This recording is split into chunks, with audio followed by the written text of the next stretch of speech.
Buenos días, señorías. Comenzamos la sesión viernes 28 de noviembre con las preguntas al presidente. En primer lugar, la 1891-25 sobre medidas y cambios que va a acometer en su gestión política. Y pregunta el Partido Socialista. Interviene el señor Sabés. Señor Sabés. Muchas gracias, presidenta. Señor Azcón, ¿qué medidas y cambios va a acometer en su gestión política? Gracias, señor presidente. Muchas gracias, señora presidenta. Señor Sabés, me pregunta usted por los cambios que queremos hacer. El cambio más importante que queremos hacer es cambiarles a ustedes. Ante la degeneración institucional, la degradación de la democracia, la asquerosa corrupción que rodea al Partido Socialista, el cambio más importante que quiere hacer mi Gobierno es el del Gobierno de España. Y no entiendo que hoy ustedes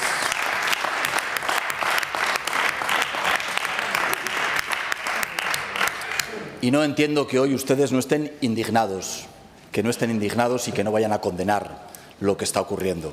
El Gobierno más corrupto es el que apoyan ustedes y eso es lo que quiere cambiar mi Gobierno. Muchas gracias. Gracias, señor presidente. Señor Sabés. Muchas gracias, presidenta. Fíjese, si entramos en esas, le podría hablar del Gobierno más corrupto, se lo digo, el que financió, entre otras cosas, la sede en Génova. Pero tampoco le voy a hablar de Almería ni nada por el estilo, porque yo le vengo a hablar de Aragón, que es a lo que creo que nos debemos dedicar, señor Azcón, aunque usted hace tiempo que perdió ese horizonte. Y se lo digo de Aragón.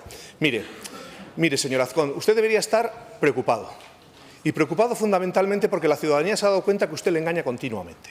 Y se da cuenta de que les engaña continuamente cuando el día 9 de noviembre sale la ciudadanía a defender la sanidad pública universal. Sanidad pública universal que usted está privatizando, que usted está entregando a los de siempre y que usted está vejando. Y eso es lo que está sucediendo con la sanidad. Se manifestaron en Zaragoza, en Huesca, en Teruel. Hubo una movilización tremenda en esta ciudad. Por cierto, en esta ciudad usted aplica a partir del próximo lunes un nuevo recorte. Un nuevo recorte que dejará las urgencias extrahospitalarias únicamente en 4 centros. Sí, no ponga esa cara, señor Azcón. Eso es lo que va a pasar. 700.000 zaragozanos van a tener que ir únicamente a 4 centros, con todos los problemas que eso va a ocasionar. Entre otras, un nuevo colapso más de las urgencias hospitalarias. Y eso sucede. Y eso sucede en este Aragón idílico en el que usted, como lo hemos visto estos últimos días, está más en Madrid que en Aragón, porque eso es lo que le preocupa a Madrid y no le preocupa absolutamente nada a Aragón. Lo que le debería preocupar es que ningún aragonés, como ya ha dicho el Partido Socialista, debería esperar más de 3 días para ser atendido en su médico de cabecera. Miren todos la aplicación del Salud. Creo que es el ejemplo del desastre de gestión de su Gobierno, no del señor Bancalero, que también de su Gobierno, y usted es el responsable. Fíjese. Vecinos de Valdespartera van a tener que bajar a las urgencias hospitalarias a la Puerta del Carmen. Y eso lo podríamos hacer el ejemplo en toda la ciudad de Zaragoza. Pero le voy a decir más. El miércoles pasado, de nuevo, los ciudadanos salieron a la calle con el desastre de gestión en la educación pública que usted está practicando. Usted, tampoco le responsabiliza a la consejera, le responsabilizamos a usted, señor Azcón. Un desastre de gestión.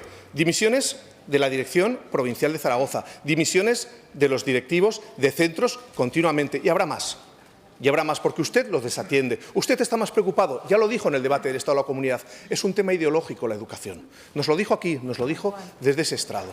Y es ideológico el bachillerato concertado, es ideológico entregarle el bachillerato a la privada para que hagan negocio los de siempre, entregarle el 0,3 a los de siempre para que hagan negocio. Esa es su ideología, señor Azcón. No nos cabe ninguna duda, esa es su ideología. Pero fíjense, tienen problemas en todos los ámbitos de la educación. Ayer lo vimos en este pleno. Sí, no se ría. Hubiera tenido que estar aquí para verlo, porque creo que no le cuentan las cosas o no le interesa que se las cuenten. Estuvieron los taxistas rurales, indignados con esos pliegos que han recurrido en las 3 provincias. Eso también le hace reír, señor Azcón, le hace reír. Eso cuando habla usted de que luchamos contra la despoblación. Eso le hace reír. Pero, ¿sabe? Usted debería cesar inmediatamente a la cabecita pensante que a los padres y madres de Almudévar les dijo hace unos días que no se preocupen que no haya 2 auxiliares de educación especial, que no pasa nada, Y así lo dijeron, entre otras cosas porque son los de menor cualificación y, por tanto, estarán perfectamente atendidos por los docentes. ¿De verdad usted comparte esa afirmación? ¿Usted la comparte? Porque es vergonzoso. Si usted la comparte, debería dimitir ya. Y si no, a quien ha pensado eso y lo ha verbalizado a los medios de comunicación, debería cesarlos de forma instantánea, de forma radical. Porque usted, en el fondo, es que no cree en esa educación pública de calidad. Usted no cree, como tampoco en la sanidad pública universal. Usted es más de poner alfombras rojas a los quirones, a las privatizaciones y a todo lo que está practicando desde su gobierno. Ya lo dicen, señor Azcón, es que Azcón rima con quirón y con privatización. Y ya lo dicen en todas las calles también. Por eso, señor Azcón, acabo. Usted convoque las elecciones cuando quiera, que únicamente está pendiente de cuándo considera que le puede ir mejor. No a los aragoneses, a usted, que siempre trabaja únicamente para usted. Convoque las elecciones cuando quiera, pero ya le afirmamos y ya le decimos que el Partido Socialista estará de forma muy clara en defensa de los servicios públicos, en la recuperación de una sanidad pública universal, en la atención en menos de 3 días en un médico de cabecera y en echar para atrás medidas tan antisociales como el bachillerato concertado o el 03 concertado. Muchas gracias, señora presidenta. Gracias, señor Sabés. Señor presidente.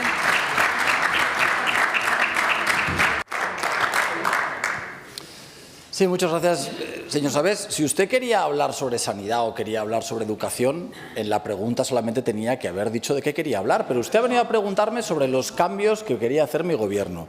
Y yo le hablo de los cambios que quiere hacer mi gobierno. ¿Sabe por qué? Porque yo he leído hoy la prensa. ¿Ustedes han leído hoy la prensa? ¿Ustedes han leído lo que ha dicho el señor Aldama sobre un ministro del Gobierno de España hablando de que tiene que estar bastante preocupado por el caso de las mascarillas? ¿Ustedes han leído lo que ha dicho Koldo sobre el pitufeo? ¿Han leído que utilizaban a inmigrantes para pagar miles de euros en la campaña de primarias del presidente del Gobierno?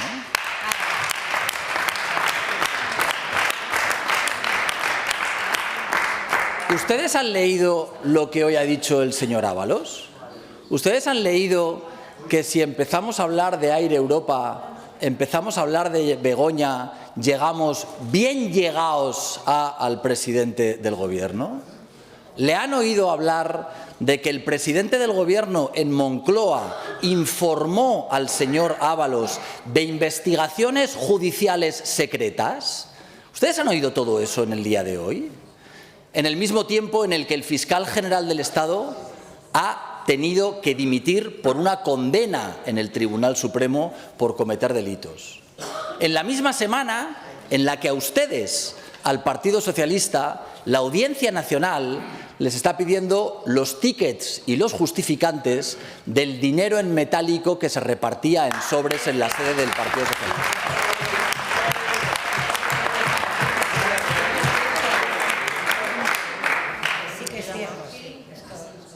Señores y señoras diputados del Partido Socialista, ¿no les asfixia?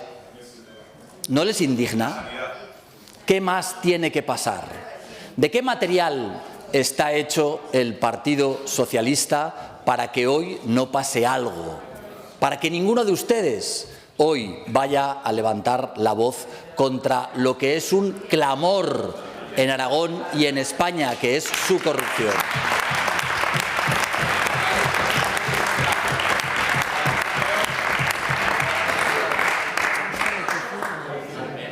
Sí, por si todo esto fuera poco, pasa con el caso mascarillas. Señores, por favor, está en el uso de la palabra el señor presidente, no es una conversación. Cuando la gente estaba muriéndose, los socialistas robaban con las mascarillas. Cuando ustedes aplauden, los socialistas utilizan a las mujeres, a las que prostituyen. Y miren, ¿saben cómo voy a intentar cambiarlo? Voy a ir a la manifestación del próximo domingo, sin siglas. Los diputados del Partido Popular vamos a ir a la manifestación del próximo domingo. ¿Y saben para qué? Para lo que hoy deberían hacer ustedes. Pedir perdón, que alguien dimitiera en este país y convocar elecciones generales. Muchas gracias.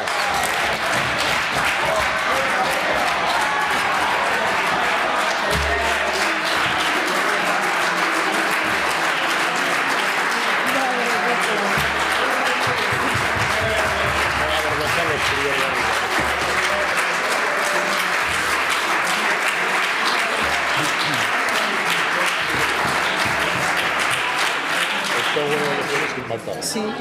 Pregunta 1892-25.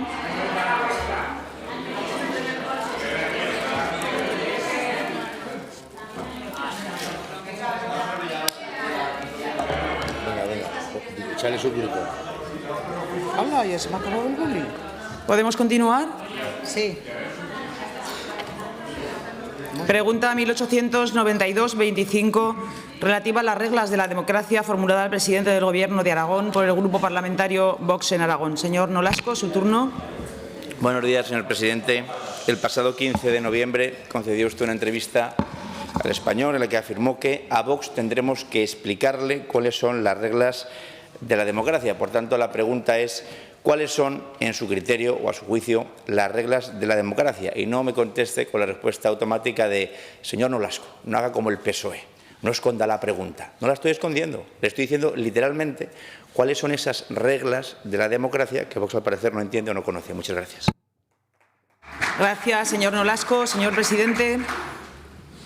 Muchas gracias, señora presidenta. Mire, señor Nolasco, la primera regla de la democracia es la educación, la que no acabamos de ver ahora gritando en un parlamento y dando lecciones bochornosas de la falta de educación, como las seguimos oyendo ahora cuando estamos teniendo un debate con normalidad y con gente que interrumpe permanentemente. Mire, señor Nolasco, yo creo que hay una cuestión básica en democracia, y es que cuando un partido político no tiene una mayoría absoluta, tiene que dialogar y tiene que acordar. Y ese acuerdo, en mi opinión, se hace en base a un mínimo común. El mínimo común en el que somos capaces de ponernos de acuerdo a través del diálogo y del acuerdo, que en mi opinión es básico en democracia. Muchas gracias. Gracias, señor presidente. Señor Nolasco. Bien, me parece bien que haya aclarado ese extremo, pero claro, decir que Vox no conoce las reglas de la democracia equivale a decir que usted ha estado gobernando con un partido que no conoce las reglas de la democracia. Y además esto no se lo dice al PSOE o no se lo dice a Podemos o a Chunta, ¿no? Se lo ha dicho a Vox, y Vox es un partido al cual usted tiene que estar agradecido, porque usted ha sido alcalde de Zaragoza y es presidente del Gobierno de Aragón gracias a los votos de Vox. Y claro, hablar de que Vox no conoce la democracia, cuando hemos visto lo que usted ha relatado ahora del PSOE, de Ábalos, de Collo, de Cerdán, del hermano del presidente, de la mujer del presidente, o decir que no las conoce, y no se lo dice, por ejemplo, en esta ocasión, a Bildu, que es la prolongación de ETA, que ha tenido 44 candidatos que han estado en sus listas, que han estado condenados por temas relacionados con el terrorismo, pues nos parece bastante grave. Nosotros entendemos que las reglas de la democracia son cumplir las leyes, como por ejemplo traer los presupuestos al final del primer trimestre del año en curso, cosa que no se ha cumplido ni este año ni el pasado y todavía no nos han dicho por qué. Yo pregunto también si es parte de las reglas de la democracia que ustedes pacten con el PSOE repartirse, por ejemplo, los jueces del Consejo General del Poder Judicial. No sé si eso es una regla de la democracia, o que pacte una ley de energía que era un calco del decreto de Lambán y que ha sido recurrida para destruir el maestrazgo a las órdenes del lobby energético, talando 2 millones de árboles, o si es regla de la democracia contravenir lo que se ha prometido en campaña, como decir, por ejemplo, que vas a bajar impuestos de una manera importante y al final no se hace o se baja muy poco, o eliminar el impuesto de sucesiones y de donaciones y al final no se hace, o que vas a modificar las bases de la adjudicación de la tele pública para que empresas más pequeñas puedan competir y no se hace, que digan, por ejemplo, que en Aragón no se habla catalán, pero luego se felicite el día de Sant Jordi a todos los aragoneses. En fin, es que un día usted en la pregunta del pleno pasado nos calumnió, dijo que habíamos votado cosas que no habíamos votado y ahora nos encontramos con una barbaridad que usted había dicho, como diciendo que Vox no conoce las reglas de la democracia. ¿Y por qué le cuento esto y por qué le digo que es, en cualquier caso, peligroso que usted diga esto? Porque esto contribuye a la demonización de Vox. Y luego somos nosotros los que sufrimos los actos violentos y las agresiones físicas cuando estamos en una carpa en la calle o cuando estamos repartiendo papeles. Agresiones físicas que son más evidentes en el País Vasco o en Cataluña, pero que cada vez son más crueles. Agresiones físicas que, por ejemplo, hemos sufrido en estos últimos años y también cuando los 6 de Zaragoza, esos terroristas callejeros que quemaron contenedores, que golpearon a la policía y que fueron condenados por delitos claros impidiendo la celebración libre de un partido y amedrentando a la gente que allí estaba y que, por cierto, ha sido indultado por el Gobierno de la señora Alegría, cosa que nos parece de una extrema gravedad, pero sobre todo porque se contribuye a la demonización, algo que, como digo, es muy peligroso. Y, por tanto, yo lo que le quiero decir aquí, y acabo ya, es que le pido simplemente respeto. Les pido respeto para un partido que conoce perfectamente las reglas de la democracia, que las pone en práctica muchas más veces que el bipartidismo y que, recuerden, tiene un presidente que se llama, un presidente de honor, que se llama José Antonio Ortega Lara. Muchas gracias. Gracias, señor Nolasco. Señor presidente. Muchas gracias, señora presidenta. Mire, señor Nolasco, una de las reglas fundamentales de la democracia es el respeto.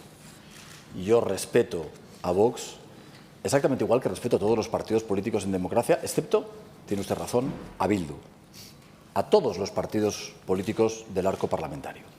Pero es verdad que la democracia tiene muchas reglas y muchos principios. Hay uno que es decir la verdad y toda la verdad. Pero cuando usted me acusa a mí de decirles que no conocen la democracia, yo lo que les dije es que la democracia se sustenta, en mi opinión, sobre un principio que tiene que ver con el mínimo común denominador, que es que cuando tú no tienes una mayoría absoluta, tienes que ponerte de acuerdo con otros partidos políticos, no sobre el total de lo que ustedes piensan, no sobre el total de lo que nosotros pensamos, sino en aquello que seamos capaces de ponernos de acuerdo y beneficie a los aragoneses. Señor Nolasco, hoy, si usted lo que me pide a mí es que diga sí al trasvase del Ebro, tenga la certeza de que usted no quiere buscar un acuerdo. Porque si lo que me pide es que diga sí al trasvase del Ebro, yo sé que Vox defiende el trasvase, pero el Partido Popular tiene una línea roja. No vamos a defender el trasvase del Ebro. Por tanto, no habrá acuerdo. Si usted quiere llegar a acuerdos que beneficien a los aragoneses, conoce las fórmulas porque ya hemos sido capaces de llegar a esos acuerdos. Lo que pasa, señor Nolasco, es que yo creo que hoy el eje de la discusión para ustedes ha cambiado. Usted acaba de ver la discusión que he mantenido con el Partido Socialista. Usted sabe lo que está ocurriendo en este país hoy. Y a mí la sensación que me da cuando usted ataca al Partido Popular es que no ayuda al objetivo primordial que hoy tiene la democracia, que es cambiar al Gobierno de Sánchez. ¿Por qué, señor Nolasco? ¿Por qué usted, pleno tras pleno, viene a atacar a un Gobierno del Partido Popular que está haciendo las cosas bien en esta comunidad?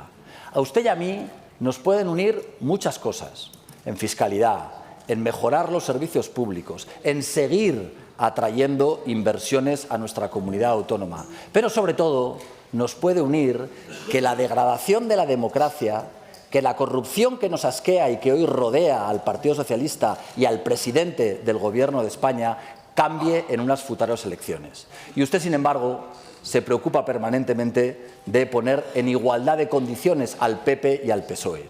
Y eso sí que es un insulto, señor Nolasco. El PP no tiene nada que ver con el Partido Socialista, nada que ver con el Partido Socialista, porque este es el partido que hoy está defendiendo la corrupción en este país. Y nosotros vamos a seguir defendiendo mejorar los servicios públicos en Aragón, vamos a seguir defendiendo atraer inversiones que generen prosperidad y puestos de trabajo. Y lo que queremos saber es si Vox nos va a ayudar o va a poner palos en las ruedas. Muchísimas gracias. Gracias, señor presidente. Continuamos. Pregunta 1890-25, formulada al presidente del Gobierno sobre falta de presupuestos por el Grupo Parlamentario Chunta Aragonesista. Señor Soro, su turno. Muchas gracias, presidenta. Buenos días, presidente. Mire, no voy a perder tiempo preguntándole por el techo de gasto ni por los presupuestos. Todos sabemos que no habrá. Y, por fin, ha reconocido que si no hay presupuestos tiene que haber elecciones. O sea, habrá elecciones. La duda es cuándo iremos a votar. El lunes nos dio una pista, lleva tiempo echando romericos, no quiere coincidir con Extremadura, con Castilla y León ni con Andalucía, pues vamos a ver qué huecos tienen.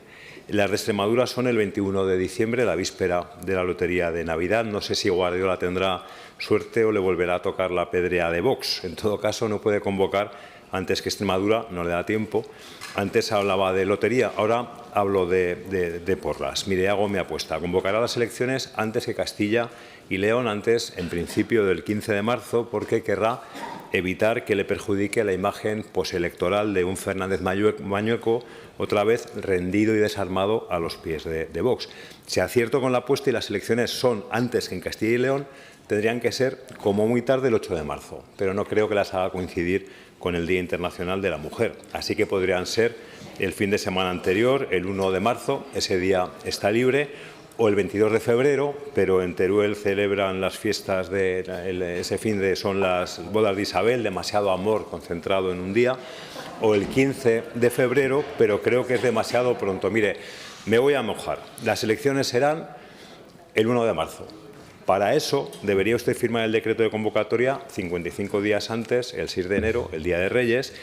Y mire, yo creo que lo firmará después de abrir los regalos. Ya veo la imagen, usted estrenando corbata, firmando la convocatoria allí con el árbol de Navidad detrás.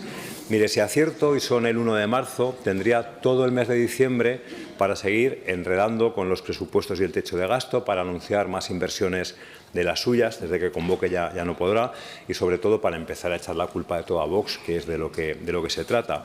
Iremos a votar el 1 de marzo, esa es mi porra, nos podemos jugar si quiere usted una caña, pero mire, pase lo que pase, hay una cosa clara: si se alinean todos los astros y consigue aprobar algún día sus segundos presupuestos, que ya veremos, no será antes del verano. Eche cuentas: convocatoria, campaña, elecciones, investidura desde el sur, formación de nuevo gobierno, techo de gasto, tramitación parlamentaria de los presupuestos. Esos son muchos meses, insisto, nos vamos al verano. Y, por supuesto, cabe la posibilidad de que después de las elecciones todo siga igual o parecido, que siga sin mayoría, la demoscopia la carga el diablo. 2024, los presupuestos más prorrogados de la historia. Por eso le pregunto hoy qué puede hacer sin presupuestos, porque esto va para largo. El domingo el señor Nolasco decía en una entrevista en el periódico de Aragón que todo se puede hacer sin presupuesto. Espero que entienda más de tractores que de política presupuestaria, porque si no igual se ahoga algún día cuando se meta en un río a limpiarlo. Digo yo, ¿para qué se molesta la gente en ponerse a hacer unos presupuestos con lo que cuestan si no valen para nada? 4 días antes el señor Nolasco nos dio más lecciones en Aragón Televisión. Dijo: el PP va a engañar a la gente diciendo que no se pueden hacer cosas si no hay presupuestos, pero si no hay, se puede hacer lo mismo. Se puede concertar el bachillerato, se puede hacer la gratuidad de 0 a 3 años o el nuevo hospital en Zaragoza. Leo literalmente de la nota de Aragón Televisión. Es mentira, añadió, que hagan falta unos presupuestos para hacer todo eso. Señor Azcón, ¿está usted mintiendo a los aragoneses? ¿Puede hacer todo lo que les está prometiendo si no tiene presupuestos? ¿Sí o no? Diga la verdad y toda la verdad, que decía usted antes. Mire, solo en el debate de política general prometió Rollo Villanova, centros de salud, centros educativos, más para el concierto de la discapacidad, más para mayores y dependientes, regadíos. Podría seguir, suma y sigue, muchísimos millones. Eso sí que es una carta a los Reyes Magos. Señor Azcón, la pregunta esta vez sí que es muy directa. ¿De verdad puede hacer todo eso que promete sin unos presupuestos, o tiene razón el señor Nolasco cuando dice que nos está engañando? Hoy tiene la oportunidad de aclararlo. ¿Quién miente? ¿Miente el señor Nolasco o miente usted? Gracias, señor Soro. Señor presidente, puede contestar en un solo turno. Muchas gracias, señora presidenta. Muchas gracias por su pregunta, señor Soro.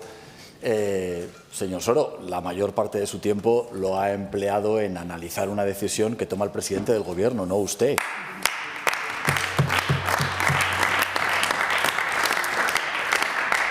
En cualquiera de los casos, su futuro como pitoniso, pues, ¿qué quiere que le diga? No sé si ha sido muy acertado. Me voy a quedar con la parte de que usted sabe lo que va a hacer este Gobierno, porque somos transparentes, porque decimos la verdad,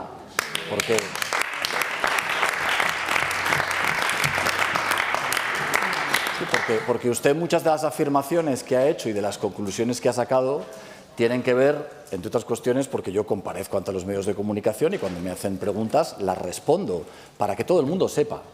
Y una de las cuestiones fundamentales a las que he respondido es si creo que se tienen que convocar elecciones si no somos capaces de aprobar un presupuesto. Y la respuesta, evidentemente, es sí. Pero usted no piensa lo mismo que yo. Claro, porque usted me está interpelando sobre cuándo voy a convocar las elecciones, dando por hecho que tengo que convocar las elecciones porque no vamos a ser capaces de aprobar un presupuesto, pero una vez más Chunta Aragonesista tiene un serio problema de coherencia, Porque ¿por qué no le ha pedido hoy mismo también al Partido Socialista que convoque elecciones? ¿Por qué antes de ayer el diputado de Chunta Aragonesista, cuando se pierde una votación en el Congreso para poder aprobar elecciones? Hombre, usted, con esa capacidad de análisis político y de pitoniso que tiene, verá que las posibilidades del Gobierno de España de aprobar un presupuesto, está usted de acuerdo conmigo, son pocas. ¿Por qué no les piden elecciones? ¿Por qué no les piden elecciones? ¿Por qué no está el diputado nacional de Chunta Aragonesista pidiendo la convocatoria de elecciones?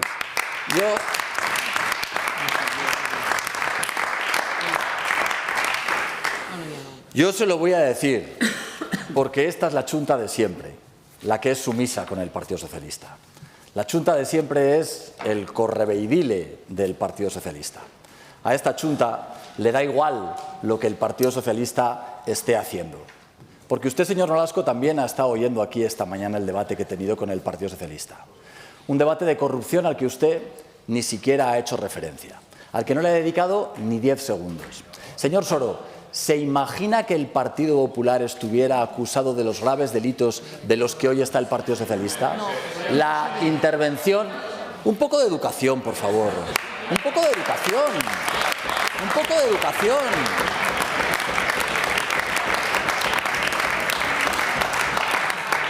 ¿Se imagina, señor Soro, se imagina que el Partido Popular estuviera acusado de los problemas de corrupción que tiene hoy el Partido Socialista? ¿Qué habría dicho usted? Hubiera bramado para que se hubieran convocado elecciones. Pero, sin embargo, cree que este Gobierno tiene que convocar elecciones porque no tiene presupuesto, y yo creo que si no hay presupuesto hay que convocar elecciones. Pero también le digo, señor Soro, usted me pregunta sobre qué se puede hacer si no hay presupuesto. Poesía eres tú. Usted ha sido consejero y no ha tenido presupuesto, y sabe que si no tienes presupuesto no puedes hacer viviendas ni puedes hacer carreteras. Usted no las hizo ni con presupuesto.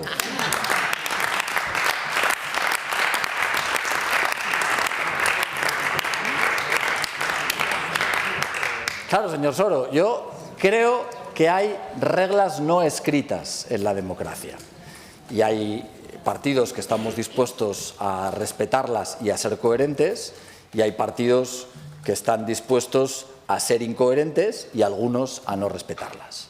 Por eso, no tenga la certeza.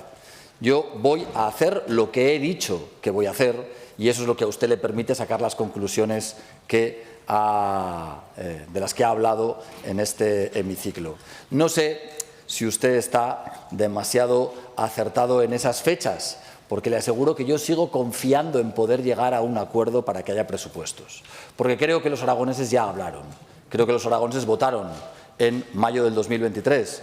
Hubo un cambio político que a ustedes les situó en la oposición y a nosotros en el Gobierno. Es la democracia, volverá a pasar en el futuro. Pero ahora creo que es a la mayoría política que salió de esas elecciones a las que los aragoneses nos piden responsabilidad para que nos pongamos de acuerdo y consigamos aprobar un presupuesto que solucione la vida de los aragoneses. Yo voy a trabajar por ello y para que no haya elecciones, pero evidentemente eso no depende solo del Partido Popular. Muchas gracias. Gracias, señor presidente.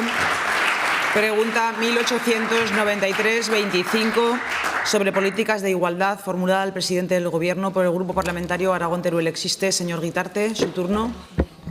Buenos días, señor presidente. Por iniciativa de Naciones Unidas, una institución internacional formada por las naciones del mundo que encarna el avance de la historia por lograr la paz, el orden político, la concordia y el bienestar de todos los pueblos de la tierra, nada que ver con esos eslóganes de globalismo que se intentan difundir. Bueno, pues por iniciativa de Naciones Unidas, el día 25 de noviembre celebramos el Día Internacional de la Eliminación de la Violencia contra la Mujer. Y es necesario seguir celebrándolo porque frente a la violencia con la mujer, de momento solo hay un pacto de Estado contra la violencia de género. Por ello, usted, como presidente de Aragón, es un pilar fundamental en ese consenso mayoritario de la sociedad aragonesa y de esta Cámara sobre las políticas de igualdad. La igualdad de derechos entre mujeres y hombres es un principio jurídico universal y debe constituir una de las máximas preocupaciones de los poderes públicos el hacerlo efectivo. Se trata de un derecho fundamental, el derecho a la no discriminación por razón de género, que fue consagrado ya en 1948 en la Declaración Universal de los Derechos Humanos. Pero en las políticas de igualdad no basta con garantizar la igualdad formal, sino que hay que ser proactivo en las políticas que se prevén con medidas específicas para corregir desigualdades estructurales, desigualdades históricas o de vulnerabilidad, con atención especial a mujeres en situaciones de dificultad. Las políticas en Aragón contemplan la igualdad de derechos entre hombres y mujeres y la prevención y erradicación de la violencia de género, así como la protección social, servicios especializados, apoyo a las víctimas y eliminación de todo tipo de violencia o discriminación. Lo tenemos recogido en nuestra Ley 7/2018 de igualdad de oportunidades entre mujeres y hombres de Aragón, lo tenemos recogido en la Ley 4/2007 de prevención y protección integral a las mujeres y víctimas de violencia en Aragón. Además, nuestra legislación promueve la inclusión social de colectivos vulnerables, personas con discapacidad, migrantes, infancia, mayores, minorías étnicas, lo protege para garantizar su igualdad de trato y acceso de oportunidades. Y también aborda nuestra legislación la igualdad en términos de diversidad, en identidad y expresión de género, lo que implica reconocer derechos del colectivo LGTBI y evitar discriminaciones por orientación sexual o identidad. Eso lo recoge nuestra Ley 18 del 2018 de Igualdad y Protección Integral contra la Discriminación por razón de orientación sexual y expresión de la identidad de género en la Comunidad Autónoma de Aragón. Quiero decir que las políticas de igualdad en Aragón tienen carácter transversal y de integración en múltiples aspectos de la vida social y personal, y por ello no se limitan solo a lo laboral o a lo educativo, abarcan áreas muy diversas como vivienda, salud, urbanismo, cultura, deporte, cooperación, desarrollo rural, servicios sociales. Una reversión en las políticas de igualdad actuales es una amenaza preocupante para los derechos de todas las mujeres y una amenaza mayor para las mujeres del medio rural porque tienen más dificultad para lograr oportunidades y derechos, a veces más restricciones con su propia seguridad y libertad personal. Las mujeres rurales, como bien sabe, son el bastión imprescindible para cimentar la dinamización y el fortalecimiento de las sociedades rurales. La igualdad para nosotros no es solo una meta, es un proceso de consenso, de educación, de avance continuo. Pero llegar hasta aquí ha costado muchos esfuerzos de décadas en la sociedad aragonesa y en los sucesivos gobiernos de la comunidad autónoma. Repito, muchos esfuerzos de décadas. No podemos volver atrás. ¿Está usted de acuerdo con que no podemos volver atrás? En el actual contexto de parálisis presupuestaria, Vox ha planteado en diversas ocasiones unos límites para negociar los presupuestos que pasan por imponer los postulados de su guerra cultural contra las mujeres y contra los inmigrantes, es decir, contra la igualdad. Señor presidente, usted también puede entrar con facilidad en ese campo semántico de la guerra cultural en cualquier momento. No se confíe, porque el insulto y el vídeo viral son herramientas de propaganda que impiden acuerdos y políticas eficaces y provocan el sufrimiento de las personas. Por todo ello, le planteamos la siguiente pregunta. ¿Tiene previsto modificar sus políticas de igualdad para conseguir el apoyo de Vox? Gracias, señor Guitarte. Señor presidente, puede contestar en un solo turno. Muchas gracias, señora presidenta. Muchas gracias, señor Guitarte. Señor Guitarte, yo creo que usted es plenamente consciente de que desde que yo soy presidente de la Comunidad Autónoma no ha habido ni un solo retroceso en los derechos de las mujeres. Creo que eso es indudable y ha habido un tiempo en el que Vox ha formado parte del Gobierno y ahora Vox no forma parte del Gobierno. Yo, señor Guitarte, no creo que usted tenga que jugar a esa política del miedo que juega la izquierda. La izquierda juega a una política del miedo con Vox que trata de atemorizar a las mujeres cuando la realidad que estamos viviendo a día de hoy es absolutamente distinta. Yo, señor Guitarte, entiendo lo que ha hecho hoy desde el punto de vista político. Usted intenta competir con los partidos de izquierda, partidos a los que ve absolutamente débiles, por una cuestión estrictamente política y electoral. Usted quiere levantar una bandera que a la izquierda se le ha caído, que es la de la defensa de la mujer. Pero la realidad, señor Guitarte, es que usted en estas Cortes hoy, si lo que quiere es defender a las mujeres, no debería atacar a Vox, debería atacar a la izquierda.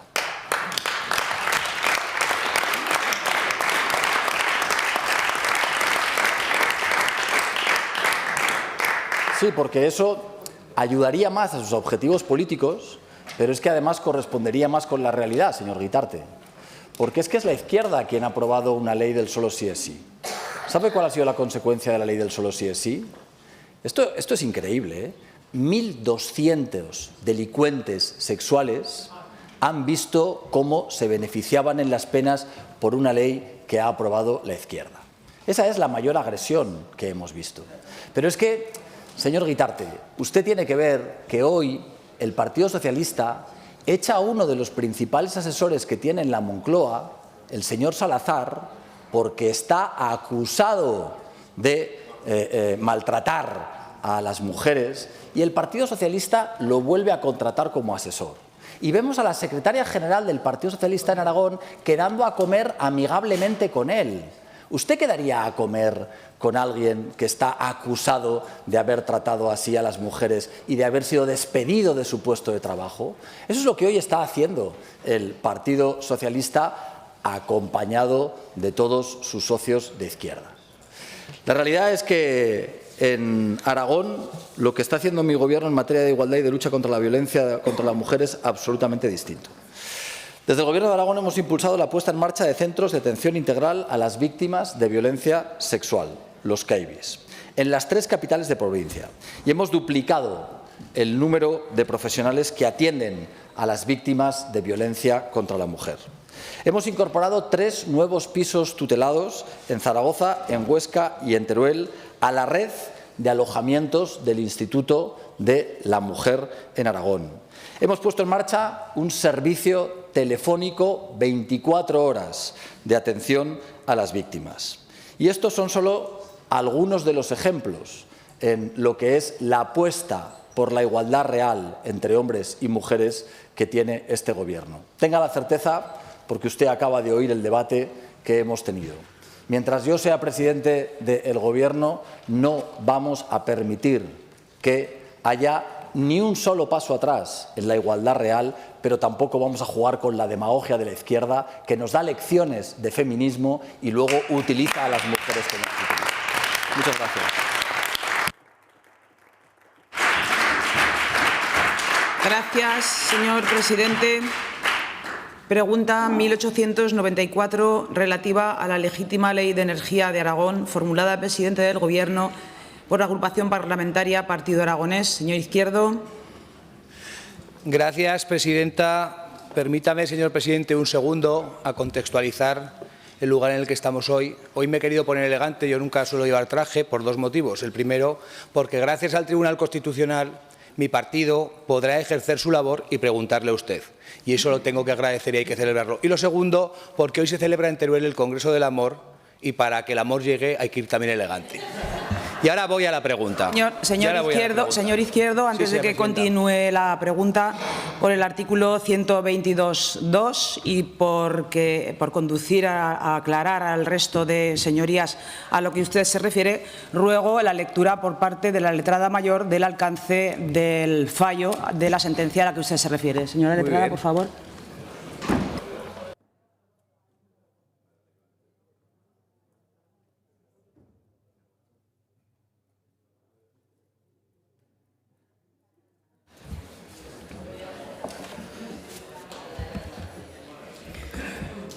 Otorgamiento del amparo al alcance del fallo. La estimación del recurso de amparo no puede extenderse a la pretensión del recurrente de que se reconozca su derecho a formular preguntas al presidente del Gobierno de Aragón en los plenos cuando le corresponda, como señala el Ministerio Fiscal, dado que el recurso de amparo no es una vía procesal adecuada para solicitar y obtener un pronunciamiento abstracto y genérico sobre pretensiones declarativas respecto de supuestas interpretaciones erróneas o indebidas aplicaciones de preceptos constitucionales, sino solo y exclusivamente sobre pretensiones dirigidas a restablecer o preservar los derechos fundamentales cuando se haya alegado una vulneración concreta y efectiva de los mismos. Por lo tanto, solo cabe reconocer su derecho a que la pregunta formulada el 12 de diciembre de 2024, que fue registrada en la Cámara con el número 5165/2024, sea respondida por el presidente de la Comunidad Autónoma en un pleno. Gracias, señora letrada. Señor Izquierdo, puede formular su pregunta. ¿Puedo continuar, presidenta? Creo que está clara la sentencia y me alegra mucho y espero que felicite al Servicio Jurídico por la gran labor que hizo haciendo ese informe y el resultado que han obtenido. Muchas gracias. Señor presidente, ¿cómo valora el presidente de Aragón el ataque incesante del Gobierno de España a las legítimas leyes de energía de nuestra comunidad y qué va a hacer al respecto para defender la capacidad legislativa y los intereses energéticos de Aragón? Muchas gracias. Gracias, señor Izquierdo. Señor presidente. Muchas gracias, señora presidenta. Señor Izquierdo, primero quiero darle la enhorabuena. Sí, hoy usted está volviendo a preguntar porque tiene la razón. Y creo que en esta vida, cuando nos equivocamos, lo lógico es pedir disculpas. Hubo una mayoría de partidos políticos que quisieron que usted no preguntara y, evidentemente, hoy usted puede preguntar porque hay una resolución del Tribunal Constitucional que le da la razón, porque entiendo que si usted no tuviera la razón, hoy usted no estaría preguntando sobre esta cuestión. Con lo cual, creo que lo lógico es que los partidos políticos que intentaron que no preguntaran le pidieran a usted disculpas, que son los auténticos responsables, y que yo me alegro de que usted pueda preguntar, porque a mí me gusta contestar las preguntas en este Parlamento y en ruedas de prensa, cosa que todos no pueden decir.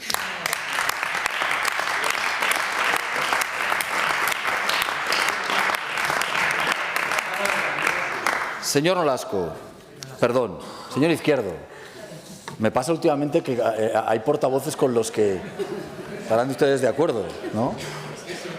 Discúlpeme. Señor Izquierdo, pues creo que es una mala noticia por varias razones. La primera, porque el desarrollo que está teniendo nuestra comunidad autónoma tiene muchos motivos, pero hay un motivo que es indudable, que es la energía barata y la energía limpia. Eso es la razón, posiblemente de las más importantes, por las que hoy miles de millones de euros van a venir a nuestra comunidad autónoma, van a generar riqueza y van a crear puestos de trabajo de calidad. Lo que pretendíamos aprobar con esa ley era el que pudiéramos seguir haciendo uso más eficiente y más responsable de nuestra energía. Me extraña mucho lo que ha ocurrido con la zonificación, pero en cualquiera de los casos nosotros vamos a seguir trabajando porque esa ley que aprobó las Cortes de Aragón pueda ser aplicada y vamos a seguir trabajando para lo más importante que quería esa ley, que es que inversiones y puestos de trabajo sigan viniendo a nuestra comunidad. Gracias, señor presidente. Señor Izquierdo. Gracias, señora presidenta. Señor presidente, precisamente por eso le pregunto, he estado viendo toda la documentación que se ha aportado, se recurren los mismos artículos, curiosamente, aunque algunos no sean iguales. Y eso es lo que a mí me preocupa y eso es lo que a nuestro grupo le preocupa. Cuando se hizo por segunda vez esta ley de energía, que tuvo un apoyo mayoritario de la Cámara, se modificaron algunas cuestiones puntuales que precisamente aludía el anterior recurso. Y hoy se recurren los mismos artículos que no son los mismos que eran en el inicio. ¿Y eso qué significa? Eso significa, en nuestra opinión, una intención clara. La intención clara de que el autogobierno que ya quiso sacar adelante el señor Lambán en la materia de energía y que repitió este Gobierno no se produzca y que no sea Aragón quien decida ciertas inversiones, ciertas infraestructuras y que no sea Aragón el que tenga la capacidad de hacer algo que no se puede hacer en ningún otro lugar de España, que es que una línea de autoconsumo la decidamos aquí. Eso es una razón fundamental. Ayer yo asistí a la Noche de la Energía del clúster, no vi a muchos portavoces y me sorprendió no verles porque creo que la energía nos ha unido a los aragoneses y nos ha hecho más fuertes y nos ha hecho una comunidad mucho más competitiva. Me sorprendió no ver a muchos portavoces, a otros no me sorprendió no verles porque a lo mejor no les hubieran dejado ni sentarse allí, ¿no? Pero lo que sí que me sorprendió fue ver las inversiones, la gente que hay en Aragón que hace cosas maravillosas, las empresas que están dispuestas a crecer, a seguir esos 70.000 millones. ¿Qué va a pasar con los 70.000 millones si la ley de energía se cae? Este es el fondo de la pregunta.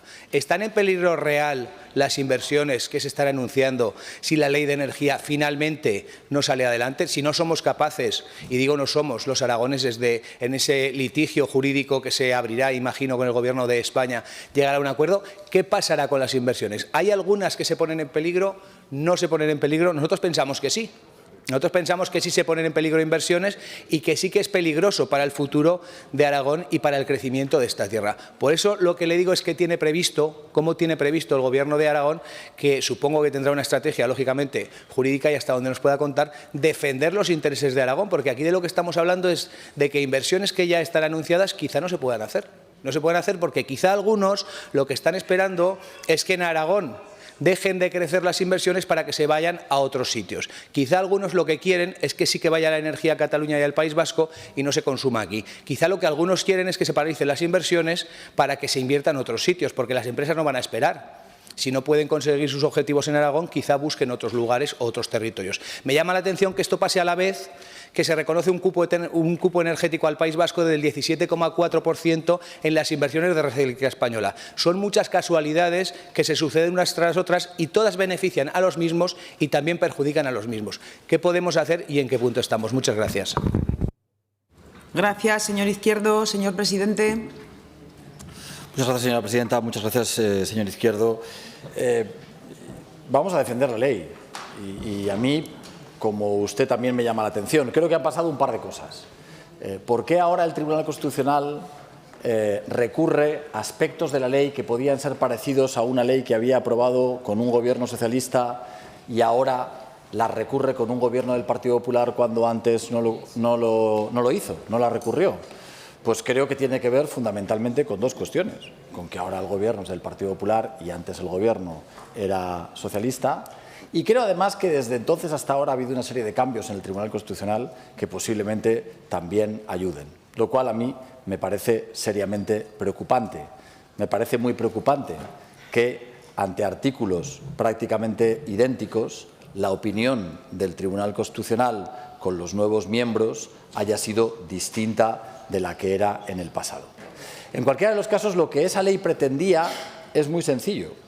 Lo que esa ley pretendía era seguir atrayendo inversiones a nuestra comunidad autónoma para que podamos consumir la energía que producimos en Aragón.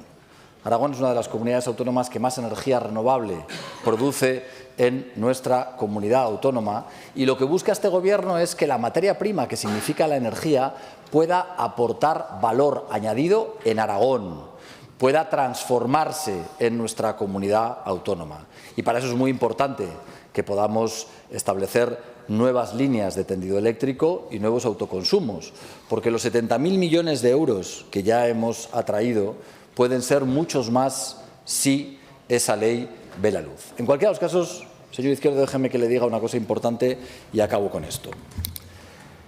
La estrategia de este Gobierno va a ser política y jurídica, pero en la estrategia política lo primero que voy a hacer es tener reuniones de trabajo en el Ministerio. He pedido reuniones de trabajo a la vicepresidenta, a la ministra y la vicepresidenta ha tenido reuniones con el secretario de Estado.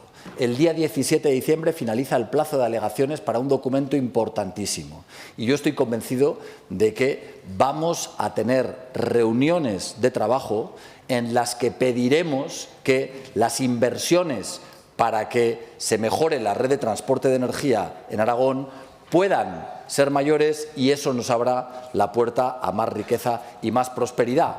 Es evidente que si no somos capaces, siempre habrá una posibilidad jurídica que no descarto. Pero yo lo primero que quiero es dialogar con el Ministerio con voluntad de acordar, porque mi obligación es defender Aragón y lo que beneficia a esta comunidad autónoma. Y eso lo haremos en mesas de trabajo con el Ministerio en reuniones que ya he pedido. Muchas gracias. Gracias, señor presidente. Continuamos. Interpelación 99-25, formulada a la consejera de Educación por el diputado señor Alastuey del Grupo Parlamentario Socialista. Señor Alastuey. Señora presidenta, señora consejera, espero que esté bien. O a lo mejor es que lleva la mascarilla porque el señor Banca le impone mucho. 2 años después nos volvemos a encontrar para hablar de lo que ustedes llaman Plan de Concordia, después de todas las vicisitudes que tuvimos que vivir en el otoño del año 2023. Año en el que nos encontramos con que en un 20N, en el aniversario de la muerte de Franco, los dos partidos que sostenían al Gobierno, ahora solo lo sostiene uno, es el Partido Popular, anunciaron la derogación dentro de su pacto de Gobierno de la Ley de Memoria Democrática mediante una presentación de una proposición de ley. Ante el escándalo que se montó, ustedes anunciaron, de una manera un tanto deslavazada y precipitada, un llamado Plan de Concordia que vendría a sustituir a esa ley. Un plan de concordia que aquí llamaron plan, que en otras comunidades autónomas, donde también derogaron la Ley de Memoria Democrática, llamaron o convirtieron en Ley de Concordia, y un plan de concordia que usted vino, no sé, señora consejera, si me está escuchando, porque hay mucha gente entreteniéndola. ¿Me está escuchando? De acuerdo. Un plan de concordia que se apresuró usted a presentarnos, señor Bancalero, cálmese, que se apresuró usted a explicarnos en este... Señora presidenta, ¿les puede decir que se calle? Señores diputados, el diputado interviniente está interpelando a la consejera de Educación para que ella pueda atender.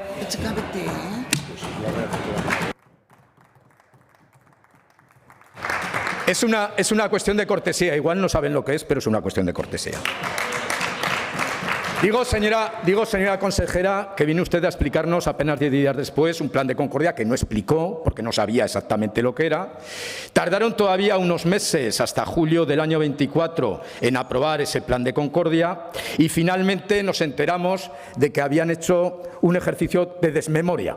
No solamente habían derogado la Ley de Memoria Democrática, sino que habían hecho un ejercicio de desmemoria. Mire, casi todos los medios de comunicación resaltaron que el franquismo no figuraba en su plan de concordia. Pero le voy a decir a usted por qué no figuraba el franquismo.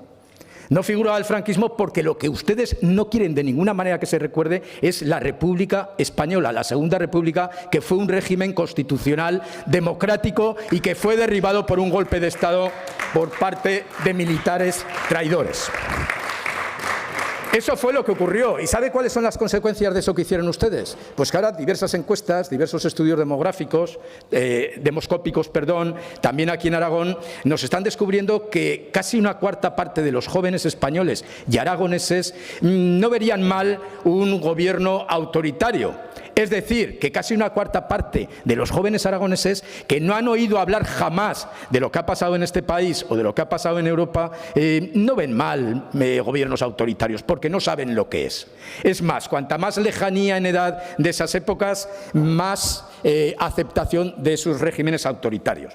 Y ustedes no han hecho nada para solucionarlo, porque su plan de concordia es un plan hueco, un plan en el que simplemente se han limitado a gastar el presupuesto del Estado. Mire, les hicimos una petición de información antes del verano que nos contestaron en septiembre acerca de qué actuaciones habían llevado a cabo. En concreto decía que nos informaran de la relación de actividades realizadas desde la aprobación del plan de concordia y nos informaran también de las partidas presupuestarias que habían utilizado y nos enviaron pues una cosa muy deslavazada, muy desorganizada, en la cual no nos hemos podido aclarar. Por eso yo le quiero hacer unas cuantas preguntas hoy, a ver si me puede contestar algo y nos podemos enterar de algo.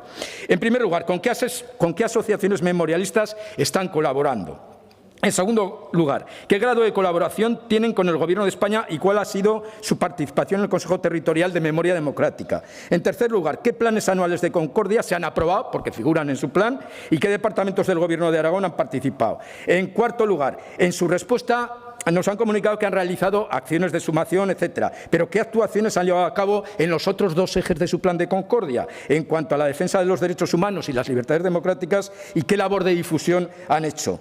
En quinto lugar, ¿qué evaluación hace en general del cumplimiento del plan hasta ahora? Y en último lugar, ¿de qué presupuesto han dispuesto en 2024 y 2025 y cuál ha sido el grado de ejecución de ese presupuesto? A ver si así logramos enterarnos y logramos saber si el plan de concordia es solamente un cascarón hueco, que creemos que eso es lo que es, para olvidarnos de la memoria democrática, o ha tenido actuaciones reales que este Gobierno pueda defender en esta tribuna. Gracias, señor Alastuey. Señora consejera, su turno para responder.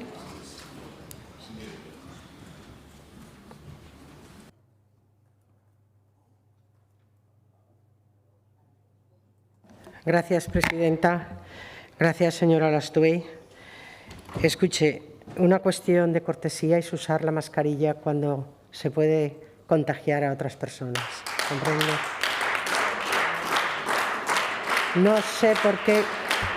No sé por qué tiene que criticar el uso de la mascarilla.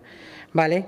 De todas las cosas que ha dicho, a ver, si el autoritarismo impera entre la juventud, créame que esta juventud se educa en centros públicos, en centros concertados y en centros privados.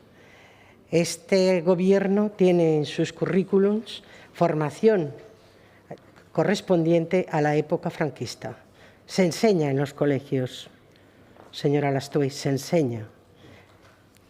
será provocado por otras circunstancias que ven en la vida real, jamás por lo que estudian en los colegios, porque eso sí que no se enseña la intolerancia ni el autoritarismo. En cuanto a los derechos, mire, el Plan de Concordia arranca de la Constitución, ¿me entiende? Es la Constitución la que fue el consenso, el resultado de un consenso político, el que consagró derechos fundamentales, la libertad, la justicia, la igualdad. Experiencia de periodos anteriores de nuestra historia ha demostrado la importancia de afrontar el futuro basándonos en la concordia y en la convivencia entre españoles, superando desencuentros. Evidentemente, España es una nación antigua y ha tenido errores en su historia, ha tenido errores, pero la Constitución que votamos en referéndum en 1978 supuso un hecho histórico clave para el proceso de implantación efectiva de una democracia plena, basada en el consenso de todos los grupos políticos que encararon con generosidad el futuro y que alguien interesadamente de su formación política decidió que era hora de romper para levantar muros y hacer confrontaciones. Señora Lastwey, el consenso no es eso, la concordia no es eso. Enfrentar de nuevo a ideologías no es eso. Y lo que nosotros queremos precisamente es el consenso y la armonía entre todos los españoles y entre los aragoneses fundamentalmente. Nuestro Estatuto de Autonomía es fruto de la Constitución. El Plan para la Preservación de la Concordia se puso en marcha y la Constitución era el referente, la Constitución. ¿Me entiende? Pues no lo debe de entender. Pero era la Constitución, porque allí están recogidos los derechos fundamentales a que todos tenemos el deber de proteger. Proteger la dignidad de quienes han sido violencia causada por los que no respetaron las libertades que la actual Constitución española encarna. Nadie puede sentirse legitimado para actuar la violencia con la finalidad de imponer su ideología y sus convicciones políticas. Espero que no pretenda hoy que retomemos otra vez la polémica sobre la derogación de la Ley de Memoria de Aragón, porque esto fue un capítulo ya, entiendo, que superado. Vamos a ver la aplicación del plan en actuaciones. Mire, en el eje 1, que se daban derechos constitucionales, valores democráticos como la igualdad, la libertad y la diversidad ideológica, hemos tomado parte en aquellos encuentros, como el promovido por el Ayuntamiento de Belchite, en el que sí que está basado en una auténtica concordia entre la población que ha vivido precisamente la etapa dura de verse bombardeados y tener que salir de sus casas sin distinción de cuál era la ideología que tenían. No se les preguntó cuando caían las bombas a qué partido eran, de qué partido eran, ni qué ideología defendían. También hemos defendido, evidentemente hemos defendido frente al recurso que interpuso el Gobierno de España contra la derogación, hemos defendido la legitimación y la posibilidad de estas Cortes de derogar aquello que otras han acordado. En el eje de la dignidad de las víctimas de violencia no le puedo decir con qué asociaciones memorialistas trabajamos, pero no traigo el listado. Entre otras cosas, le voy a decir una cosa. En la última convocatoria de abril del 25, las asociaciones memorialistas mostraron poco interés en proponer proyectos que fueran subvencionados con cargo al presupuesto o bien de la DGA o bien del Ministerio. Hemos excavado en San Blas en Teruel 12 fosas, en Singra las víctimas de Calamocha, en Albarracín 13 víctimas de mujeres de Cella, en Aguaviva, en Huesca. Hemos hecho trabajos de identificación en Iglesuela del Cilz, en las fosas de Bronchales, en Albarracín, en Griegos y en Vivel. Esto es identificación. También se han tomado medidas para localización de fosas, se ha dado continuidad a la constitución, a la actualización del mapa de fosas, del cementerio de Belchite y el Valle de Alfambra y el Val de Jarque. Hemos tomado perfiles genéticos realizados a familiares de víctimas, hemos actualizado el banco de ADN y hemos hecho, repitiendo análisis genéticos a víctimas de Gurrea de Gállego. En cuanto al tercer eje, que era el respeto y la convivencia, hemos participado en jornadas de la Asociación de Víctimas del Terrorismo.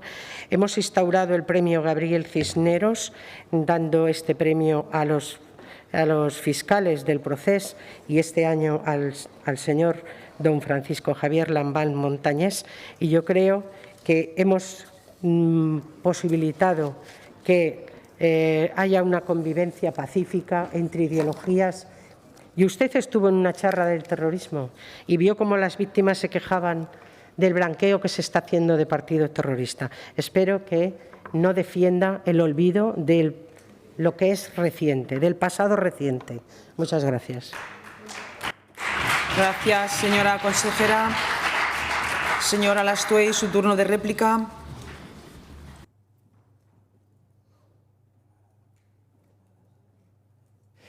Pues sí, señora consejera, estuve en esa charla porque yo le quiero recordar, se lo hemos recordado más de una vez, que la ley de víctimas del terrorismo que hay en Aragón es fruto de la labor de gobiernos socialistas.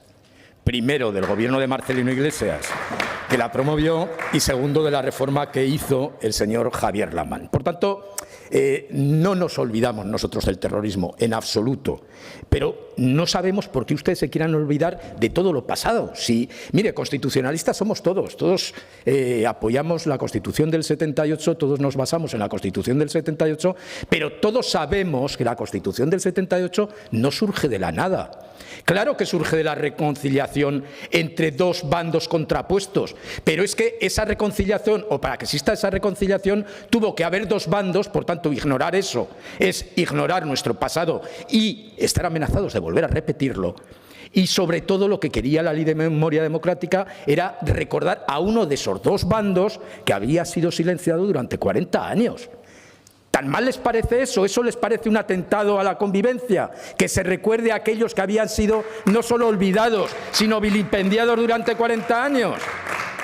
Es que la Constitución que usted dice que defiende, este plan de concordia, es una Constitución basada en el reconocimiento de los dos bandos, del que ganó y del que perdió. Y por tanto, todo lo que están haciendo ustedes con este plan de concordia es intentar olvidar no al bando que ganó, que por supuesto estuvo gobernando 40 años, sino al bando que perdió. Quieren que vuelva a estar en el olvido. Y el problema, señora consejera, es que los jóvenes que no pueden recordar eso porque no se lo enseñamos, no tienen miedo a las actitudes autoritarias. Ya esperaba que usted no me dijera grandes cosas.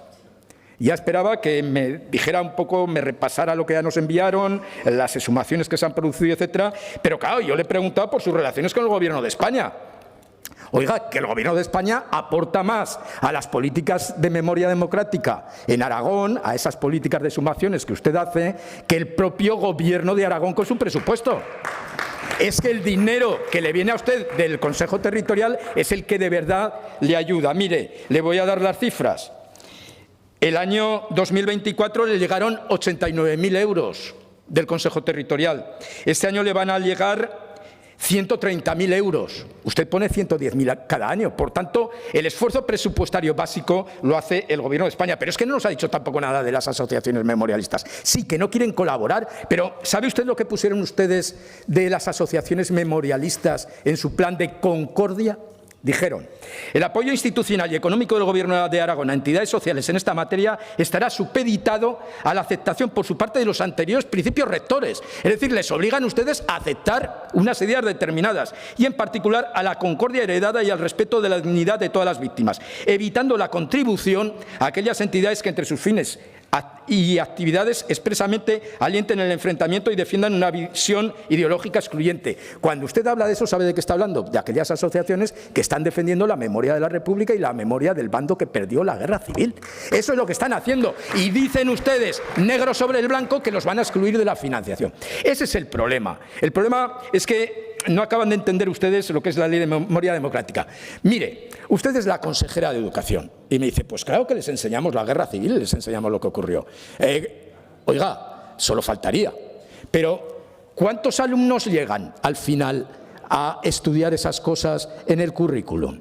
¿Cuántos alumnos llegan a completar el programa? ¿Por qué no hacen ustedes un estudio? Sería conveniente, mire, entre sus competencias de responsable del Plan de Concordia y responsable de Educación, a lo mejor, mire, le sugiero una iniciativa. Vea usted, haga una encuesta entre los profesores para ver cuáles pueden llegar a dar esa materia y, por tanto, a transmitir valores democráticos a nuestros jóvenes. Hágalo. En esas labores de difusión en las que no ha hecho nada, en esas labores de difusión en las que usted no ha pretendido explicarle a la sociedad aragonesa cuáles son los valores de la democracia y los valores de los derechos humanos, haga ese estudio y verá cuántos llegan al final. Mire, ¿sabe qué ocurre?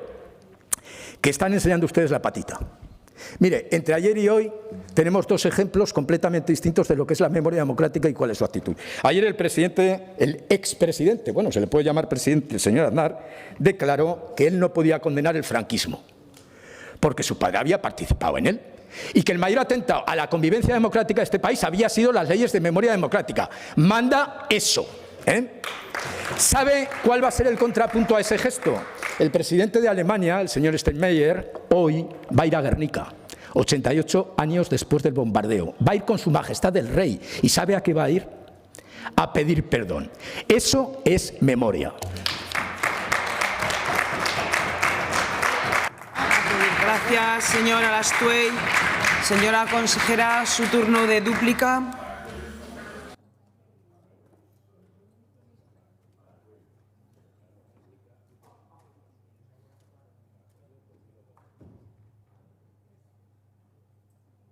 Gracias, presidenta. Señora Alastuey,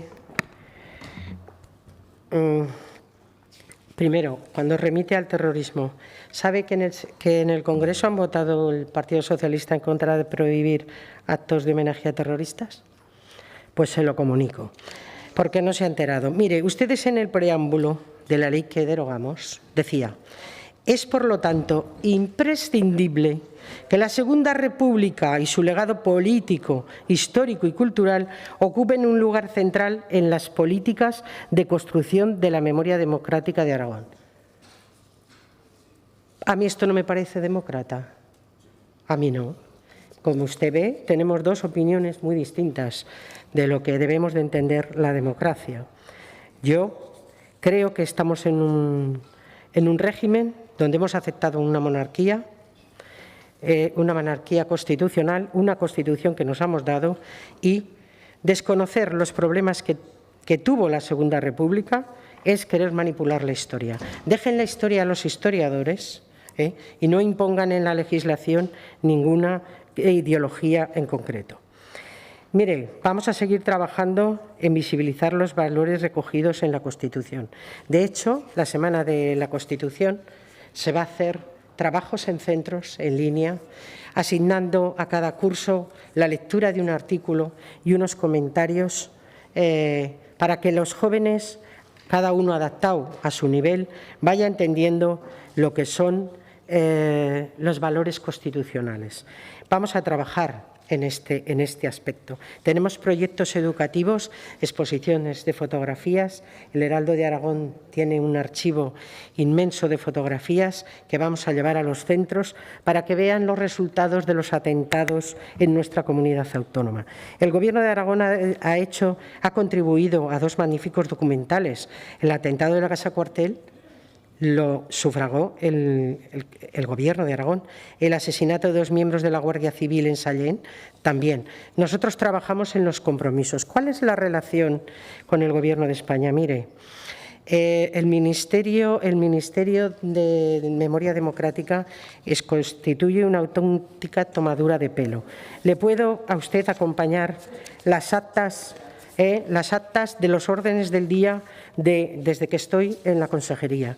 Es de risa dedicar un ministerio para esto.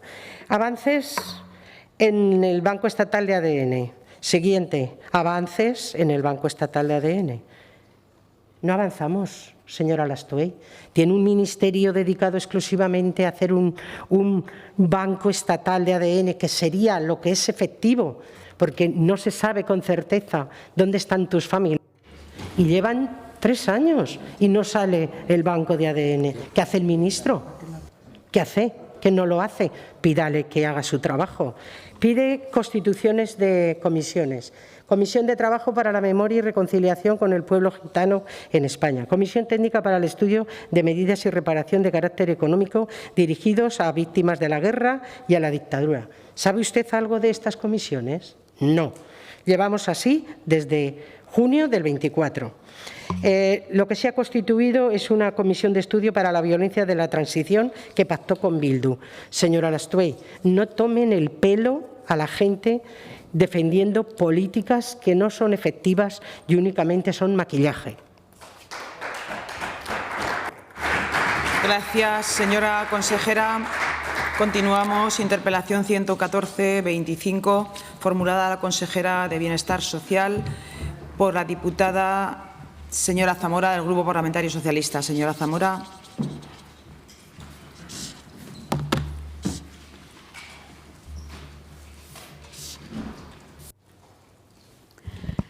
Gracias, señora presidenta. Señora Susín, yo he venido aquí a hablar hoy de familias. Usted, siguiendo el argumentario del Partido Popular, puede hablar de Ábalos, de Koldo o de lo que quiera, pero le recomiendo que evite la tentación de hablar de esto segundo, porque las familias saben que la corrupción es una lacra de esta sociedad y también saben que cuando entran en los partidos, ustedes y nosotros, al igual que ocurre con la política de familias, actuamos de forma diferente. Nosotros con las familias regulamos derechos, mientras ustedes los recurren al Constitucional, y con la corrupción nosotros decimos tolerancia cero, mientras ustedes miran hacia otro lado. Y esto es lo que saben las familias a las que les vendieron que iban a ser una prioridad. Y lo cierto, señora Susín, es que su programa electoral prometía, recuerda, una ley integral de apoyo a las familias, un plan de apoyo, ampliar los permisos a las familias monoparentales, ayudas económicas y beneficios fiscales para el apoyo a la maternidad, incluso para el impulso de la natalidad, un programa de intervención en el medio rural y extender los puntos de encuentro, puntos suspensivos. También estuvo la familia muy presente en el primer acuerdo de gobernabilidad con Vox. ¿Recuerda el cheque bebé? O en su comparecencia de presupuestos, donde anunció, entre otras medidas, un servicio de atención terapéutica para familias con hijos con dificultades. Podría seguir, pero entre anuncios vacíos y promesas incumplidas estaríamos aquí toda la mañana. Y lo cierto es que me ocupa menos tiempo referirme a lo hecho. Porque basta una palabra, señora Susín, para hacer balance de su gestión en políticas de familias, y esa es nada. Hasta la fecha, señora Susín, salvo que luego me diga lo contrario, ni cheque bebé, ni ley de familias, ni permiso para familias monoparentales, ni nada de nada para el 99% de las familias. Porque de justicia es nombrar que algo sí que hicieron para el 1% restante. Rebajar los impuestos a los aragoneses con más renta y patrimonio. Aquel infierno fiscal del que usted tanto hablaba y del que hoy no dice nada, se alivió para unos pocos a cambio de devaluar los servicios públicos que necesitan muchos. Y mientras ustedes dejan que pase el tiempo deshojando la margarita, los indicadores sociales nos dicen que la situación de las familias de Aragón durante esta legislatura empeora. Los datos sobre el indicador multidimensional de calidad de vida del INE señalan que la calidad de vida de las familias aragonesas desciende en 2024 respecto a 2023. Aragón es la única comunidad autónoma de nuestro país donde disminuye el índice de calidad de vida respecto al informe de hace un año, mientras en la media española este índice sube un 0,26 puntos. Y lo peor, acortamos la distancia respecto a la media española. A su vez, la Red Europea de Lucha contra la Pobreza y la Exclusión advierte en su último informe que en Aragón hay un estancamiento de los indicadores sociales de la comunidad autónoma tras varios años de mejora. También en Aragón se está incrementando el porcentaje de familias en riesgo de exclusión. No sé qué le hace gracia. 1 de cada 5 aragoneses está en riesgo de exclusión y 1 de cada 4 niños en situación de pobreza relativa. No debería reírse. En estos 2 últimos años, señora Susín, prácticamente se ha duplicado el porcentaje de familias que no pueden mantener la vivienda con temperatura adecuada en invierno. El número de familias que tienen muchas dificultades para llegar a final del mes se ha incrementado en 4 puntos. Aragón y Madrid son las dos únicas comunidades autónomas en las que no ha bajado el precio de la vivienda en uno solo de los municipios de las comunidades autónomas. En definitiva, señora Susín, yo le pregunto, lo primero, si conocía estos datos. Lo segundo, lo que han hecho, lo sabemos. La interpelación era una pregunta retórica, es nada. Porque sus recetas, señora Susín, no están sirviendo al 99% de las familias. No sé siquiera si el 1% a los que bajó los impuestos está satisfecho. El Aragón de los anuncios milmillonarios de Azcón no está llegando a las familias, o por lo menos no a todas las familias. La situación de las familias, se lo he dicho, se está agravando. Y yo le pregunto, ¿qué va a hacer, señora Susín, para proteger a las familias que están pasando por estas situaciones de privación? ¿Ha pensado en convocar el Observatorio de la Familia para, ya que usted ni sabe ni puede, le ayuden a saber qué hacer o analizar qué está ocurriendo? Aquí lo dejo, señora Susín. Cuéntenos lo que ha hecho, ya se lo he dicho yo, cuéntenos lo que va a hacer. Muchas gracias. Gracias, señora Zamora. Señora consejera, su turno para responder.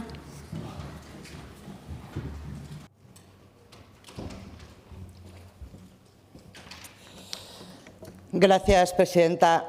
Empezar una interpelación con excusatio non petita, accusatio manifiesta, ya dice mucho de lo poco que tiene que decir usted.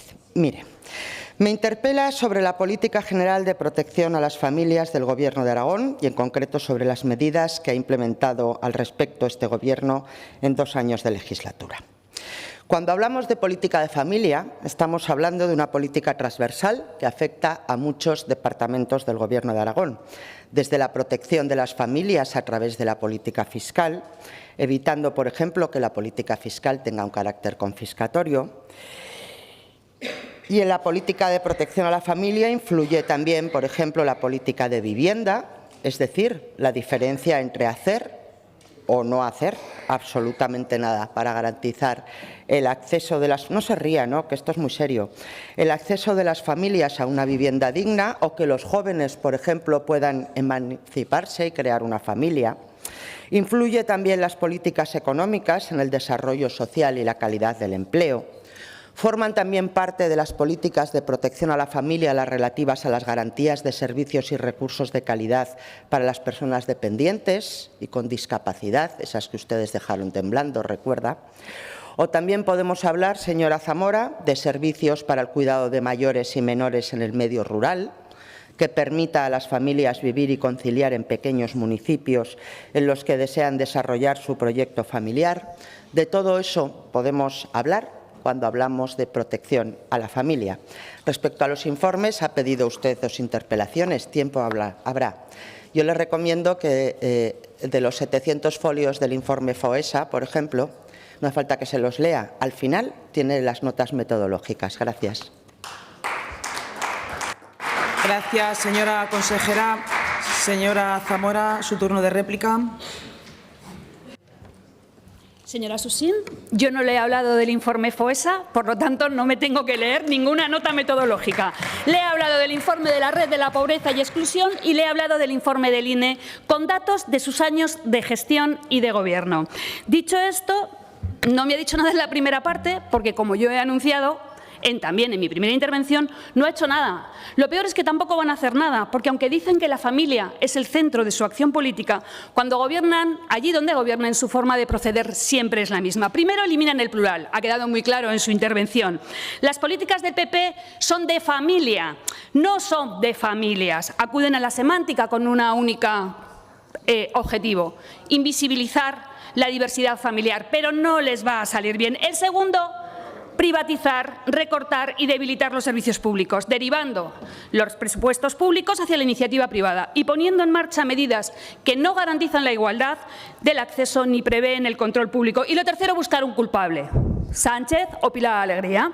Esto es lo tercero para tapar sus grietas de gestión. Esta vez lo tiene difícil, porque, señora Susín, el Gobierno de España ha enviado al Gobierno de Aragón un 42,8% más del dinero que destinó el Gobierno de Rajoy. ¿Y qué ha ocurrido con las familias? ¿Dónde está este dinero, señora Susín? Mire, su modelo y su forma de gestión la estamos viendo en educación. Mientras recortan la inversión en los centros públicos, donde existen aulas vacías, se concierta el bachillerato o se privatiza la escolarización de los niños y niñas 0-3. Lo vemos en sanidad. Somos la sexta región con mayor grado de privatización sanitaria. En tan solo 2 años, señora Susín, hemos subido 3 puestos. Han vuelto a recuperar el ranking que tuvimos en 2014 con Rudy, 11 años después. Mientras, ¿qué ocurre? Pues lo que hemos escuchado hoy en la radio. Todo esto ocurre mientras cierran 18 de los 21 consultorios en Albarracín, o las familias no pueden acudir al pediatra en el medio rural porque no lo tienen. Un modelo que repiten en vivienda, de la que usted hablaba, donde la prioridad la vimos ayer en la intervención del presidente. La prioridad, ¿cuál es? No es favorecer, señora Susín, se lo dijo la señora Rouco, no es favorecer el acceso a una vivienda digna y asequible a las familias, sino beneficiar el negocio inmobiliario de los promotores. Una política que hace que Aragón esté entre las comunidades autónomas donde más ha subido el precio de vivienda, o que Zaragoza, en este momento, el precio del alquiler se incremente 3 veces lo que se incrementan los salarios. Un modelo que hasta ahora no habían tenido entrada en los servicios sociales, pero que ustedes se están encargando de ello, privatizando la atención de los niños y niñas de un servicio tan esencial como es la atención temprana. Esta es la prioridad del Partido Popular. La prioridad del Partido Popular no es atender las necesidades de las familias, señora Susín, es hacer negocio con ellas. El Partido Popular sabe que donde hay una necesidad hay una oportunidad de negocio y así actúa. Y por este motivo, a pesar de tener el presupuesto más alto de la historia y una financiación en los presupuestos del Estado sin precedentes, no está llegando a las familias. Y usted es la responsable de las políticas de familia del Gobierno de Aragón, que claro que son transversales. Usted es responsable de garantizar los derechos. Y yo le pregunto, señora Susín, ¿cómo van los trabajos de la Ley Integral de Apoyo a las Familias? ¿Cómo van? ¿La deja para el próximo programa electoral, quizá, que me mueve la cabeza? La Dirección General de Familia en 2024, señora Susín, tuvo un presupuesto histórico, pero una ejecución 12,6 puntos inferior a la del 2023. Pero es que en 2025, señora Susín, los datos arrojan nuevamente una ejecución del 28,43, 10 puntos inferior a la ejecución de septiembre del 23. ¿Cuáles son los motivos, señora Susín? ¿Es la falta de personal, como nos decía la directora general? Pues soluciónelo, porque realmente tiene una falta de personal, un problema estructural en su departamento. Hablemos de la conciliación. Su programa estrella se ha preocupado esta semana de anunciarnos lo que hará en el 26. Claro, porque lo del 24 y el 25 no nos lo puede contar. Las casas de la infancia, financiadas, por cierto, aunque lo ocultan en sus notas de prensa, por el Gobierno de España. ¿Qué va a ocurrir con este recurso? Hablé con su consejera de al lado, porque ayer ni lo nombró, la consejera de Educación va a garantizar la gratuidad del 2-3. ¿Qué va a pasar con las casas de infancia? ¿Han hablado ustedes y han dicho a los alcaldes lo que va a ocurrir? Mire, las familias saben que las dificultades de conciliación son muchas, usted lo ha dicho. Unas de ellas que lo sufren en sus carnes todos los días son las familias que tienen hijos o hijas con enfermedad grave. Hace unos meses aprobamos una propuesta de resolución en la que el consejero de Hacienda nos decía una pregunta que iban a cumplir. Se trata de regular en Aragón los permisos que necesitan las familias para el cuidado de sus hijos e hijas. Un permiso que prevé la ley CUME, aprobada por el Gobierno Zapatero. ¿Qué puede decirnos al respecto? No hemos visto mención alguna en su estrategia de conciliación. En mi primera parte le he hablado de las familias con carencia material. En 2024 eliminó las ayudas de pago único que recibían las familias más vulnerables. Son pequeñas, lo sé, pero ¿van a poder cobrar las familias estas ayudas en 2025, aunque sean pequeñas? Hemos trabajado en varias propuestas de la prestación aragonesa complementaria. Las va a hacer. Voy a terminar con la atención a la dependencia. Es uno de los pilares fundamentales. Han reducido las plazas en residencias públicas, mientras han incrementado termino ya, las prestaciones para pagar las residencias privadas, aunque sean las más bajas de España. ¿Qué va a hacer, señora Susín, con las 7.000 familias que están esperando una plaza residencial? ¿Qué va a hacer en 2026? ¿Qué va a ocurrir si no hay presupuestos? ¿Qué va a ocurrir si no hay presupuestos con la compatibilidad que las familias cuidadoras le han pedido con la ayuda del entorno familiar y la del centro de día? ¿Tendrán que esperar al presupuesto? Mire, señora Susín, no puede mirar para otro lado con todo lo que están pasando las familias, cuando su Gobierno destina fondos para privatizar la educación infantil, cuando los servicios de conciliación en los colegios se cierran y se introducen copagos, cuando se recorta la educación pública y se destinan fondos a los privados, se cierran los espacios jóvenes en la ciudad de Zaragoza, se cierran consultorios en el medio rural y no hay pediatras. Las ayudas a la dependencia son las más bajas de España y se reducen las plazas residenciales públicas. Incumpliendo su programa electoral, sí, pero incumpliendo también su programa de gobierno. El 99% de las familias coneses a las que están engañando le recordarán en el 2027 o cuando sea que su sitio es este, el de la oposición. Señora consejera, su turno de dúplica.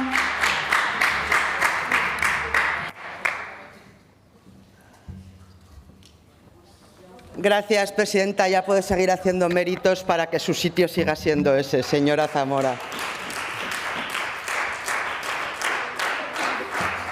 Mire, o sea, ha salido aquí a intentar colar, como sea, el argumentario del Partido Socialista estos días. Ha mentido. Hemos reducido plazas públicas de residencia. Señora Zamora, ¿quién hizo el sistema de acreditación por el que había que hacer unidades? ¡Ah, no! ¡Ahora no! ¿Quién hizo ese sistema de acreditación en el que había que hacer unidades de convivencia en las residencias? ¿Quién licitó y adjudicó? Señora Zamora, ya ha intervenido, no es un debate. ¿Quién inició la reforma de las residencias públicas con unidades de convivencia en las que se reducían plazas de residencia? Ustedes, señora Zamora, pero ahora no. Mire, ha dicho usted una cosa, yo tenía dos intervenciones, la A y la B, creo que voy a ir a la B. Ha dicho usted que condena la corrupción. Yo no les he oído todavía a ninguno de ustedes condenar la corrupción de su partido. Ha elegido hoy usted un mal día para hablar de familias. Y lo digo en plural, porque es tan retorcida, señora Zamora, que introduce hasta la eliminación de los derechos de los tipos de familias. Por favor, no sea ridícula y deje de decir tonterías que no tienen absolutamente nada que ver con la realidad. Señora Zamora, ¿ha elegido un mal día para hablar de familias?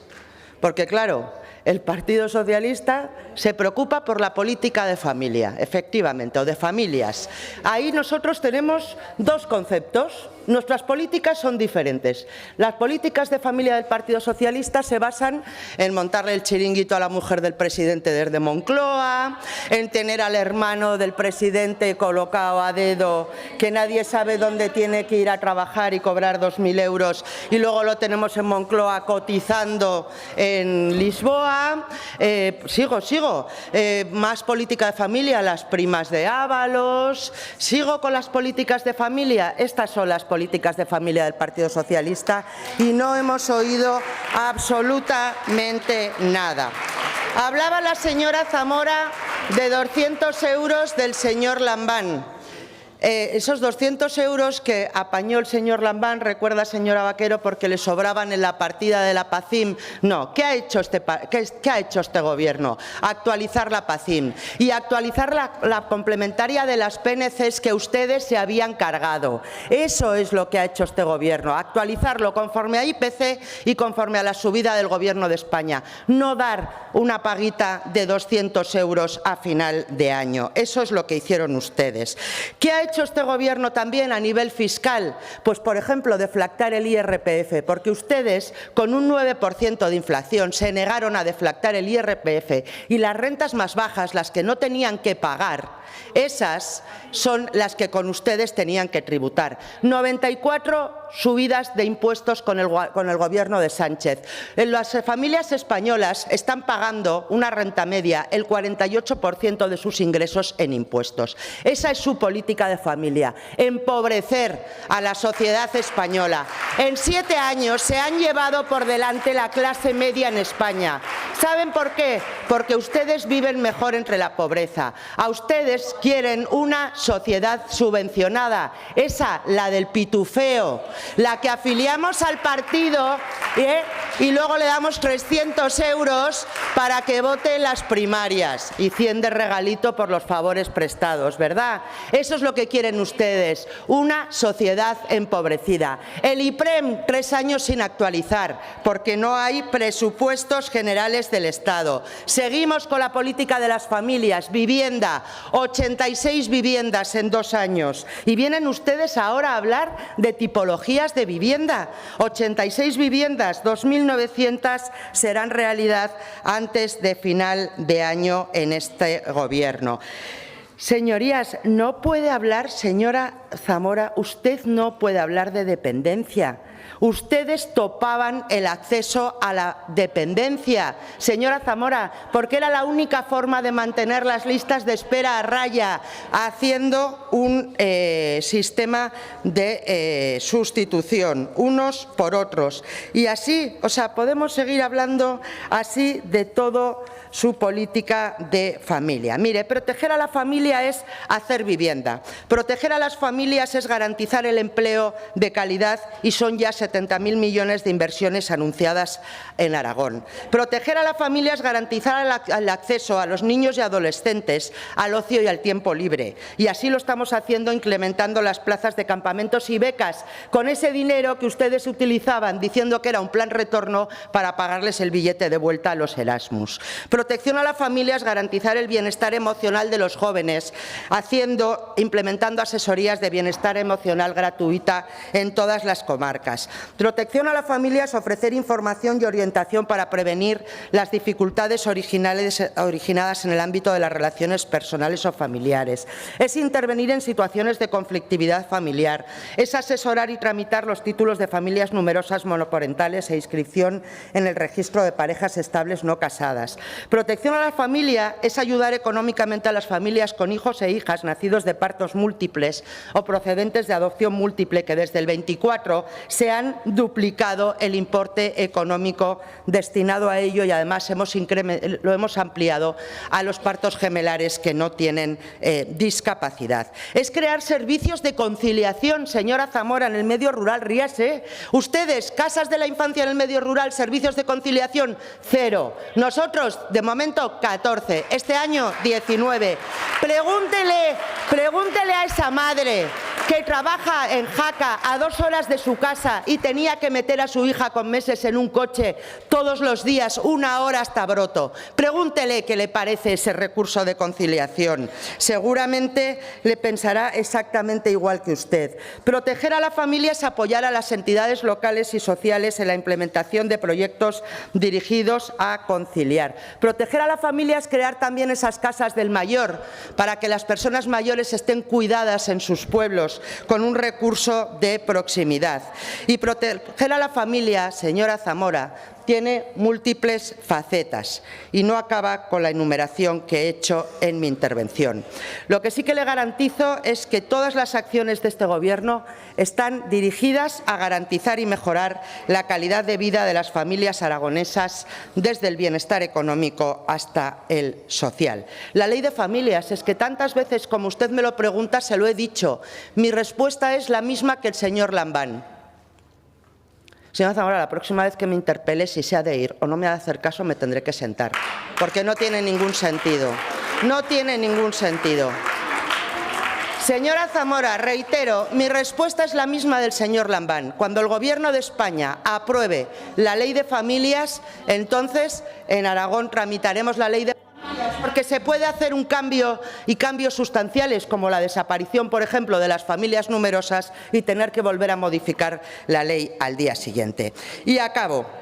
Tiene usted mucho valor para venir a hablar de políticas de protección a la familia con el plantel que tienen en la familia socialista. Gracias. Gracias. Señora presidenta, por artículo 121.1 me gustaría preguntarle a la consejera alguna cuestión porque creo que ha dicho una inexactitud. No, señora Zamora, el 21 121.1 por inexactitud. 121.1 es por inexactitudes. Sí, por inexactitud. Pero no para formularle otra pregunta, porque puede presentar otra interpelación sobre como creo que está en inexactitud, me gustaría que lo aclarara. ¿Me puede describir la inexactitud? Que el presidente Lambán dijo que aprobaría una ley de familias cuando se aprobara en el Estado. Tiene la palabra. Me gustaría que la consejera aclarase dónde y cuándo el presidente Lambán dijo que aprobaría una ley de familia cuando la aprobara el Estado.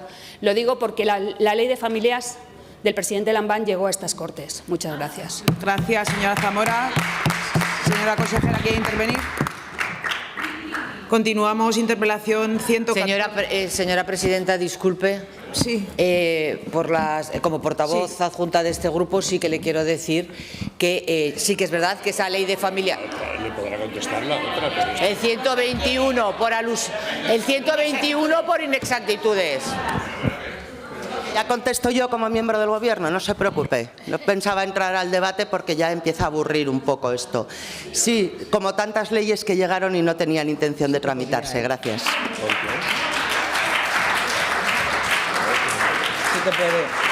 Gracias. Continuamos. Interpelación 120-25, formulada al consejero de Hacienda.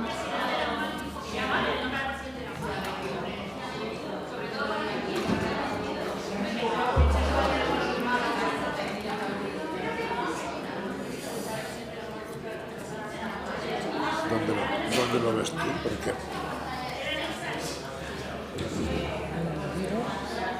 por exactitudes. No.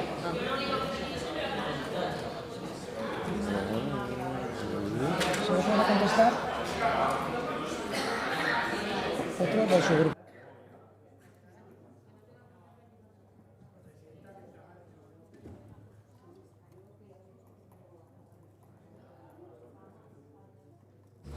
Ya podemos continuar.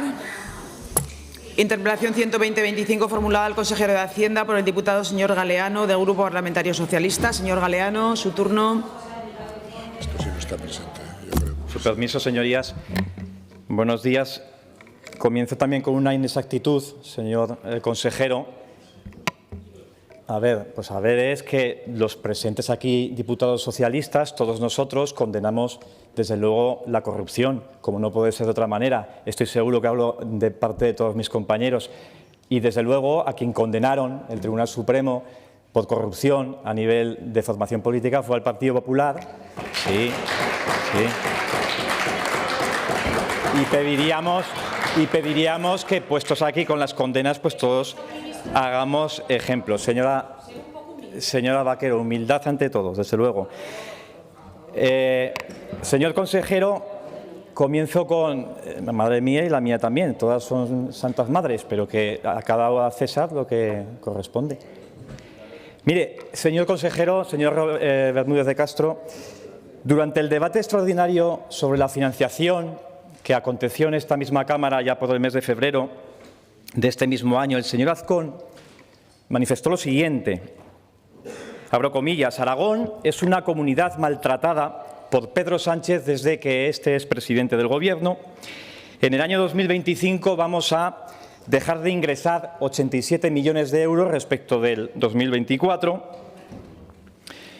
Pues bien, dicho esto, lo dijo, como digo, el presidente Azcón, les digo yo ahora que en el próximo año 2026, y según las cifras anunciadas por el Ministerio de Hacienda, Aragón va a ingresar unos 400 millones de euros más que este año 2025 entre las entregas a cuenta y la liquidación correspondiente a 2024.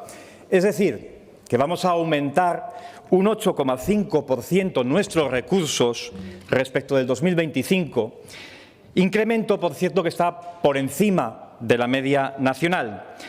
400 millones más que, sumados a los casi 700 millones de euros más que recibieron ustedes en 2024 respecto del 2023, y restándoles los susodichos 87 o 90 o 100 millones del 2025, nos dan un saldo positivo de crecimiento desde que ustedes gobiernan esta comunidad de 1.000 millones de euros.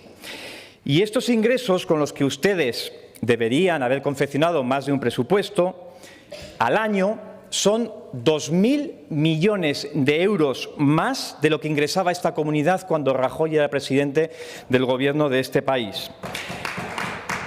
Con estos datos siguen ustedes, sigue el señor Azcón haciendo un relato absolutamente victimista, con eso de que Pedro Sánchez nos roba, en este caso no es España, es Pedro Sánchez, y de que la ministra Pilar Alegría no hace nada para evitarlo.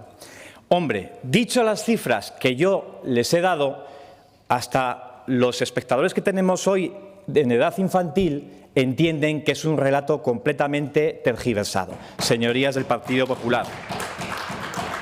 Y mi pregunta es un tanto retórica, señor consejero. ¿Van a agradecer ese incremento de 400 millones de euros para el 2026 con un cariño, digamos, proporcional al agravio que denunciaron ustedes que existía cuando perdieron los 87 millones de euros? ¿Van ustedes a atribuir a la ministra y secretaria general de esta Federación Socialista algún mérito en este incremento? ¿Qué tipo de responsabilidad tiene ahora la ministra en este incremento? Si la excusa en el año 2025, bueno, la primera de tantas excusas que enarboló el presidente Azcón para no hacer un presupuesto fueron que le faltaban 87 millones de euros, allá por febrero, y como digo, y un poco antes también lo dijo. Ahora que el presupuesto va a crecer del dinero que llega de Madrid en torno a los 400 millones de euros, no tendrán excusa para presentar un presupuesto. Incluso les diría que haciendo una regla de 3 simple pueden presentar hasta 4 presupuestos. 87, 400, pues dan 4 presupuestos. ¿Qué van a hacer ustedes ante una situación de crecimiento nítido de los ingresos para el 2026, aprovechando ese ciclo económico y esa política fiscal? ¿O será que padecen hoy la misma debilidad parlamentaria que padecían entonces, hace un año, con esa negativa de Vox a apoyarles el presupuesto?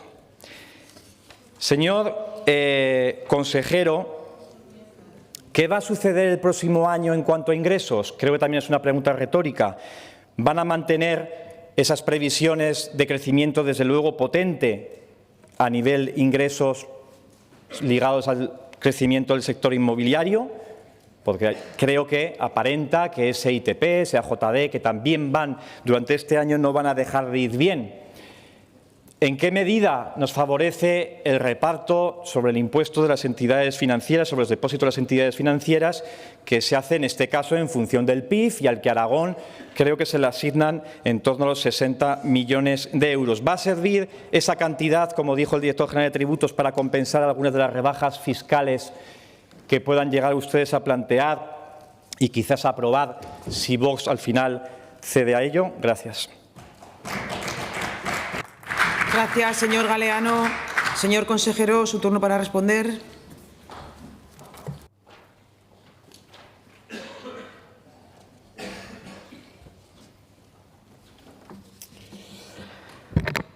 Gracias, señora presidenta. Buenos días, señores y señoras diputados. Bienvenidos también a los chavales que hay arriba en la tribuna.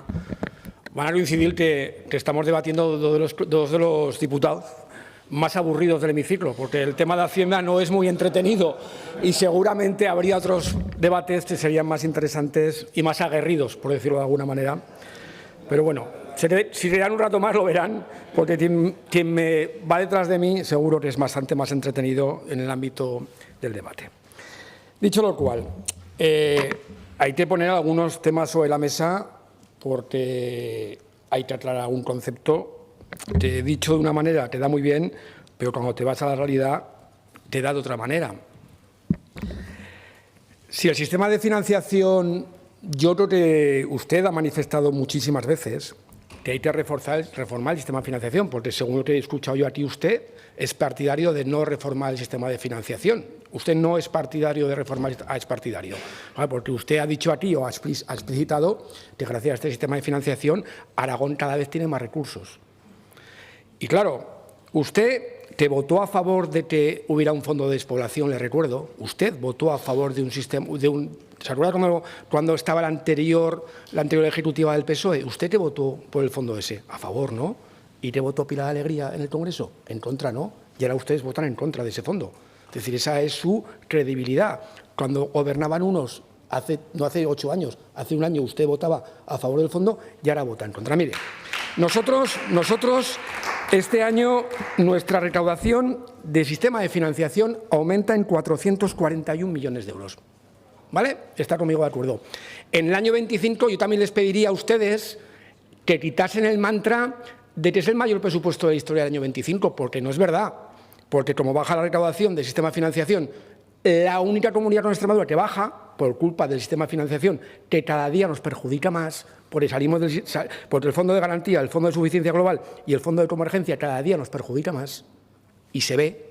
Y no es culpa de Sánchez, es culpa del sistema. Que yo lo he dicho a ti más de una vez, que yo no diga, escúcheme un poco más, que yo aquí lo he dicho bastantes veces y pido la reforma, ¿vale?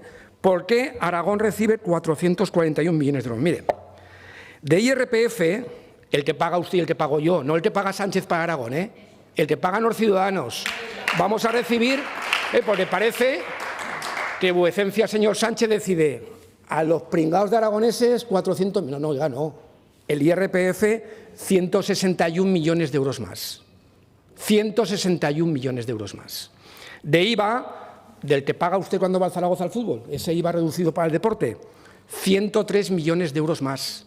103. No del señor Sánchez que decide, del IVA.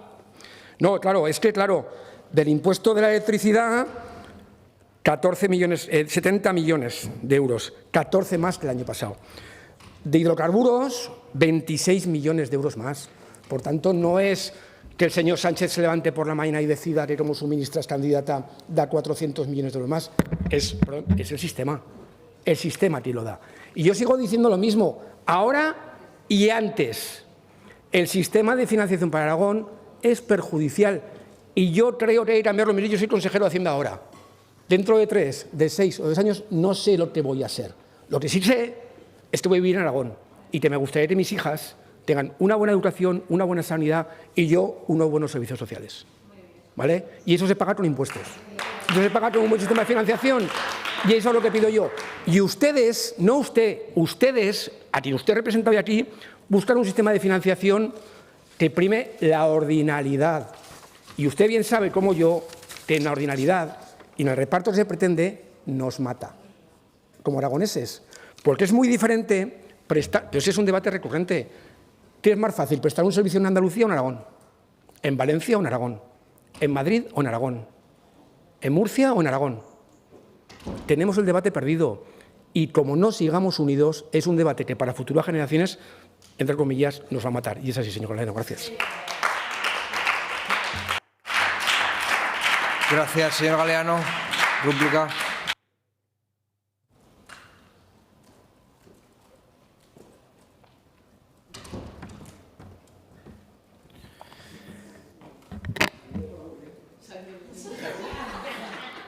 No esperábamos menos, ¿verdad, señor consejero? Tampoco esperaba yo otra cosa que lo que me ha respondido. Efectivamente, es ahí donde quería llegar, señor consejero. Las entregas a cuenta, el sistema de financiación, no lo decide el señor Sánchez. Ni van a llegar 400 millones de euros más por benevolencia del señor Sánchez. Igual que no nos quitaron 87 por castigo del señor Sánchez ni de la señora Alegría. No lo dice usted no lo ha dicho, pero lo dijeron otros. Lo dijeron otros, por activa y por pasiva, porque efectivamente el dinero que llega a Aragón, que no es suficiente, y vuelvo a pedir aquí una reforma del modelo de financiación como pide este grupo continuamente para que Aragón reciba más recursos y efectivamente no sé qué pasará dentro de 3 meses, ni de 6, ni de esta legislatura, ni de la de Madrid, ni de nuestras vidas, ni de las de los prójimos, pero le digo una cosa, con los antecedentes que tienen ustedes en Madrid, con los antecedentes de votaciones en contra que ustedes llevan a cabo en Madrid desde que están en la oposición, como se le ocurra a la ministra, que se le puede ocurrir, así lo ha manifestado y tiene tiempo, de presentar una propuesta de reforma del modelo de financiación que dé a Aragón más recursos, incluso, ojo, que igual les da lo que desde aquí están pidiendo ahora que necesitamos, lo que dice la Cámara de Cuentas, lo que dice usted, lo que digo yo, ¿Sabe lo que hará el Partido Popular? Estoy casi convencido de que votarán en contra de esa propuesta, porque no defenderán ni la coherencia de lo que ustedes han pedido siempre, ni del beneficio para los aragoneses. Irán al discurso que les implore el señor Feijóo. Eso es lo que yo estoy intuyendo, porque desde luego, claro que hay que reformar este modelo, pero no desde 2018. Ya viene siendo desde 2009. Nosotros votamos un fondo, sí que votamos un fondo, pero las causas de esos 87 millones, desde luego, no son por la despoblación. No son por la despoblación. Y usted lo sabe, señor consejero. Usted sabe que la diferencia fue debida a que precisamente el año anterior entramos en un fondo y el año siguiente salimos de ese fondo. Y de ahí la diferencia. Eso no quita, vuelvo a decir, eso no quita para que haya que hacer una reforma profunda del modelo de financiación, en el cual el principio de ordinalidad, que usted me dice, ustedes defienden el principio de ordinalidad, pues si lo defendemos nosotros, ustedes también. Porque usted lo dice porque lo defienden los socialistas andaluces, los socialistas catalanes, los socialistas madrileños. Y ustedes en Madrid, y ustedes en Andalucía, y ustedes en Cataluña, y ustedes en Valencia, ¿qué defienden? ¿No defienden el principio de ordinalidad? Vaya. Diario de sesiones de estos parlamentos. Señorías, no hay diferencia en eso, porque ese territorio llegó a un consenso. Llegó a un consenso del conjunto de fuerzas políticas. Consenso que ¿sabe quién lo rompió? El señor Azcón. El principal culpable, sí, por manosear y por interferir en un debate que se estaba llevando razonablemente bien. Entregas a cuenta y liquidación. ¿Sabe por qué le llegan a esas entregas a cuenta para el 2026? Por los impuestos que pagan, desde luego, los aragoneses. Usted, yo y el resto de aragoneses. Hombre, claro, no por el señor Sánchez, señora Navarro, no. Ni por... No lo he dicho yo. No, ustedes no, vayan al día de sesiones. Yo he dicho que eso no es ni benevolencia antes, ahora, ni era culpabilidad antes de la señora Alegría ni del señor Sánchez. Lo que les digo es que si nosotros, en Madrid, si el Partido Socialista en Madrid, el Gobierno central, hubiera deflactado el IRPF, hubiera bajado el IVA en tropecientas ocasiones como pedían los populares, hubiera llevado a cabo una rebaja fiscal a las rentas altas, las entregas a cuenta para el 2026 no serían las mismas, señorías. No serían las mismas. Porque usted sabe que ese dinero que llega de Madrid en la cuota, la parte tributaria del IRPF o de otros impuestos cedidos, llega conforme una política fiscal y una política económica que implanta el señor Cuerpo y la señora Montero. Y usted recoge, como cualquier otro consejero autonómico, esas siembras que se hacen desde Madrid. Con lo cual... Gracias. Les dejo reflexionar. Señor consejero, tiene la palabra.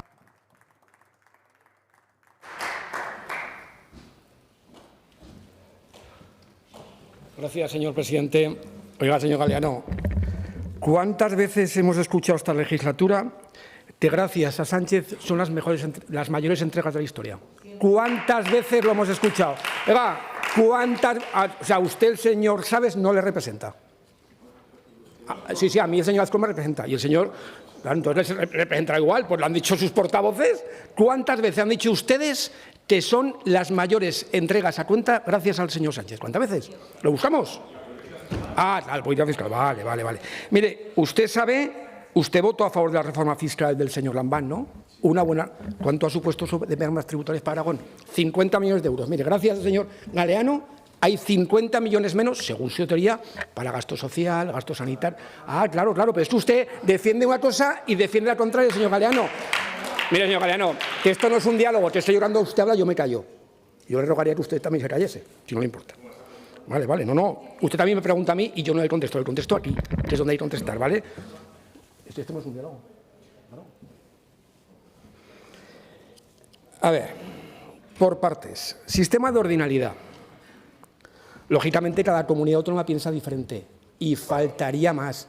Pero es que el problema de quien emana la reforma es del Gobierno central. ¿Y con quién ha pactado el Gobierno central la reforma? ¿Con quién? Con Cataluña. Gale, a la prensa al día del acuerdo que han firmado ustedes con Esquerra, que no lo he firmado yo, que lo han firmado ustedes, el Partido Socialista de Cataluña, que de momento no son ustedes. Apunten, el PSC no es el PSOE. Claro, y llega un momento determinado que ustedes pactan con ellos e intentan llevar el modelo a toda España. Y ese modelo, como usted bien sabe, ya ha salido publicado, y lo dijo la ministra en el Consejo de Política Fiscal y Financiera, estaba yo, que en el último punto te velaría por la bilateralidad dentro de la multilateralidad, que es como sorber y soplar. Quiero decirte, es que es imposible. Es decir, entonces, buscando los principios de... Espera, que habla... Llégate, no sé eso, por favor, ¿vale? Mira. Es un debate normal, yo voy a tener un debate normal, intento, vamos, yo por lo menos intento ya tener un debate normal. Cuando tú buscas, si el Estatuto de Autonomía, el artículo, ¿sabe quién fue el único secretario de Estado que en una bilateral incluyó que entrase la bilateralidad económica? El que suscribe, con el señor Lambán. Que el señor Lambán, el señor Guillén y yo pactamos que en la bilateral del año 2017 estuviese el acuerdo económico financiero para Aragón, que nadie más lo ha hecho. Yo siendo secretario de Estado. Mire si creo yo en Aragón y en la bilateralidad. Mire si lo creo. Pero dentro de un modelo que se pacte entre todos, y que dentro de ese debate entre todos haya fondos que arreglen la despoblación, la orografía, la altitud, los municipios turísticos. Lo que no puede ser, y conmigo estarán todos, es que pacten por unos pocos votos con unos, le contesto a usted porque usted me ha dado, y con otros no se pacte. Por eso es lo que hay. Dice usted que ¿qué dirá el PP? No dirá el PP. El sistema de financiación se pacta primero en el Consejo de Política Fiscal y Financiera. Y yo le puedo asegurar una cosa, porque le he dicho al principio, yo no sé cuánto tiempo va a estar usted aquí. Yo le deseo que esté el tiempo que usted desee. Yo allí tampoco lo sé. Pero yo no me levantaré de una mesa cuando haya un mal acuerdo para Aragón. Y yo ahí pongo mi palabra. Y me conoce poco, pero para terco el que suscribe. ¿Vale? Y yo no me levantaré de esa mesa. Porque no puede ser, señor Galeano, que lo que antes era, bueno, un fondo de despoblación. Pues sí, es verdad. Entramos en un fondo y salimos de otro. ¿Es verdad? Por la despoblación. Por la despoblación. Y es más, estamos recibiendo año a año menor porcentaje de financiación. Año a año.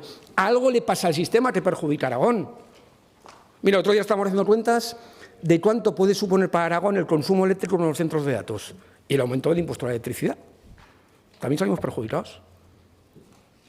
Porque no es proporcional, porque entran los fondos de suficiencia de gas y salimos perjudicados. Hombre, vamos a recaudar muchísimo más, pero no todo lo que nos gustaría. Entonces, por tanto, nosotros lo que pedimos humildemente que se debata en el grupo de financiación, que se debata allí. Y luego, como no me lo dice usted, ya se lo digo yo, esto no todo puede ser un trágala. Es decir, yo el otro día en el Consejo de Política Fiscal y Financiera te pedíamos un déficit del 0,3, que es lo normal, yo creo, para Aragón. Es decir, y te pones sobre la mesa, y explico mi voto negativo, y lo explico aquí, te pones sobre la mesa un minuto antes, es en la reunión anterior, lo que nos iban a proponer es intentar no buscar el acuerdo o intentar buscar que las comunidades voten en contra. Nosotros, con un 0,3 hubiéramos votado a favor. Pero con un 0,1 no podemos votar a favor. Por encima, con el voto de Castilla-La Mancha, Cataluña, cualquiera, y su voto salía, con lo cual es un voto más de protesta que un voto real. Pero es verdad, tú no puedes estar constantemente buscando un trágala y diciendo esto es lo que hay, o lo tomas o lo dejas. O lo tomas o lo dejas. Y no puede ser. Yo creo sinceramente que en temas de financiación hay que buscar un gran acuerdo de este sudoku que decía Solves, me parece, que es muy complejo, pero con debates como este no vamos a ningún lado. Y por cierto, algún día hablaremos de por qué no hubo acuerdo de financiación. Cuando el acuerdo estaba hecho, el anterior grupo del PSOE, del Grupo Socialista, nos pidió unos días de receso para que fuera la comisión. Gracias, consejero. Y nosotros le dimos no aprobaron esos días. Y todo estaba hecho y todo estaba acordado. Y usted lo sabe. Por tanto, de manoseo del señor Azcón no, porque quien manoseó ese acuerdo fui yo. Muchas gracias. Interpelación relativa a la política general para la instalación de centros de datos, formulada a la consejera de Presidencia. La realiza el señor Sanz, de Izquierda Unida. Tiene la palabra.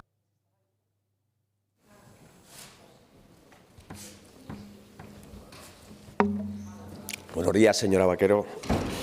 Lo cierto es que nos hubiese gustado no tener que formular esta interpelación porque los trabajos de esa comisión de investigación estuviesen ya elaborados, avanzados, porque cuando se les solicitase a ustedes información al respecto de las cuestiones que voy a poner ahora encima de la mesa para que nos las aclare, hubiesen aclarado diligentemente y no nos hubiesen trasladado única y exclusivamente la argumentación de las tecnológicas que están recibiendo esa alfombra roja cotidianamente por parte de su gobierno. En este gobierno muchas cosas andan despacio, el asunto legislativo, las comisiones de estudio en este caso concreto, pero otras van muy muy rápido y por eso creo que es momento de hablar con usted, como vicepresidenta del Gobierno, sobre alguna consideración al respecto de esa política de alfombra roja que facilita la instalación desaforada de estos centros de datos.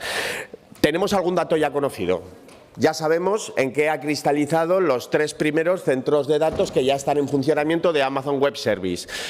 Y es verdad, vinieron de la legislatura pasada, pero como ustedes están mimetizando absolutamente lo que pasó la legislatura pasada para poder garantizar la instalación de estos centros, pues está pasando absolutamente lo mismo. O sea, que nos sirven de ejemplo para valorar su política y, por lo tanto, para plantear nuestras dudas. En esa instalación se anunciaban 1.500 empleos directos, según nota de prensa. La realidad es que hoy no llega apenas a 100 empleos. Se hablaba de unos consumos de agua que se han prácticamente multiplicado por 2. Se hablaba de una energía que al final ha sido mucha más de la que realmente estaba planificada. Capacidad para valorar, capacidad para intervenir, ninguna. ¿Cuál es el problema? Que ahora hay muchísimas más instalaciones de este tipo encima de la mesa, ya no solo planteadas por las tecnológicas, sino también por promotores inmobiliarios, fondos de inversión, incluso empresas mineras. Bueno, esto denota ya que tenemos encima de la mesa cuando menos que preocuparnos, porque al final este boom desorbitado en el que impera la falta de transparencia y de planificación legislativa también, nos lleva a 2 cuestiones: la falta de transparencia y información. Y no lo dice Izquierda Unida, lo dice la sociedad civil que quiere participar, los ayuntamientos que también están viendo cómo se les están mermando sus capacidades y derechos y, sobre todo, también la prensa. La prensa está exigiendo claridades que ustedes tampoco están facilitando. Porque, claro, es normal cierta, resguardo de información, ¿no? Es normal cierto secreto industrial, pero cuando se habla de facilidades públicas que garantizan facilidades administrativas, cuando se habla de impacto ambiental, de consumos, de seguridad de datos y protección de los mismos, no cabe ningún tipo de salvaguarda, ¿no? Aquí hay que ser claros y transparentes, muy nítidos. Y el problema es que ustedes están contribuyendo, en cierto modo, a esa vorágine con esa alfombra roja. Debatíamos con el señor López. Durante 20 años esta comunidad autónoma había otorgado 14 PIGAs. Encima de la mesa tienen 36 declaraciones de interés general. Preocupante que algo extraordinario que tiene que servir para impulsar políticas públicas se utilice única y exclusivamente de forma absolutamente desordenada y sin ningún tipo de garantía de cumplimiento de los requisitos ahí expuestos para facilitarle a empresas que ya tienen un desempeño en el mercado y en la economía suficiente como para no necesitar ese apoyo y ese respaldo público precisamente estas facilidades. Nos preocupa la competencia desleal que hay de fondo en todo esto. Y una cuestión para acabar esta primera intervención, que fundamentalmente tiene que ver con la cuestión energética. Yo creo, señora Vaquero, que no están haciendo bien los deberes y creo y me preocupa sobremanera lo que está pasando. Los centros de datos vienen por muchas cuestiones, entre otras, evidentemente, por la energía barata. ¿Pero a qué precio? Vamos a pasar de exportar el 54% de nuestra energía a tener que importar 5 veces más de la que producimos. Esto en un contexto en el que hemos incrementado en un 50% después del cierre de la central térmica de Andorra nuestra potencia instalada en términos productivos, nuestra capacidad productiva, y que hay previsto una invasión renovable que va a multiplicar hasta 4 veces lo que hay. Por lo tanto, preocupante. Por eso yo creo que no se planifica, porque ustedes quieren planificar cuando ya esté el daño hecho, cuando ya no haya nada que planificar. A partir de ahí, sabemos, por las solicitudes de estos centros de datos, 31 en todas sus facetas y variedades, 31 nuevas instalaciones de esta naturaleza, que 19 están pendientes de conexión. También sabemos que al menos 8 se van a quedar fuera del acceso a red. 8 se van a quedar fuera. Y lo que más nos preocupa es que ustedes estén otorgando la consideración de interés general a proyectos que saben que no van a tener acceso a red.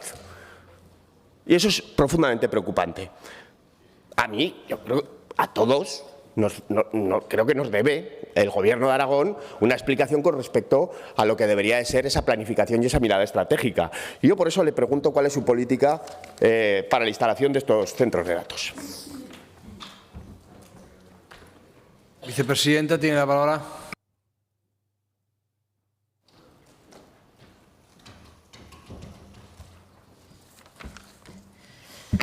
Muchas gracias, señor presidente. Señor Sanz, pues mire, la respuesta a la última pregunta creo que es muy fácil.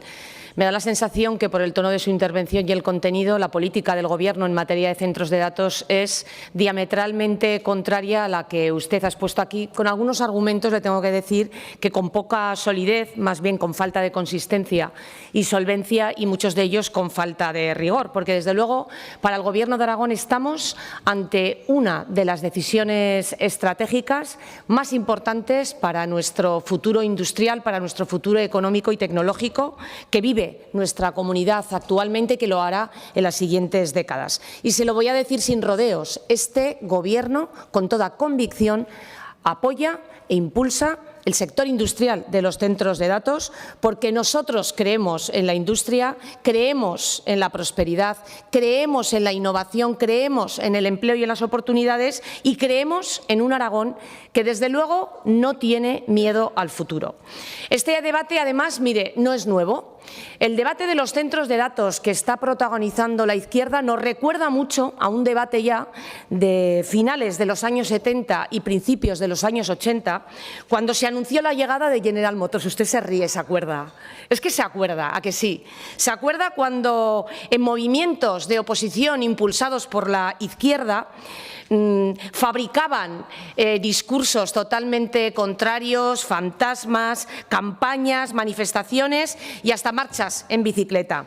Se dijo entonces que General Motors, escuchen porque les va a sonar mucho a lo de General Motors con los centros de datos, consumían demasiados recursos, que se alteraba el territorio, que generaba dependencia y que no era un futuro y un modelo productivo adecuado, y que además ponía en riesgo actividades tradicionales. ¿Qué tenemos más de 40 años después en el sector de la automoción? Un sector modélico, un sector que además esta misma semana poníamos la primera piedra para duplicar, para crecer más con ese proyecto de la gigafactoría, con esa joint venture entre KTL y Stellantis. Un proyecto, el de la automoción, que ha dado lugar a más de 30.000 empleos, a más de 12.000 millones de facturación, a más de 300 empresas relacionadas con el mundo de la automoción.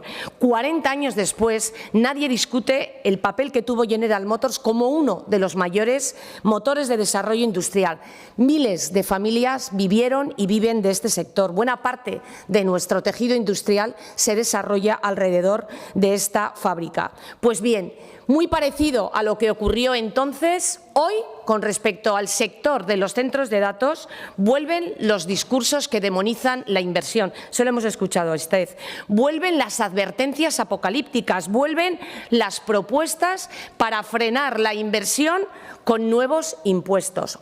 Ojo, con nuevos impuestos. La idea más brillante de la ministra de Educación y de Formación Profesional, que se supone que tiene que estar preocupada por el futuro de nuestros jóvenes, es anunciar nuevos impuestos y crear desconfianza a la prosperidad. ¿Qué pensarán? Ojo al conocimiento que la ministra de Educación y Formación Profesional, y que aspira a presidir esta comunidad autónoma, aunque vemos con muy pocas posibilidades, ¿qué pensarán los jóvenes que están trabajando ya en estos centros de datos con grandes oportunidades, con remuneraciones, con trabajos cualificados, cuando escuchen a la ministra de Educación y Formación Profesional lastrar el futuro y estas inversiones anunciando nuevos impuestos? En fin, miren, este Gobierno no va a caer en ese error histórico. Aragón hoy tiene comprometidos 60.000 millones de inversión en centros de datos. Según el informe de la Fundación Paraíso, que no me voy a entretener ahí, pero les recomiendo que se lo lean, va a ser uno de los mayores procesos de transformación económica de nuestra comunidad autónoma. Hablamos de empleo cualificado y estable, hablamos de ingenieros, de técnicos, de especialistas en ciberseguridad, de técnicos de mantenimiento, de energía, de telecomunicaciones, de logística, de inteligencia artificial, de programación y servicios avanzados. Hablamos de cadenas de valor completas a las que se van a poder incorporar nuestras pymes. Oportunidades reales para que nuestras pymes puedan escalar. Empresas aragonesas que hoy ya están trabajando y están entrando en proyectos de ejecución, de mantenimiento, de seguridad, de refrigeración, de obra civil, de equipamientos, de software, de comunicaciones. Esa es la realidad que está viviendo ya Aragón y que ustedes quieren desdibujar. Mire, hace bien poco el presidente del Gobierno de Aragón encabezó un viaje a Estados Unidos con empresas aragonesas, con organizaciones empresariales, para ver el presente y el futuro, mientras ustedes siguen en el pasado con fantasmas que no tienen nada que ver con esta realidad.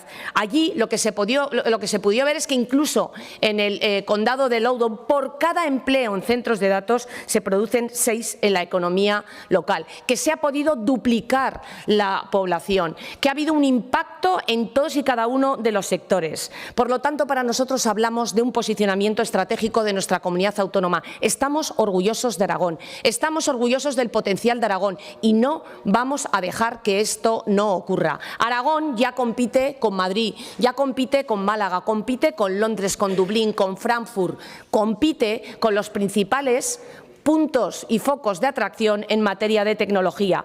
Y Aragón en estos momentos es la comunidad, la región con mayor potencial de crecimiento. Pero frente a esta realidad, ustedes fantasmas anuncian impuestos como si fuera un problema en lugar de ser una oportunidad. Muchísimas gracias. Gracias, vicepresidenta. Señor Sanz, su turno de réplica.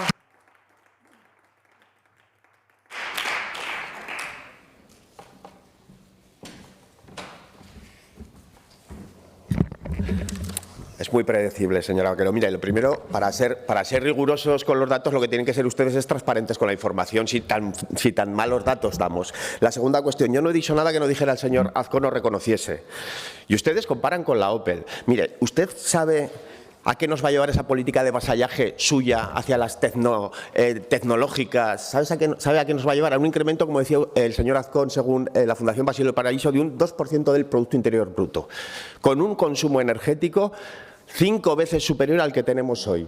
Es decir, una empresa, solo una empresa, va a consumir en sus centros de datos toda la energía que consume la economía aragonesa y las familias para generar entre 300 y 500 empleos. ¿Ese es su futuro? ¿Para eso vamos a gastar en tiempos críticos toda la energía y 5 veces más para acabar incrementando un 2% del Producto Interior Bruto? Esa es la comparación que usted hace con la Opel. Si a nosotros lo que realmente nos preocupa es que, y se están viendo ya solicitudes fraudulentas, solo tiene la prensa, solicitudes fraudulentas de conexión a red de estas grandes tecnológicas que dicen que van a consumir un poquito y luego consumen desaforadamente muchísimo más, pero como hay huecos en la ley ya no se les puede decir nada. Y a partir de ahí, ¿qué pasa? Que condenan el futuro del enganche a la energía en Aragón para que no haya opciones de industrias intensivas en empleo que puedan venir a futuro a instalarse en la comunidad autónoma. Ese es su futuro por una política clara de vasallaje que a ustedes les ponen así por encima del hombro una tecnológica en Virginia y, vamos, se vuelven locos. Pero lo que no les dicen en Virginia es que a los vecinos de Virginia se les ha incrementado el coste de la luz 265%. Eso no lo dicen tampoco ustedes.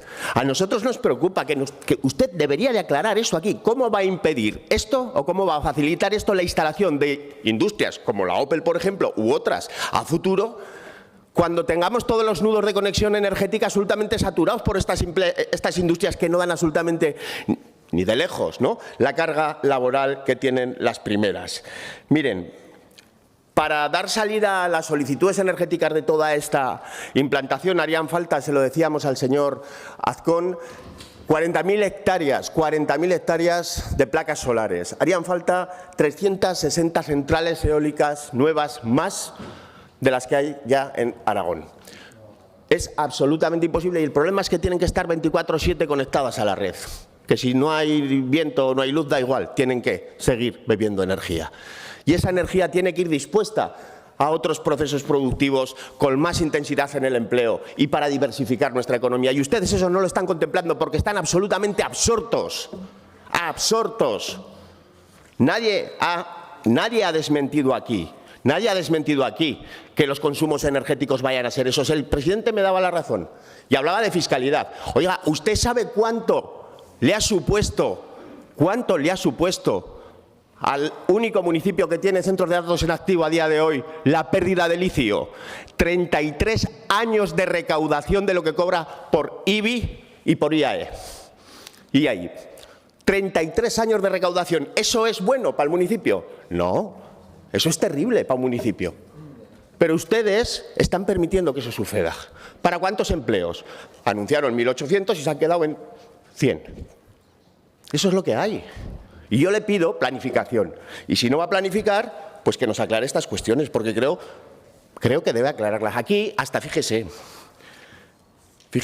hasta el responsable de operaciones de Microsoft hablaba de burbuja hace poquito. Y tenemos un problema, y ustedes están alimentando esa burbuja. Y, por lo tanto, para evitar esas peticiones fraudulentas, para garantizar que se cumple con el condicionado que se promete. Es decir, si ustedes dan facilidades públicas, garanticen que se cumplen esas cuestiones que les están prometiendo las tecnológicas, que no están garantizándolas. Porque ustedes están permitiendo que hagan de su capa un sayo, como dicen en esta tierra, para que luego nadie les pase factura absolutamente de nada. Hace falta una moratoria de esta cuestión y hace falta ponerse a planificar. Y hace falta tener capacidad de exigir que todas las promesas, todos los cumplimientos ambientales, el condicional en materia de empleo y calidad, el condicional en materia fiscal, el condicional en materia de producción energética, externalidades positivas, se cumplen. Y si no, no se implantan. Porque de lo contrario, lo que ustedes están haciendo es trabajar, como lo he dicho muchas veces, como el CEO de una multinacional y no como la presidencia y la vicepresidencia de un gobierno de Aragón. Gracias, señor Sanz. Señora consejera, su turno para dúplica. Pues sí, la verdad, señor Sanz, muchos CEOs hacen falta para impulsar el crecimiento de Aragón y afortunadamente estamos en un momento en que estamos atrayendo muchas empresas que necesitan buenos CEOs y necesitan también una administración que facilite, que simplifique, que agilice y eso es lo que está haciendo el Gobierno de Aragón y por supuesto lo comparaba con la GM, porque entonces señor Sanz, también se encargaron de alimentar fantasmas, de crear miedos, de anunciar situaciones apocalípticas, pero ahora, lógicamente, la situación es diferente y por eso me he referido a que en aquel momento ustedes llegaron a hablar también de complejos militares industriales, se agitó el miedo, se fabricaron sospechas, se trató de frenar una inversión que hoy todos tienen que reconocer que es uno de los grandes pilares del progreso y de la economía y motor transformador de esta comunidad autónoma. Pero mire, se lo he dicho, este Gobierno no va a convertir en un problema lo que es una gran oportunidad. Sobre los datos hay total transparencia. Todas y cada una de esas memorias han ido avaladas por los informes de las diferentes direcciones generales.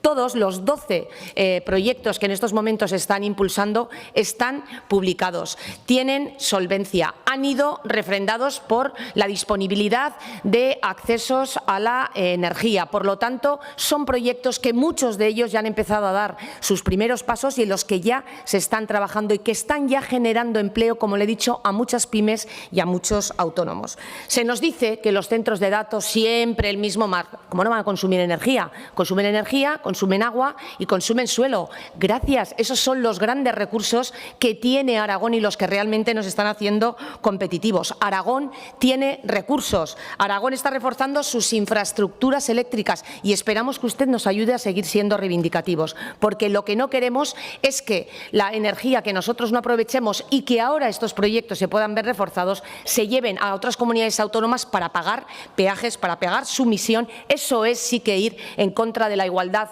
y de las oportunidades de Aragón. Aragón está demostrando que tiene capacidad para impulsar su desarrollo económico y su sostenibilidad. La única manera de que reviertan estas inversiones en Aragón es impulsando y dando la oportunidad a estos proyectos, levantando las barreras que nos quiere poner el Gobierno de España, llevar a cabo la creación de empleo local, impulsar la formación, integrar a las empresas aragonesas en estas cadenas de valor y es a lo que nos estamos dedicando. Mira, este Gobierno lo tiene muy claro. Aragón no se puede construir desde el miedo, desde las barreras, desde la desconfianza, desde el bloqueo ideológico, que es lo que usted demuestra aquí con su intervención. Aragón se construye desde la industria, desde el empleo, desde la innovación y desde la tecnología. Por eso vamos a defender el sector industrial de los centros de datos y la generación de todo un ecosistema transformador, como en su día lo defendimos con la automoción. Sabemos que dentro de 40 años, porque el recuerdo, la memoria es la mejor vacuna contra el fracaso, cuando se mire atrás se dirá exactamente lo mismo que con aquel gran proyecto, que el Gobierno de Aragón, en este caso el Gobierno de Azcón, acertó dando oportunidades de futuro para todos los aragoneses. Muchísimas gracias. Gracias, señora consejera. Interpelación 123-25, formulada a la consejera de Educación por el diputado del Grupo Parlamentario Vox en Aragón, señor Zibiac. Señor Zibiac, su turno.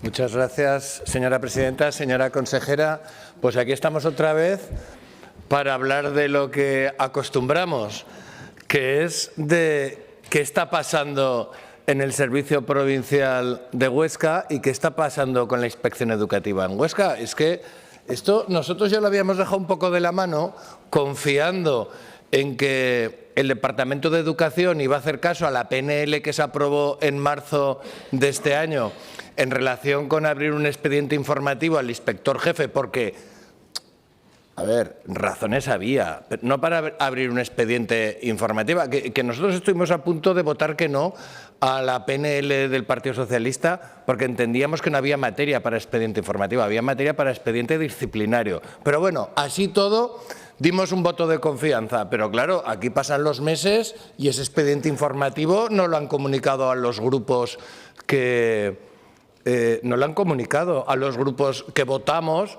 y que propusimos eso al Departamento de Educación. Además, nos desayunábamos el día 11 con la noticia, el 11 de noviembre, con la noticia de que la Junta de Personal Docente en Huesca vuelve a pedir el cese del inspector jefe de Huesca y la dimisión de la directora provincial de Educación. Que aquí lo que está pasando con la directora provincial de Educación, mire, se lo digo con todo el respeto y con el mayor del cariño. Lo que le está pasando a la directora provincial de Educación no nos gustaría que le pasara a usted, señora consejera. Que la directora del Servicio Provincial se está comiendo los marrones de otros. O de otro, mejor dicho. De otro. Y de verdad, no me gustaría que le pasara a usted, que se comiera el marrón que no le corresponde. Que le corresponde a quien actúa mal e incumple sus obligaciones. Bien, pues es que, investigando un poquito, pedí a ver qué había dicho la Junta de Personal, qué motivos había, y claro, son los motivos ya conocidos para pedir la dimisión, tanto del inspector jefe como de la directora del Servicio Provincial.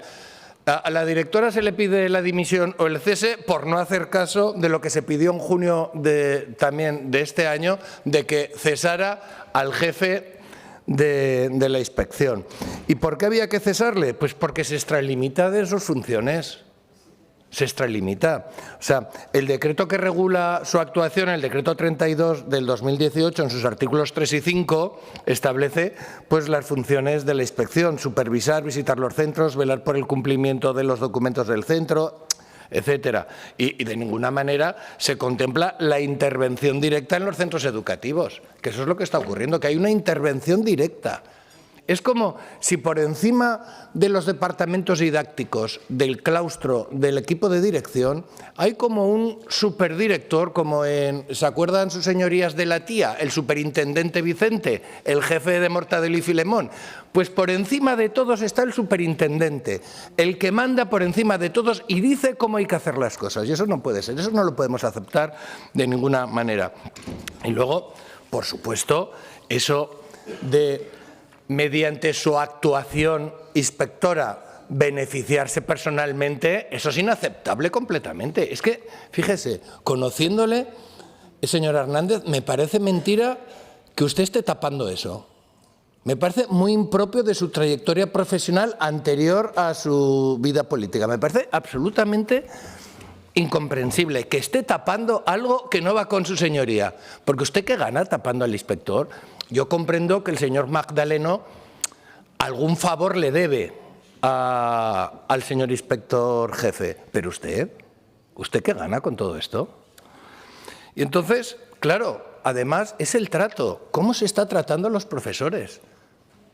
Que luego esto sale en las encuestas, que la gente está estresada, que es que hay bajas laborales, que hay una insatisfacción laboral, que los profesores están hartos de dedicar horas todas las tardes a hacer los papelitos que le manda hacer el inspector y todo el mundo sabe que no sirve para nada.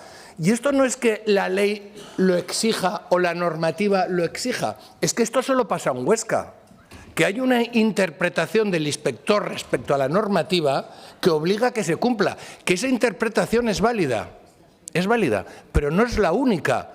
Entonces, se está atacando, se está mancillando el derecho a la autonomía de los docentes, de los departamentos didácticos, de los claustros y de los equipos de dirección, porque con una normativa que afecta a todos, hay diferentes formas de aplicarla y diferentes formas de interpretarla. No solamente hay una. Y no puede ser que haya un inspector que invente cosas, que sea como un supremo legislador que dice cómo hay que hacerlo todo. Y mire, le voy a poner un ejemplo. Por ejemplo, en Huesca se obliga a que sea un elemento curricular cuando en ninguna normativa lo pone los resultados de aprendizaje imprescindible. ¿Dónde sale eso? ¿Dónde dice que los resultados de aprendizaje sean elementos curriculares que hay que tener en cuenta en la evaluación ordinaria de los alumnos? ¿Dónde se define lo que es un aprendizaje imprescindible? ¿Me lo puede decir? ¿En qué apartado de la normativa se define lo que es un aprendizaje imprescindible y obliga a tenerlo en cuenta en la evaluación ordinaria de los alumnos que no tienen problemas de nada? Y digo esto porque la única mención que se hace, es, por ejemplo, en secundaria, es en el artículo 14.5, que dice que cuando el progreso del alumno no sea el adecuado, habrá que establecer medidas de refuerzo educativo para la adquisición de aprendizajes imprescindibles con el fin de continuar con el proceso educativo. Pero eso no quiere decir que haya que valorarlos en la evaluación ordinaria. Dice, no, es que a mí me gusta valorarlos en la evaluación ordinaria. Pues bien, hágalo, pero eso no en ningún apartado de la normativa obliga. Pues bien, pues el inspector obliga porque a él le gusta hacerlo así. Y lo mismo con el control de las horas, de las 2 horas de reducción de los mayores de 55 años, que como bien sabe su señoría, tienen derecho a 2 horas de reducción y en esas horas tienen que hacer actividades complementarias, pedagógicas, organizativas, de mantenimiento del software, de lo que sea.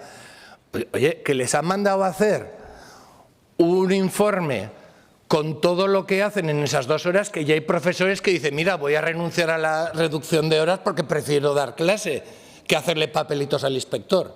¿Entiende lo que le estoy diciendo? Que esto no puede ser y que no podemos seguir así. Así que yo le quería preguntar que qué piensa hacer, que cuál es la situación de la Dirección Provincial, de la Jefatura de la Inspección en Huesca y qué piensa hacer para normalizar la situación y para que los docentes puedan dedicarse a su trabajo, que es a enseñar. Muchas gracias, señoría. Gracias, señor Civiac. Señora consejera, su turno para responder. ¿Cuánto tiempo me queda?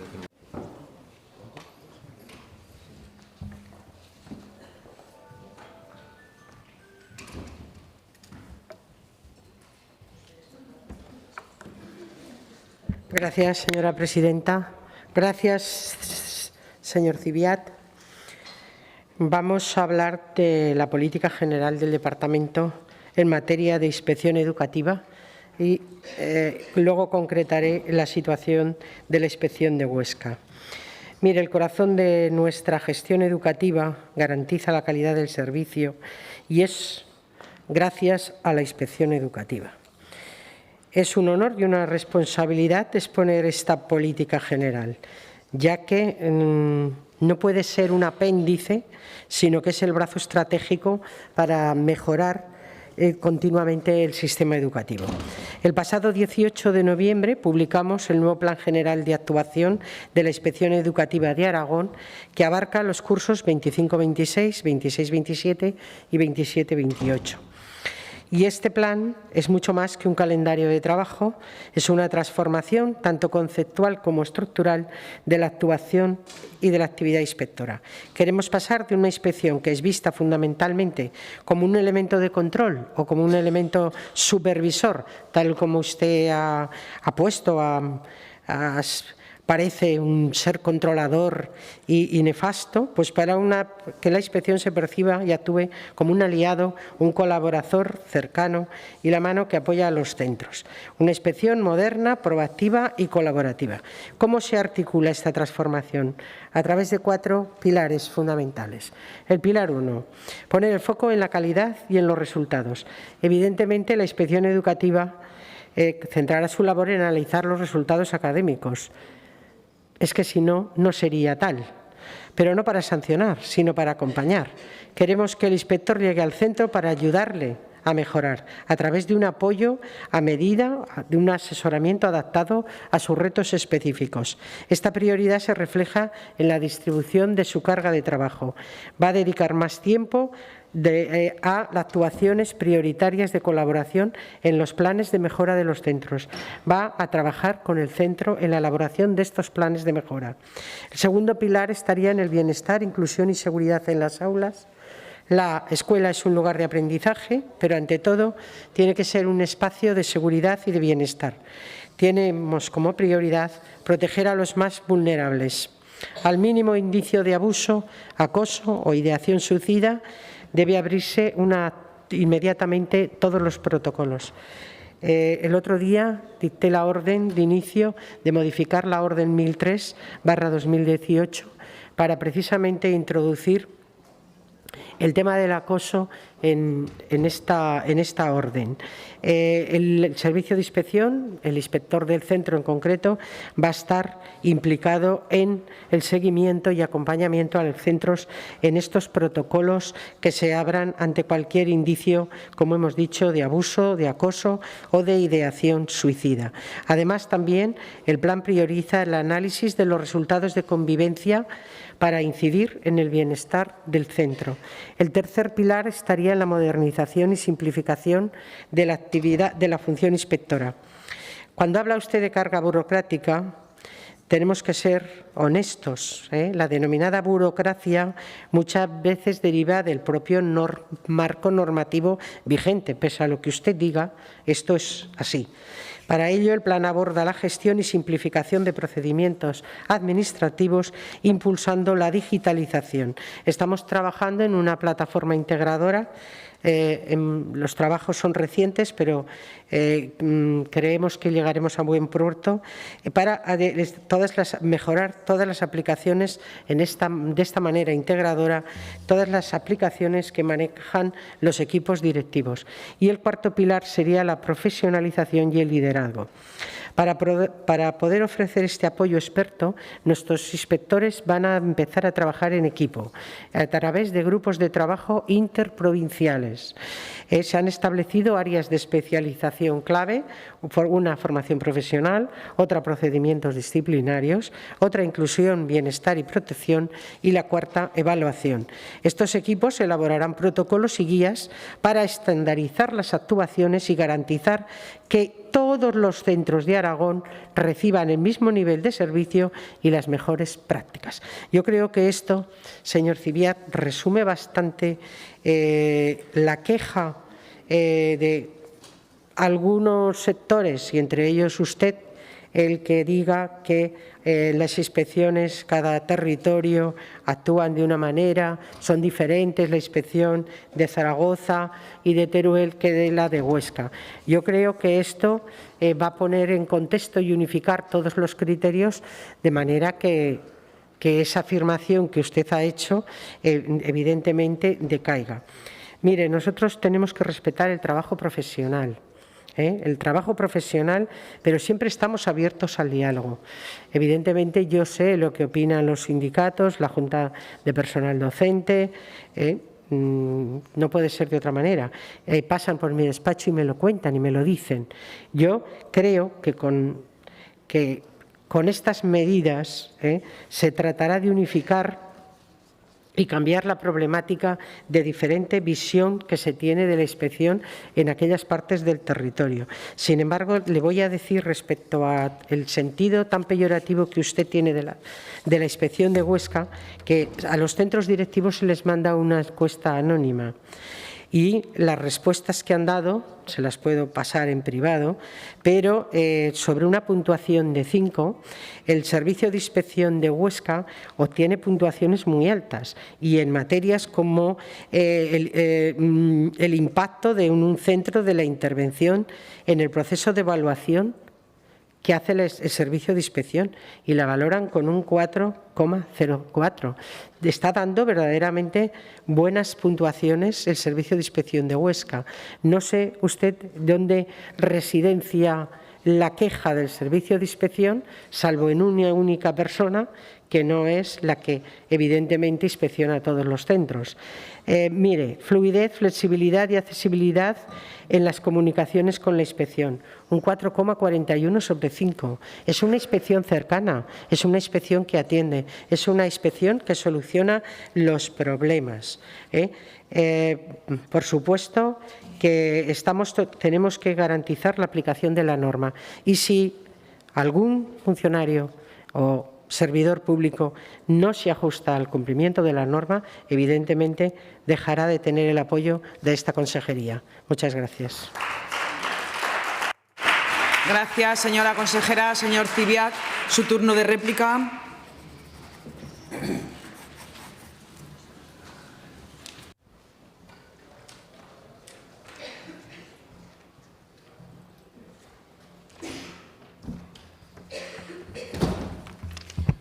Muchas gracias por su amable respuesta, señora consejera. Me ha respondido a todo lo que le he preguntado.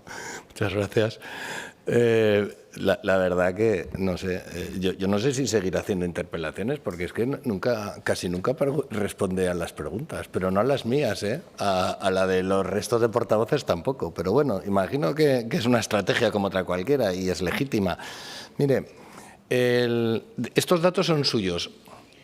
El 95,8% del profesorado de todo Aragón entiende que la burocracia interfiere en su labor de forma constante, que las tareas administrativas para el 75,6% de los profesores son poco o nada útiles, que es un foco de desmotivación. El 91,9% de los profesores consideran que la burocracia afecta mucho o bastante a su insatisfacción, porque hay exceso de gestiones, hay estrés, hay pérdida de tiempo efectivo para atender al alumnado debido a ese exceso de burocracia. Y las medidas de aquel plan que anunció el señor Cabello el 24 de enero del 25, que se iban a poner en marcha a final del 2025, principio del 26, básicamente han sido en cambiar el procedimiento para solicitar la comisión de servicio y en hacer grupos de trabajo, como nos acaba de explicar. Pero medidas efectivas para reducir la burocracia de los docentes, que atenaza la labor de los docentes, es que no hay. Es que no hay, no nos ha explicado ninguna.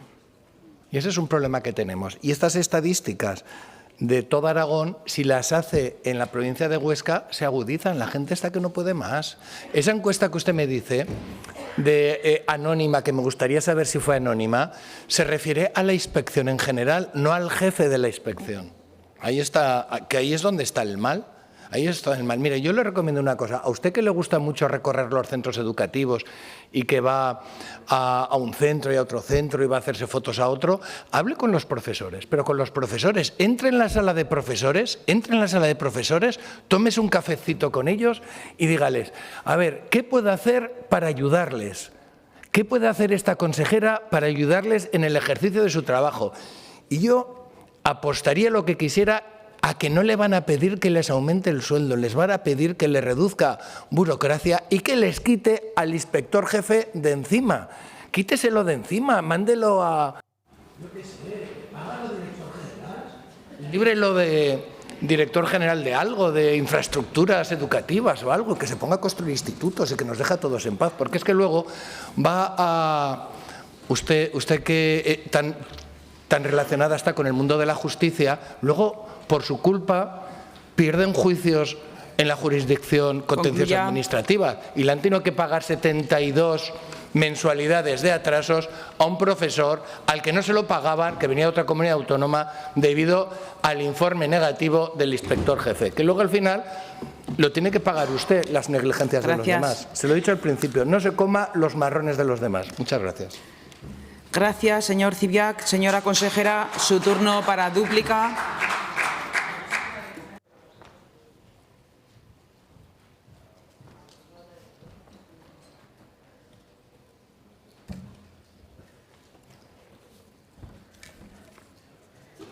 Gracias, presidenta. Gracias, señor Ziviac. Señor Ziviac, creo que le he contestado a lo que me ha preguntado. Lo que pasa es que usted ha centrado todo en la figura del inspector jefe. El servicio de inspección de Huesca no solo es el inspector jefe, es todo el servicio de inspección, ¿vale? Luego le voy a decir una cosa. ¿Tiene envidia de que yo vaya a los centros? No, le digo porque si no lo llamo y me acompaña. Mire, el expediente informativo que pidió las Cortes llegará la semana que viene, ¿vale? Se ha retrasado y creo que el motivo es justificado. Este expediente estaba siendo llevado a cabo por la DIE y por el secretario general técnico. El secretario general técnico, por motivos de salud, tuvo una intervención en agosto y no se ha incorporado hasta el día 12 de este mes. Por eso ha retrasado la elaboración o en la conclusión del informe. Pero la semana que viene lo va a tener. Por supuesto, en mi departamento está abierto a dar la máxima información, pero este expediente se refiere a un hecho puntual de un día, señor Ziviac, y usted ya está haciendo de esto una auténtica bandera de linchamiento. Lo que pasó un día, ¿vale? En cuanto a extralimitarse, la extralimitación se debe acreditar, se debe probar. No caben afirmaciones sin pruebas. ¿Me entiende? Yo no tapo a nadie y quienes trabajan conmigo lo saben. Yo doy la cara aquí en las Cortes y ante la sociedad. Yo lo que no comparto lo digo. Y cuando algo no me gusta, lo digo. Y cuando algo no me merece apoyar, no lo apoyo. Y esa ha sido mi conducta durante toda mi vida profesional y seguirá siendo aquí y cuando vuelva a mi juzgado. Creo que no tapo a nadie y cuando se acreditan los hechos se toman las medidas. Insisto, la inspección de Huesca no solamente es una persona. No lo centralicen en una persona. No es justo. El servicio de inspección de Huesca funciona bien. No hay ninguna desmantelamiento, desestructuración del Servicio Provincial de Huesca. La inspección de Huesca funciona, hay más inspectores, pero es un equipo y funciona. Y la opinión de los directores de los centros es positiva. Desde luego, señor Ziviac, no se preocupe que cuando visite los centros esta va a ser una pregunta obligada. ¿Usted cómo está con la inspección? ¿Está contenta o hay que cortar alguna cabeza? Muchas gracias, señor Ziviac. Gracias, señora consejera. Interpelación 124-25, formulada a la consejera de Presidencia sobre el sector de la artesanía en Aragón por el diputado señor Villagrasa del Grupo Parlamentario Socialista. Señor Villagrasa. Gracias, señora presidenta. Buenos días también a las personas del sector profesional artesano de Aragón que hoy nos acompañan para ver esta interpelación, este debate, señora Vaquero, que esperamos que sea constructivo, que ayude a aportar soluciones, nuevas visiones y políticas públicas para el conjunto de los artesanos de Aragón. Yo, tomándole las últimas palabras que ha dicho la señora consejera de Educación, con eso de cortar la cabeza, yo no voy a ser la reina de corazones de Alicia en el País de las Maravillas, pero sí que le voy a advertir de una cuestión. La legislatura avanza, las promesas que se hicieron se tienen que cumplir, y a veces a su gobierno lo vemos como ese conejo del relato de Lewis Carroll que siempre tenía prisa y nunca llegaba a ningún lugar. Consideremos y esperemos que ustedes lleguen al aspecto y al lugar y a la ubicación que sea útil para Aragón y específicamente útil para el comercio y para los artesanos de nuestra comunidad autónoma. Cuando entramos, señora Vaquero, en debatir o en proponer medidas respecto del comercio, ustedes, una de las primeras preguntas que le tenemos que hacer es si usted ha podido desarrollar y materializar el conjunto de las partidas presupuestarias que estaban en estos presupuestos prorrogados desde el año 24. Sabemos y conocemos el desarrollo del programa Volveremos, conoceremos también datos finales cuando concluya el propio ejercicio. También, señora Vaquero, a nosotros nos preocupa y le vamos a realizar alguna propuesta en ese sentido sobre qué políticas van a desarrollar ustedes o qué trabajo han desarrollado precisamente para preservar los oficios, el trabajo artesano, esas pequeñas empresas que además vertebran y que están ubicadas en el medio rural y que además de realizar una actividad comercial como cualquier otra desarrollan unos elementos de identidad y de profesionalidad y de señas muy importantes para la comunidad autónoma de Aragón. Y, señora Vaquero, una pregunta genérica inicial: ¿qué políticas está desarrollando usted y va a desarrollar? Y no hablemos únicamente de deseos o de planes en materia de artesanía en Aragón.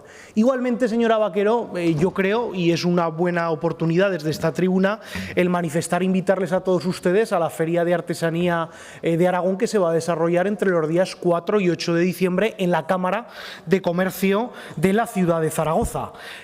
¿Alguna cuestión, señora Vaquero, que usted nos pueda indicar sobre el cambio de ubicación de la misma?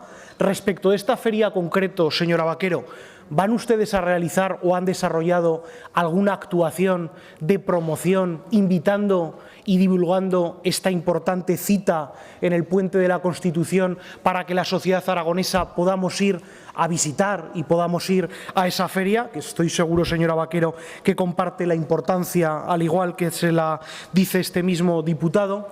Respecto del tema de artesanía también le concreto algunos aspectos, señora Vaquero.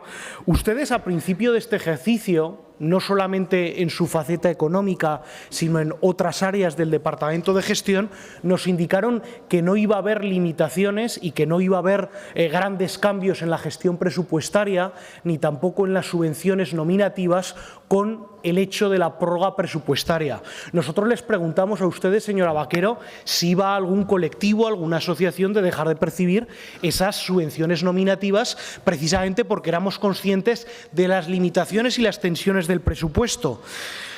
Señora Vaquero, ¿puede usted afirmar que ninguna subvención nominativa de las de su competencia, y puede usted comprometerse hoy aquí con nosotros que no va a haber ningún problema en materializar las subvenciones nominativas del Gobierno de Aragón? Igualmente, le hago una pregunta más específica. Cuando nos vamos a la partida 480437, hay precisamente una subvención nominativa para la Asociación de Profesionales de la Artesanía de Aragón, una entidad con la que históricamente los gobiernos colaboran, que desarrolla muy buen trabajo con programas como Escuelarte, que trabaja también distintas dinámicas muy importantes para la artesanía y que aparecía dotada con 175.000 euros. ¿Puede usted, señora Vaquero, comprometerse de que esos 175.000 euros van a llegar en este año 2025 para cumplir los fines que son positivos no solo para el Gobierno, sino para el conjunto de la sociedad aragonesa?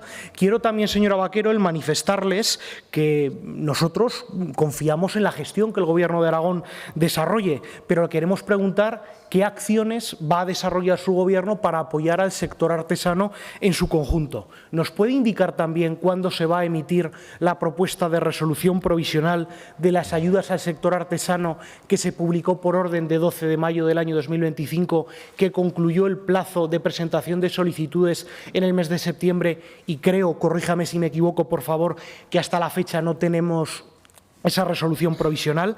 ¿Cree usted, señora Vaquero, que los 139.830 euros que consignan esas ayudas al sector artesano de Aragón está equilibrado con el presupuesto más alto de la historia y con los más de 1.000 millones que atesora el presupuesto que ustedes están gestionando?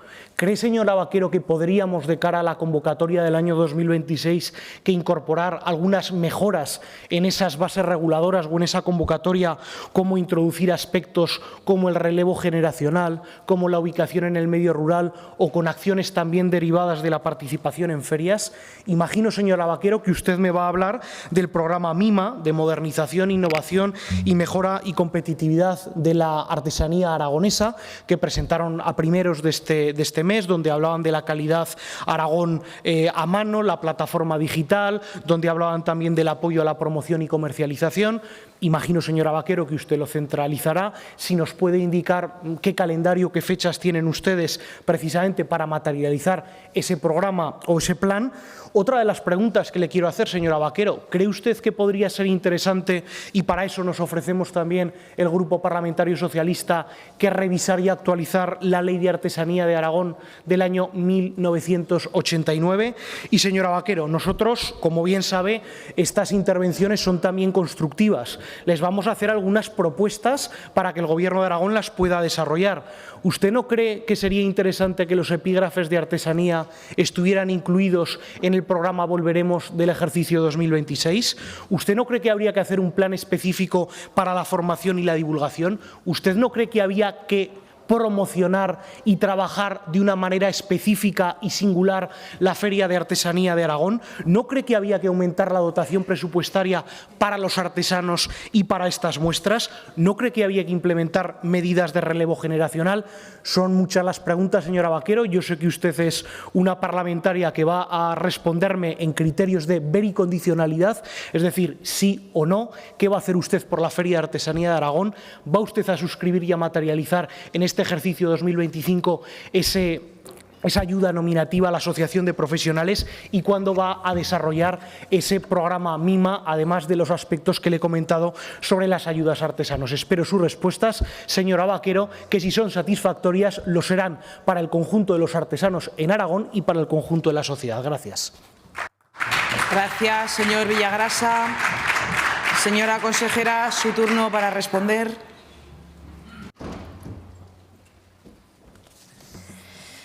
Muchas gracias, señora presidenta. Gracias, señor Villagrasa, por ese tono constructivo, y saludo también a la representación de artesanos que hoy nos visitan en este debate sobre comercio y artesanía. Y tengo que agradecer también al señor Villagrasa que en estos 2 años no se había hablado ni nos habían interpelado sobre la artesanía. Os ha sido oportuno, ¿verdad?, que sobre todo cuando recientemente he recibido una carta, una comunicación de la Asociación de Artesanos de Aragón, con los que me reuniré a principios de diciembre, y casualmente el señor Villagrasa pues presenta esta interpelación. Pues muy bien, vamos a hablar de artesanía después de 2 años, señor Villagrasa, que se lo agradezco. Como le digo, coincidiendo con esta carta que han enviado los artesanos, con los cuales ya se han reunido con la directora general y con la jefa de servicio. Algunas de las preguntas que ha planteado usted han tenido ya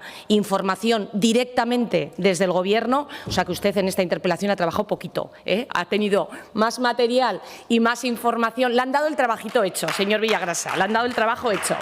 Pero es un placer, es un placer. Como a nosotros nos gusta hablar de todo lo que nos preguntan, esta interpelación hablaba de comercio y específicamente del sector de la artesanía. Yo me voy a referir en unas notas al comercio y sobre todo me voy a querer centrar en la artesanía, que creo que es lo más importante de lo que quería hablar usted hoy. Para nosotros el sector comercial y la artesanía son imprescindibles en la economía aragonesa, no solamente desde el punto de vista económico, sino también desde el punto de vista territorial. territorial. Ustedes vertebran el territorio, generan oportunidades. Son aquellos que se quedan en el medio rural cuando muchas veces otros desaparecen y hacen que la gente que vive en el medio rural tenga servicios que hacen más fácil su vida. Por lo tanto, desde el punto de vista económico, desde la dimensión territorial, desde la dimensión social por el servicio que prestan y también, además, por la labor cultural que hacen, especialmente la artesanía. Hablamos de 11.300 empresas del comercio, 14% del PIB, y artesanos 226 empresas de artesanía y 242 profesionales registrados. Por eso es un sector clave. Mire, en el comercio, por esta primera intervención, hacerlo de forma más breve, han sido 4 los ejes que ha desarrollado el Gobierno de Aragón. El apoyo económico directo, fomentando el asociacionismo comercial con 1.600.000 euros, ayudas también a las pymes comerciales con 500.000 euros y multiservicios. Muy importante también en el medio rural esos multiservicios que prestan un servicio realmente social y que son un modelo de éxito que estamos extendiendo, que estamos divulgando y que están aprovechando también otras comunidades autónomas que tienen el mismo problema territorial que nosotros. Impulso al consumo, fundamental, volveremos. Un éxito de programa al que usted también se ha referido. Un programa que desarrolló el Ayuntamiento de Zaragoza y que uno de los principales propósitos del Gobierno de Aragón era extenderlo al conjunto del territorio de Aragón, a todos y cada uno de los pueblos de los municipios que quisieran participar en este programa. Y en el primer año de Gobierno ya lo hicimos extensivo a más de 20 municipios de Aragón. Casi 4 millones de euros hemos destinado y además también el plan Renove, muy importante, más de 700.000 euros que han generado más de 4 millones en ventas. Además, formación y prestigio y profesionalización es algo que nos demanda el sector. El Congreso Aragonés de Comercio e Innovación ha sido muy importante y los cursos de verano también, porque esa formación precisamente lo que facilita es un desafío al que usted se ha referido, que es el relevo generacional. Y además la sostenibilidad y la transformación verde, un objetivo importante en líneas con los objetivos que tiene el Gobierno de Aragón en el ámbito de cualquier actividad económica. Y así se ha participado en el proyecto COMDUR, Europeo Comercio Sostenible, para impulsar nuevos itinerarios comerciales. Y, por supuesto, la Ley de Áreas de Promoción de Iniciativas Económicas, que está en este momento en estas Cortes y que esperemos que pueda salir adelante. A continuación, señor Villagrasa, me referiré a la artesanía y me centraré en la respuesta que le vamos a dar a los artesanos. Muchísimas gracias. Gracias, señora consejera. Señor Villagrasa, su turno para réplica. Gracias, señora Vaquero. Yo soy bastante elegante y yo mis escritos y mis intervenciones me las preparo yo. Con lo cual, esté usted tranquila. Quizás es que el Gobierno de Aragón tiene el problema de que se compromete verbalmente y por escrito a hacer cosas que luego no puede cumplir. Y cuando alguien se equivoca, señora Vaquero, lo que tiene que hacer es reconocerlo, propósito de enmienda y ayudar en la solución. Y si ustedes tienen algún problema y no lo pueden solucionar, el Partido Socialista nos ofrecemos al Gobierno para colaborar y para ayudarles a ustedes. Porque por encima de cuestiones políticas está el interés superior de Aragón y, en este caso, las políticas para mejorar el sector artesano en Aragón. Señora Vaquero, ¿va usted a cumplir sus compromisos? ¿Me puede usted garantizar hoy aquí que se va a materializar esa ayuda nominativa a la Asociación de Profesionales de la Artesanía en Aragón de 175.000 euros? ¿Cómo va a apoyar su Gobierno la feria que se desarrolla en la Cámara de Comercio? ¿Van ustedes a realizar, señora Vaquero, alguna acción publicitaria para colaborar respecto de esta cita? Lo digo porque también en el que se pueda aludir a que no hay a estas alturas del año, cuando ustedes van a una media de medio millón de gasto en publicidad y promoción de distintos actos del Gobierno, pues a este portavoz le sorprende. Pero, señora Vaquero, cuéntenos el programa MIMA, cuéntenos cuál es el cronograma de desarrollo, cuéntenos cuándo van a salir adelante esa resolución provisional de las ayudas al sector artesano, respóndame si efectivamente podemos acordar o les parece a ustedes conveniente el incluir nuevos aspectos dentro de esas bases reguladoras. Señora Vaquero, nos puede contar también qué opina de la Ley de Artesanía de Aragón y nos puede contar qué es lo que va a hacer el Gobierno a partir del ejercicio 2026. Otra pregunta, en ese borrador de presupuestos inminente que nunca llega a esta Cámara, ¿qué medidas han presupuestado ustedes Señora Vaquero, concluyo y además con un afectuoso saludo a las personas que nos acompañan. La política está para solucionar problemas, para ejercer mediante actitudes públicas mejoras en la sociedad. Es esta interpelación como una invitación a trabajar juntos por la artesanía y algunas de las propuestas que le ha hecho el Grupo Parlamentario Socialista. Muchas gracias. Gracias, señor Villagrasa. Señora consejera, su turno para dúplica. Muchas gracias, señor Villagrasa. La verdad es que sabe que me encanta debatir con usted, pero la verdad es que en este caso yo le he dicho que era oportunista su interpelación y es así, señor Villagrasa, porque usted en 2 años no me ha preguntado por el comercio de la artesanía, porque usted en 2 años no se ha referido a ninguna de las cuestiones que ahora pide y pregunta si vamos a llevar a cabo. Es que ustedes han estado gobernando hace 8 años y esto también es un tópico, que ustedes lo que no han sido capaces de hacer en el Gobierno y de impulsar, vienen, aunque sea con 2 años de retraso y pretenden proponerlo algo. Entonces, yo me parece muy elegante el que llevemos a cabo debates. Lo importante, por encima de todo, va a ser dar una respuesta a los artesanos, pero sí que no puedo dejar de decirle que es oportunista una intervención donde además usted lo que me pide es lo que figura en la carta que yo he recibido de los artesanos, donde además le dimos una rápida respuesta y yo a muchas de las preguntas que usted me ha hecho, por respeto, se las daré directamente a los artesanos, que para eso han enviado una carta y para eso les hemos respondido con una reunión. Aun y todo, como le digo, le puedo informar de la que ya se ha celebrado. Se envió esta carta el día 13 de noviembre por parte de la Asociación de Artesanos, mostrando su preocupación por una situación actual, que era de carácter económico fundamentalmente, con la que yo además empatizo, y la directora general y la jefa de servicio y el equipo de comunicación le recibió el día 24 en el despacho de la directora general. La asociación planteó la preocupación por esa situación económica. Es cierto, es así, yo me he preocupado de verlo y la prórroga presupuestaria ha hecho y ha dificultado el que se pueda hacer posible. Entiendo que esto es difícil porque es un problema que no tenemos por qué trasladarle a los artesanos y además también el cambio de ubicación de la Feria de Navidad. Pidieron ayuda para más difusión, que es lo que usted ha preguntado, por eso le digo que no es que usted me lo pida, es que lo han pedido los artesanos. Usted aquí hace de representación y me parece muy bien, pero por supuesto yo puedo confirmar que estos artesanos, porque además lo necesitan y sobre todo teniendo en cuenta ese cambio de ubicación, tendrán ayuda para llevar a cabo la difusión de la nueva ubicación y que cuenten para llevar a cabo esas acciones.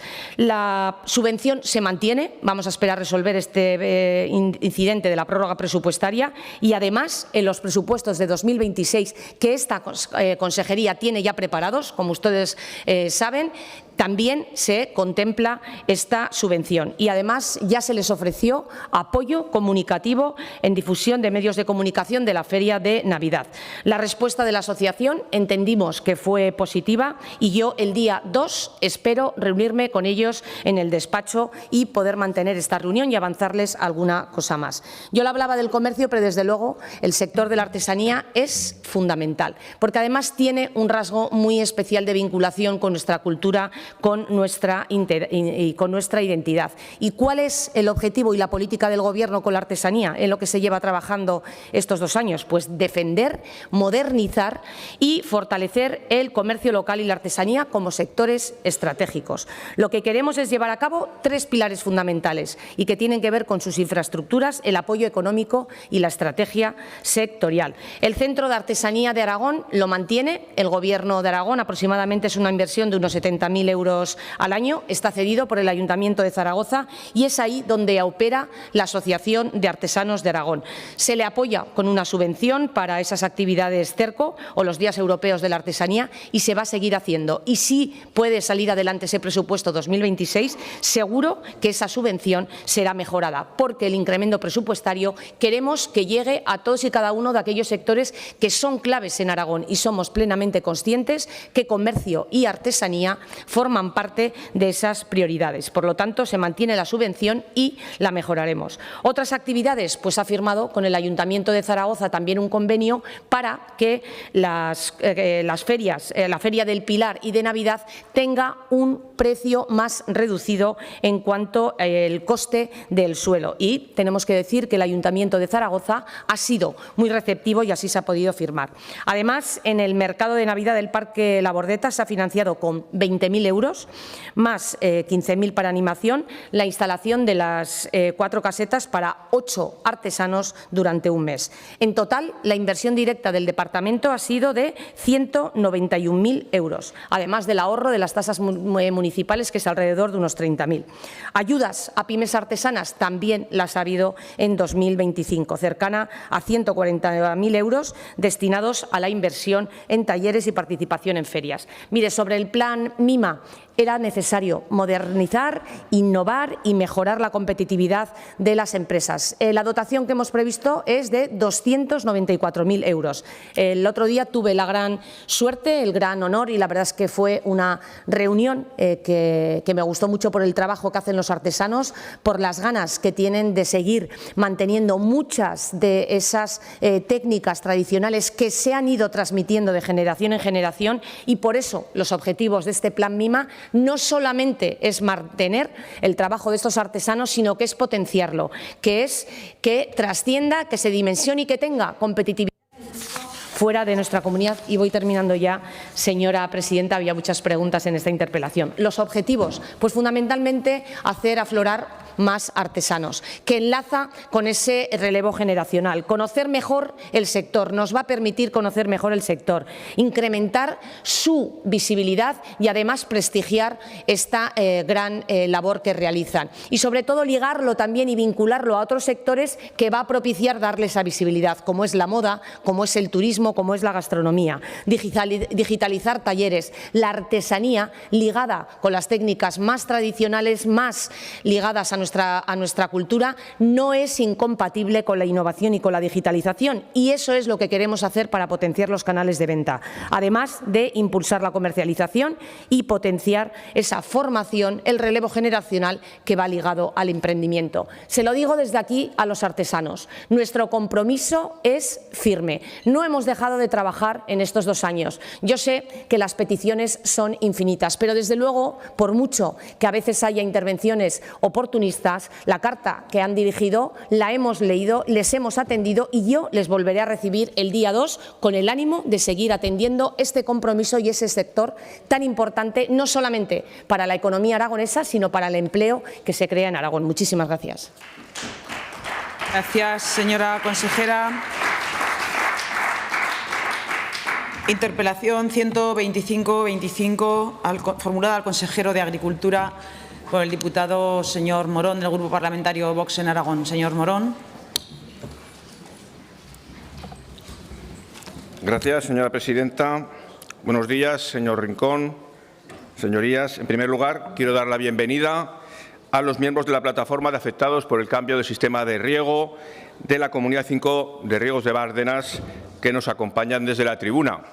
Un nutrido grupo que se ha desplazado fundamentalmente a la localidad de Gea para mostrar su malestar por la injusta situación que están viviendo, que amenaza su patrimonio, y reclamar una solución a este Gobierno de Aragón.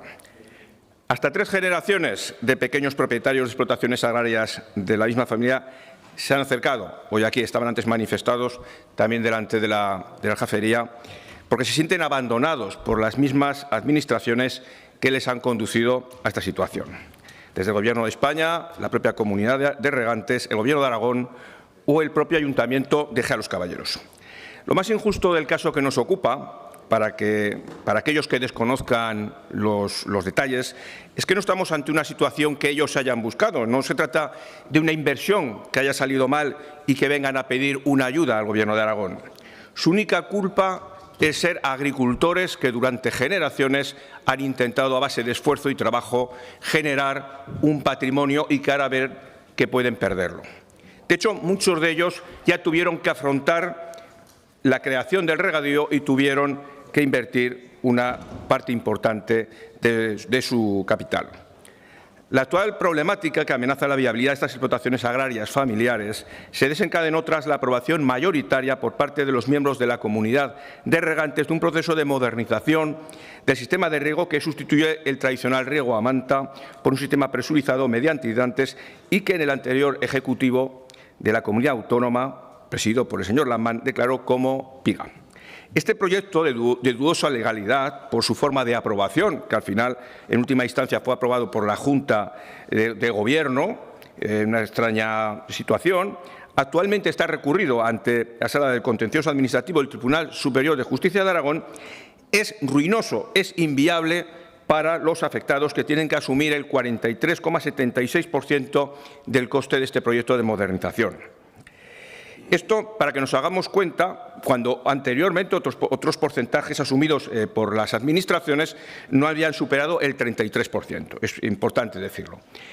Esto, para que nos hagamos cuenta, supone un coste entre 200 y 250 euros al año durante 25 años. Es decir, estamos hablando de 7.500 euros por hectárea, a los que hay que sumar los costes del amueblamiento de la parcela, ya sea por goteo o aspersión, que varía a lo mejor entre pues los 3.500, 4.500 euros, por lo tanto, de una media de 4.000. Si sumamos 7.500 y 4.000, estamos hablando de 11.500 euros, más o menos de término medio, de inversión por hectárea. Además, es un proyecto impuesto por una minoría de propietarios, en concreto un 8% de los comuneros, entre los que se encuentra el propio Ayuntamiento de Egea, que ostentan la mayoría de los votos por agrupar una mayor superficie, pero que por una extraña interpretación legal, en su mayor parte ninguno tendrá que asumir el coste de la modernización al no pertenecer a los sectores implicados, sector 24 y 25, donde se vaya a llevar a cabo la modernización. Si bien esto también, como dicen los afectados, es contrario a los propios estatutos de la Comunidad de Regantes y a la Ley de Aguas.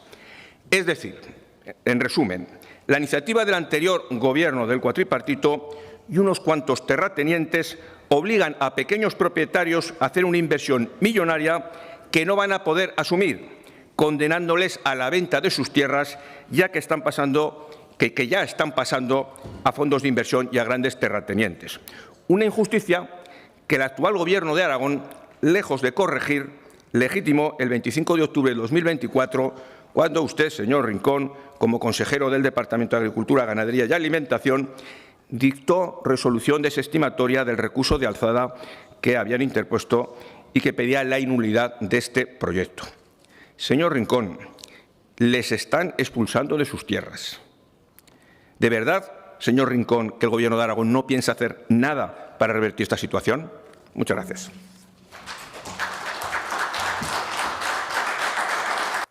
Gracias, señor Morón.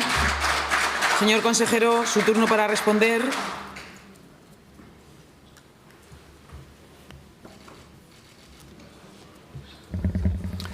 Sí, muchas gracias, señora presidenta.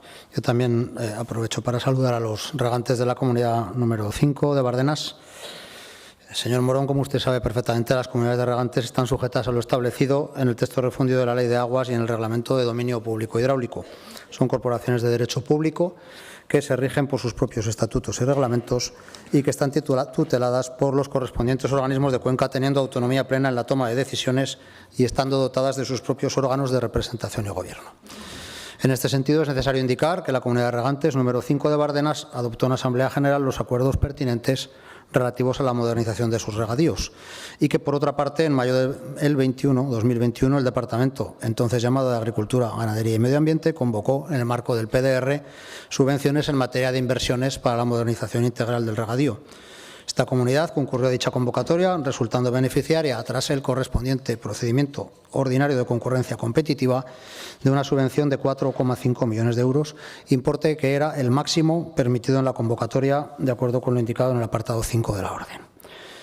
Como usted bien ha dicho, pues con posterioridad se aprobó el proyecto y en este momento pues está recurrido en la vía contenciosa administrativa y, lógicamente, nuestra obligación es respetar las resoluciones judiciales y, en función de lo que diga el tribunal, tendremos que actuar. Pero bueno, entrando un poco en el contenido de su interpelación, que la interpelación pues bueno, es una cuestión genérica que habla de actuaciones relacionadas con los pequeños agricultores, pero centrándonos en este tema, pues nosotros, como usted comprenderá, sentimos mucho las dificultades que en algunos casos tengan que afrontar los regantes, pero tenemos que cumplir con la ley. En este caso tenemos que cumplir con la ley de subvenciones y con el marco general del PEPAC y de las ayudas de Estado. Por supuesto, también tenemos que evitar discriminar a unos ciudadanos respecto a otros. Esta Administración, desde hace muchos años, con diferentes colores políticos, también estando ustedes en el Gobierno, la modernización del regadío se ha sustanciado mediante convocatorias de subvenciones en concurrencia competitiva dirigidas a las comunidades de regantes de toda la geografía aragonesa. La concurrencia competitiva garantiza la igualdad de oportunidades de acceso a la convocatoria y la puntuación obtenida según el baremo técnico publicado refleja la idoneidad del proyecto.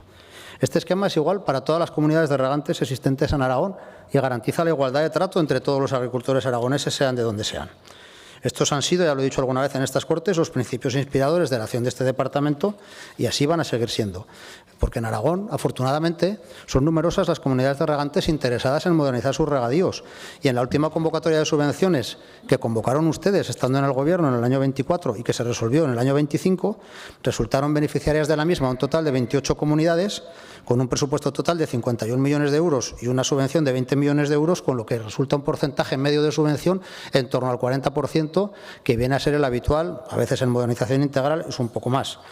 Y además, plantear un escenario diferente para una comunidad de regantes, pues no solo sería injusto y discriminatorio y contrario a la ley de subvenciones y a los principios generales por los que deben regirse las administraciones públicas, sino que también sería inviable. Sería injusto y discriminatorio porque entre 2016 y 2025 se han modernizado en Aragón más de 20.000 hectáreas a través de este sistema de convocatorias de subvenciones. Y además se trata de actuaciones enmarcadas en el PEPAC con unas características determinadas que no permiten su modificación para un caso concreto. Apartarse de este marco nos obligaría a plantear unas ayudas de Estado que no tienen en este caso ninguna viabilidad en la práctica. En conclusión, no podemos modificar el sistema que tenemos por razones objetivas, económicas, legales y de equidad, comprendiendo y sintiendo las dificultades a las que tienen que hacer frente estos regantes. Pero permítame que le diga una cosa. Ustedes estuvieron un año en el Gobierno y convocaron subvenciones en materia de modernización de regadíos a partir de una orden de bases del señor Olona del año 23 que limitaba el porcentaje al 50%, que bajaba el importe máximo de 4,5 millones a 4, no tocaron ni una coma. Lo sacaron ustedes, lo resolvimos nosotros. ¿Por qué no hicieron en su momento nada de lo que ahora reclaman? ¿Por qué no hicieron nada de lo que ahora nos exigen? La verdad es que, señor Morón, permítame que le diga que me parece que esta intervención tiene cierto oportunismo y cierta demagogia. Y la defensa de los pequeños y medianos agricultores se demuestra con hechos y con trabajo. Gracias. Gracias, señor consejero. Señor Morón, su turno para réplica.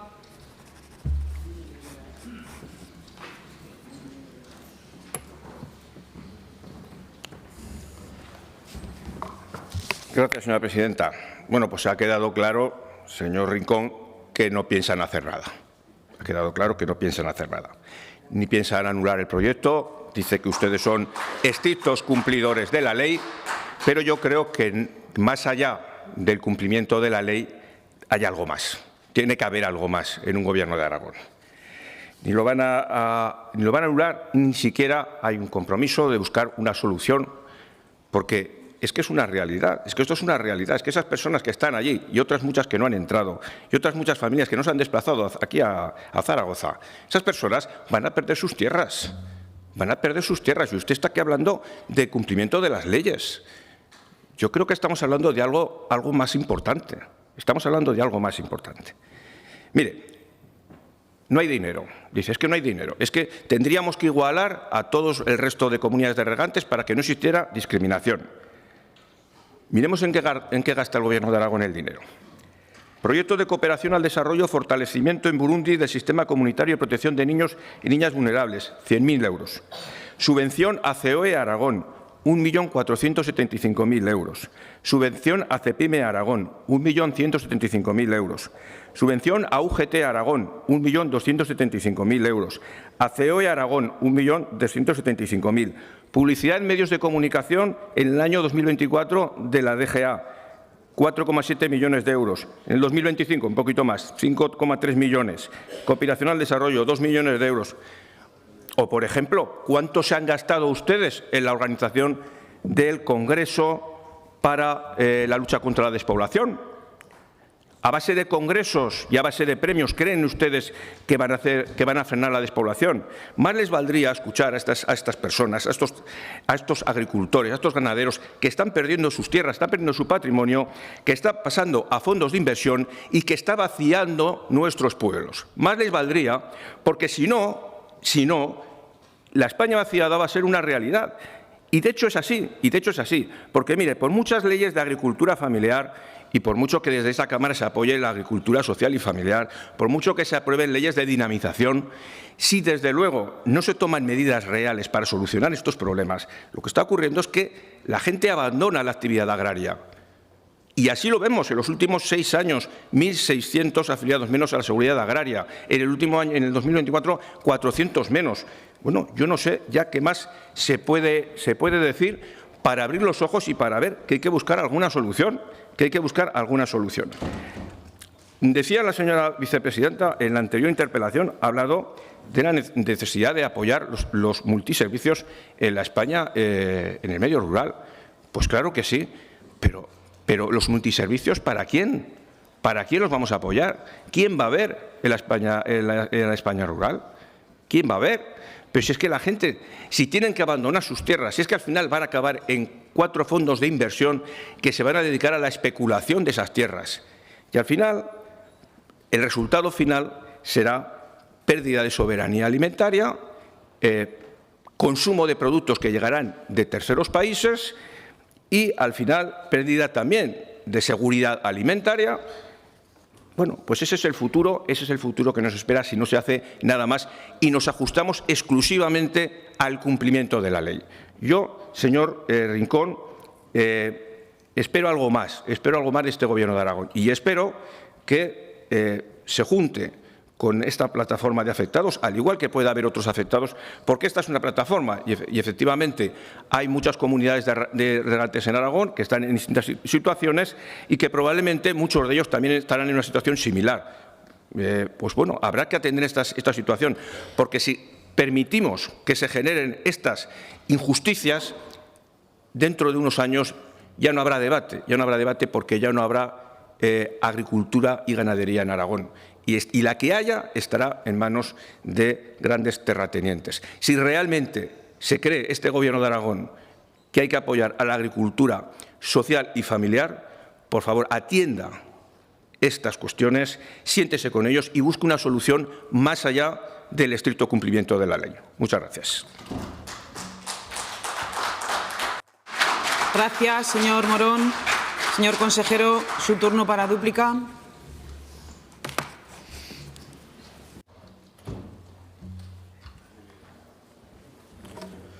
Gracias. Señor Morón, yo me reúno con muchísimas personas y muchísimos colectivos y con esta comunidad me reuní a los pocos días de estar en el departamento. A lo mejor no con todos, pero sí con algunos representantes.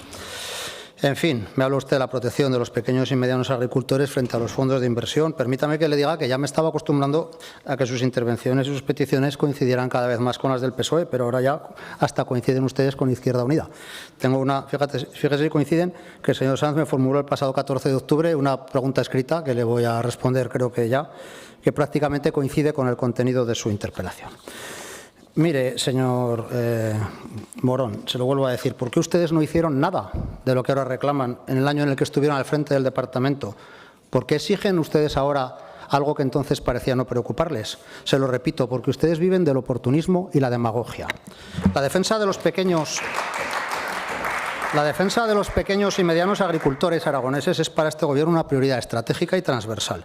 Y no hablamos de palabras, sino de hechos. Ustedes estuvieron prácticamente un año en el departamento y durante ese periodo no adoptaron ni una sola medida de apoyo real para los agricultores y ganaderos aragoneses. Lo que yo me encontré al asumir mi responsabilidad como consejero fue un departamento paralizado, sin pulso, estancado por la falta de capacidad de gestión y de iniciativa de quienes me precedieron. Y hay que decirlo así, porque además todo el mundo lo sabe. Todo el mundo sabe que es la verdad. Y francamente estamos cansados de que quienes no hicieron nada en su momento se dediquen ahora a exigirnos lo que ellos mismos fueron incapaces de abordar, sabiendo incluso que algunas o muchas de sus demandas son sencillamente inviables. En el tiempo en el que llevo como consejero, algo más de 15 meses, desde mi departamento hemos desplegado una batería de iniciativas que han supuesto un antes y un después para el sector agrario aragonés, especialmente para quienes más lo necesitan. Y le voy a nombrar solo algunas de ellas, de 15 meses. Hemos incrementado el presupuesto destinado al seguro agrario en un 44%, pasando de 8,6 millones en 2023 a 12,4 millones en 2025, situando nuestra aportación media por encima de la media nacional. Después de 10 años hemos conseguido que la subvención autonómica se descuente directamente al contratar la póliza, eliminando la carga financiera y esperar meses para el cobro. Hemos incrementado hasta el 70%, el máximo permitido por la ley, el porcentaje de subvención del seguro. Hemos realizado el pago del anticipo de la PAC antes que nunca y pagando más importes que nunca. Si en el 2023 el anticipo se pagó el 10 de noviembre por 147 millones, este año se ha pagado el 24 de octubre por 218 millones, que ascienden a 236 con los pagos de la semana pasada. Son cifras y fechas históricas, señor Morón, reconocidas por todo el sector. Hemos modificado el PEPAC para poder atender todas las solicitudes correspondientes a las ayudas agroambientales a la agricultura ecológica, pasando de 800 a 1.200 beneficiarios, de 5,2 a 7 millones al año los pagos. Y en 2025 hemos vuelto a modificarlo para incluir ayudas a las zonas con limitaciones naturales distintas a las de montaña, que el PSOE, por cierto, suprimió en el 2020, que han permitido apoyar a 3.410 beneficiarios por un importe de casi 4,5 millones de euros este año. Y en ambos casos son ayudas cofinanciadas, lo que nos obliga a poner más fondos propios. Solo en 2024 destinamos cerca de 20 millones de euros a diferentes ayudas relacionadas con la sequía, complemento ICOSA-ECA, ayudas directas, ayudas a cooperativas afectadas por la sequía. Y además hemos realizado numerosas actuaciones de reparación de infraestructuras de riego afectadas por adversidades climáticas, diferentes líneas de subvenciones para apoyar a todos los agricultores y ganaderos afectados por ellas. Hemos adquirido vacunas para luchar contra la lengua azul por 2,5 millones de euros. Nos hemos opuesto rotundamente a la PAC y en ello seguimos. Hemos convocado ayudas al fuego bacteriano, a la enfermedad hemorrágica epizootoica. Hemos eliminado del registro cerca de 1.200 granjas inactivas. Hemos revisado y simplificado procedimientos de gestión de estiércoles y la plataforma Gesti. Hemos impulsado un cambio normativo relacionado con los cadáveres. Hemos puesto en marcha un plan de apoyo al sector del vino de 9,8 millones de euros. Hemos promovido convocatorias anuales a jóvenes agricultores. Hemos puesto en marcha 2 instrumentos financieros para facilitar el acceso a la financiación de los jóvenes y la modernización de explotaciones, que, por cierto, son proyectos y son instrumentos a los que también se pueden acoger cualquier regante para modernizar sus parcelas. Hemos incrementado el presupuesto para promoción alimentaria en más de un 40%. Hemos resuelto por primera vez la convocatoria de ayudas a industrias agroalimentarias, incluyendo a todas las empresas que cumplían los requisitos mínimos, y hemos publicado una convocatoria de más de 18 millones de euros para el año 26, y todo esto en poco más de 15 meses, señor Morón, frente a los 12 meses anteriores de total paralización. En definitiva, este Gobierno y el departamento que yo encabezo impulsa políticas propias, valientes y adaptadas a la realidad de Aragón, con el objetivo claro de proteger, modernizar y procurar futuro a la agricultura familiar, garantizando que nadie quede atrás. La defensa de los pequeños y medianos agricultores, señor Morón, no se hace con promesas imposibles. Se hace con políticas responsables, con ayudas justas y con una gestión rigurosa de los recursos públicos. Este Gobierno seguirá apostando por la equidad, la sostenibilidad y el futuro del campo aragonés, defendiendo siempre el interés general y la dignidad de nuestros agricultores y ganaderos con hechos, no con promesas vacías. Señor Morón, utilizando un refrán agrario, una cosa es predicar y otra dar trigo.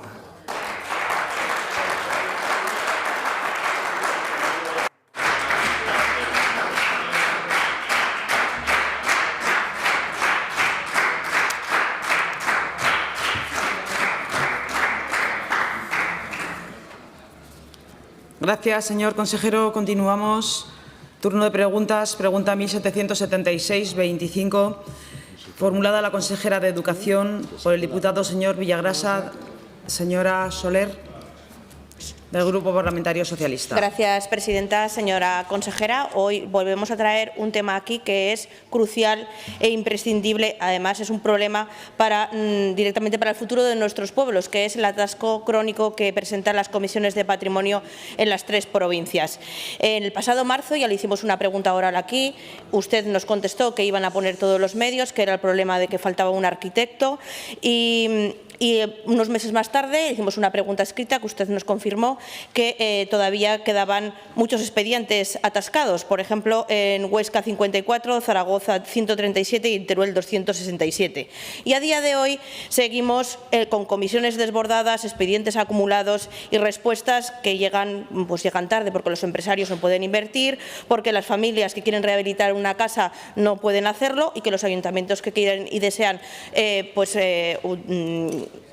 proteger su patrimonio, pues tampoco pueden hacerlo. Nos encontramos con un muro burocrático y los pequeños pueblos perdemos oportunidades que suponen un freno al desarrollo del medio rural, también un freno a la lucha contra la despoblación y a la igualdad de oportunidades. Por eso le preguntamos qué actuaciones ha desarrollado el Departamento de Educación, Cultura y Deporte para mejorar el atasco de asuntos pendientes de resolución en los consejos provinciales de patrimonio cultural y cuáles son los datos concretos de asuntos pendientes en la actualidad en cada una de las 3 provincias aragonesas. Gracias.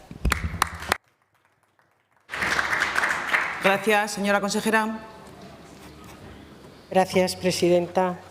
Señora Soler, en concreto, los asuntos pendientes son en el Servicio Provincial, en la Comisión Provincial de Teruel 240, en la de Zaragoza 114 y en Huesca 0. No hay ningún expediente pendiente. Como saben, en Teruel cesó la arquitecta y hubo un periodo en el que no hubo técnico en la Comisión Provincial. Pero se hizo un contrato de gestión para intentar aligerar el trabajo, llevar más preparado y que la Comisión pudiera afrontar y llevar más expedientes. Hacen unos 80 expedientes cada mes. El problema es el cúmulo de asuntos que entra. Mire, a fecha 24 de noviembre del 25, en Teruel han entrado 492. Es verdad que han resuelto 486, pero ha sido imposible quitar la pendencia. Tiene la palabra. Gracias, presidente. Señora consejera, vemos que esas medidas que usted está tomando o llevando a cabo su departamento que no son fructíferas, no solucionan el problema que tenemos. Entonces, creemos que los expedientes siguen durmiendo el sueño de los justos y que se acumulan. Usted misma nos lo acaba de decir, que cada vez hay más expedientes y que creo que tiene que ser una prioridad que ustedes den solución y que busquen otros medios para poderlo agilizar. Le pedimos por ello que refuerce las comisiones, que aporte personal técnico suficiente, que pongan otro arquitecto más si es necesario, que unifique criterios, que simplifique los trámites y que deje de convertir la Comisión de Patrimonio en un trámite burocrático, un laberinto sin salida que solo conduce a la frustración de la gente que vivimos en los pueblos y que la gente al final no decida vivir en el mundo rural. Por ello, le pedimos que agilice todo lo que esté en su mano, porque el medio rural no puede esperar más, las inversiones no pueden esperar más, las familias no pueden esperar más y que ponga todos los medios necesarios para avanzar, progresar. Señora consejera, es su turno. Y tener un futuro en los pueblos. Gracias. Consejera, su turno. Para evitar que se siga acumulando, evidentemente en Teruel se va a incorporar un nuevo arquitecto al servicio provincial y que va a agilizar, esperemos esta vez sea más eficaz y se reduzca la pendencia. En cuanto a Zaragoza, también la propia Dirección General de Patrimonio va a aportar personal y ayuda para que también estos 114 expedientes que hay pendientes se pueda reducir lo máximo posible. No le quepa la menor duda, señora Soler, que la máxima interesada en que las comisiones provinciales de patrimonio funcionen bien soy yo. Repercute en las licencias porque hay gente que edifica sin la correspondiente licencia y hay que observar. Siguiente pregunta relativa a la escasez de recursos docentes. La realiza la señora Las Obras. Tiene la palabra. Gracias, presidente. Buenos días, consejera. Lo que está ocurriendo en el CRA Vero Alcanadre, que lo integran Abiego, Vierge, Alquézar y Ponzán de Vero, es sencillamente inaceptable. Y su departamento no puede seguir mirando para otro lado.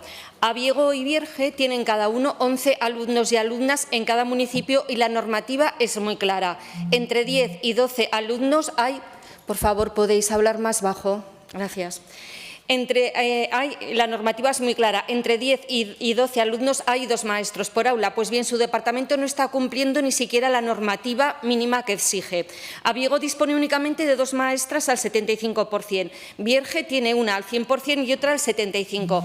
Esto no es un refuerzo, esto es un recorte encubierto de su departamento.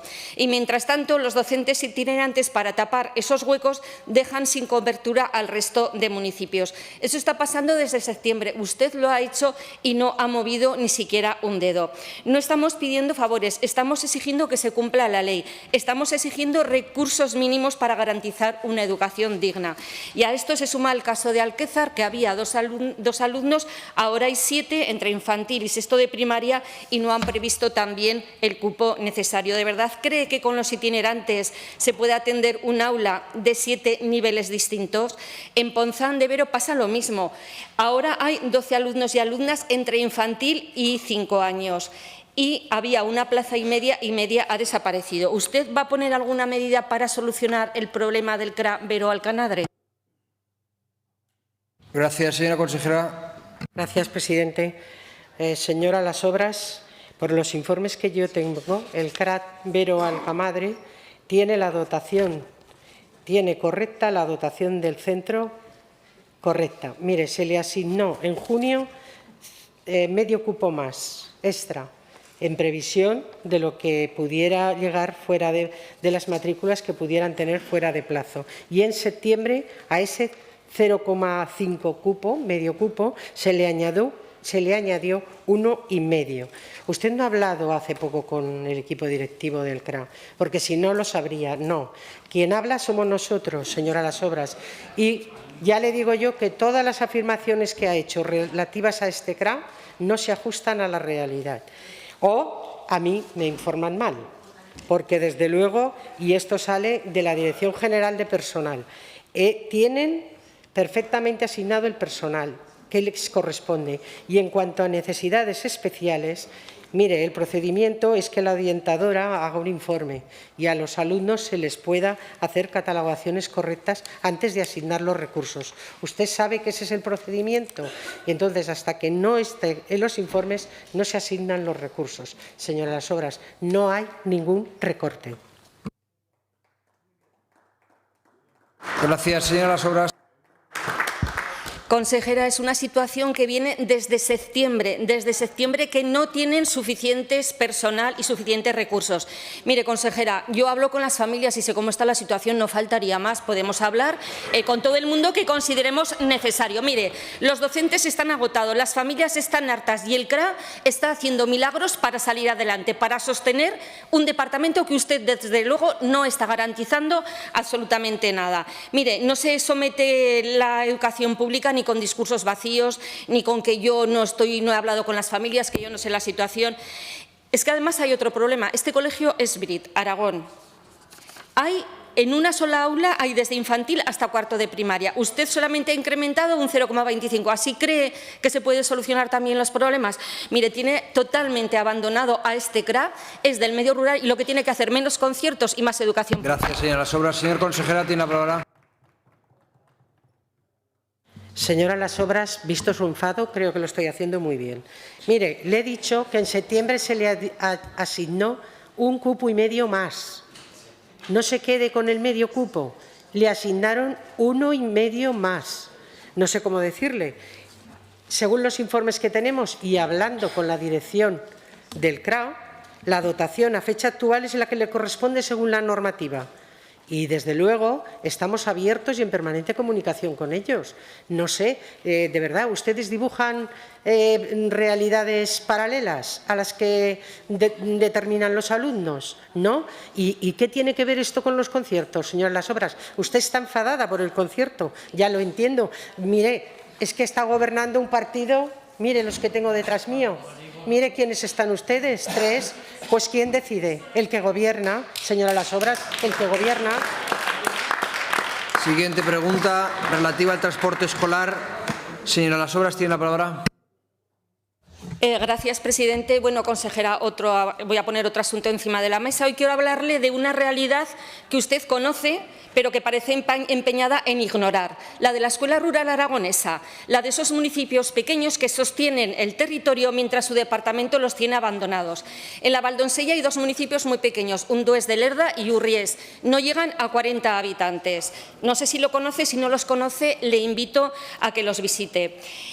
Tienen pueblos con historia, vida, encanto y con un alumnado que para cursar educación obligatoria, consejera, se tienen que ir a estudiar a Navarra.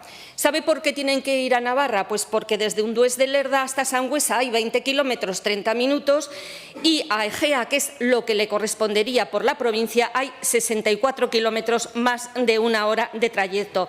Esta es la diferencia entre poder estudiar en tu provincia o tenerte que ir a otra. Y le pregunto, ¿qué culpa tiene este alumnado de vivir en la Valdonsella? ¿Qué culpa tienen estos pueblos de estar donde han estado? Usted no ha movido ni un dedo para ofrecer una solución a estas familias, porque ¿sabe qué les pasa? Que no tienen transporte escolar. Y no me diga que sí, el Gobierno de Aragón no ha facilitado el transporte escolar y no les está pagando ni 1 euro. Y, señora consejera, es etapa obligatoria, se lo vuelvo a repetir. Los ha dejado totalmente desamparados. ¿Va a hacer algo para ponerles un transporte escolar? Esos taxis locales que usted ha renegado, les puede poner uno. Señora consejera, tiene la palabra. Señora Las Obras, sobre este alumnado de Undués de Lerda y Urries, ya me preguntó hace un tiempo, sí, 1 año, y le di la respuesta. Yo no he modificado el sistema de transporte de la zona, yo no he establecido ninguna modificación. Usted creía que yo lo había empeorado. No, no. Cuando usted cogobernó, pidió que estos niños tuvieran ruta especial. ¿Usted lo pidió? ¿Que no había? No entren en diálogos, por favor. Ha hecho la pregunta. Conteste, señora consejera. No, usted no pidió nada. Hasta que no llegó este Gobierno, usted no pidió nada.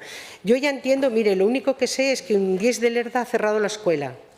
La ha cerrado el municipio. Ha matriculado a los alumnos fuera. Y a estos se les ha garantizado el transporte. A los de secundaria llevan haciendo con el transporte, con ayuda individualizada al transporte, llevan haciéndolo desde que hay anales en la historia del Gobierno de Aragón. Entonces, no sé a qué viene el que usted me pida algo que ni siquiera han entrado las familias a solicitar nada, ni por parte del centro ni por parte de las familias. Señora Las Obras, es que usted está haciendo una petición que no han hecho ellos. Al Servicio Provincial ni a la Dirección General de Centros ha llegado ninguna petición de estas familias relativas al transporte. Que lo pidan, que justifiquen por qué piden lo que piden, se analiza por el servicio de inspección y si le corresponde por norma se les pondrá el transporte. Señora Las Obras, es que no se puede venir a hacer peticiones sin que consten las peticiones por el conducto adecuado. Yo ya entiendo que usted quiere reivindicar aquella zona, pero las familias tendrán que pedirlo, ¿o no? Señora Las Obras. Mire, consejera, principalmente no lo reivindicaban porque no había niños y niñas en etapa secundaria y ahora, qué casualidad, que sí que hay. ¿Sabe quién pagó el año pasado, el curso pasado, el traslado hasta Sangüesa? Se lo digo, el Ayuntamiento de Undués de Lerda, con una furgoneta que era del propio Ayuntamiento y el Ayuntamiento pagaba el gasoil. Las ayudas individualizadas no han llegado, consejera. Es que es mi comarca y me lo sé muy bien y hablo con ellos, y hablo con las familias, y hablo con los ayuntamientos. Y usted les ha vuelto la cara y los ha dejado totalmente abandonados y no tienen transporte. Y le vuelvo a repetir, es obligación usted poner, porque es una educación, es una etapa obligatoria. Y no tienen transporte escolar, consejera. Yo si quiere le acompaño un día y vamos allí para que vea cuál es la solución. Usted los ha abandonado y mientras no garantice un servicio básico, los va a seguir abandonando. Y yo desde luego no me voy a callar. Voy a venir aquí y lo voy a decir cuantas veces haga falta. Esto es un atropello. No me hable de ayudas individualizadas que o no llegan o llegan tarde. Este alumnado no las tiene y se lo puedo asegurar porque he hablado con las familias. Y mire, lo que está ocurriendo no es un problema técnico, es una muestra del desprecio que tiene su departamento cuando son pocos. Cuando son pocos alumnos no le interesa. Señora consejera, su turno. No le interesa. Señora consejera.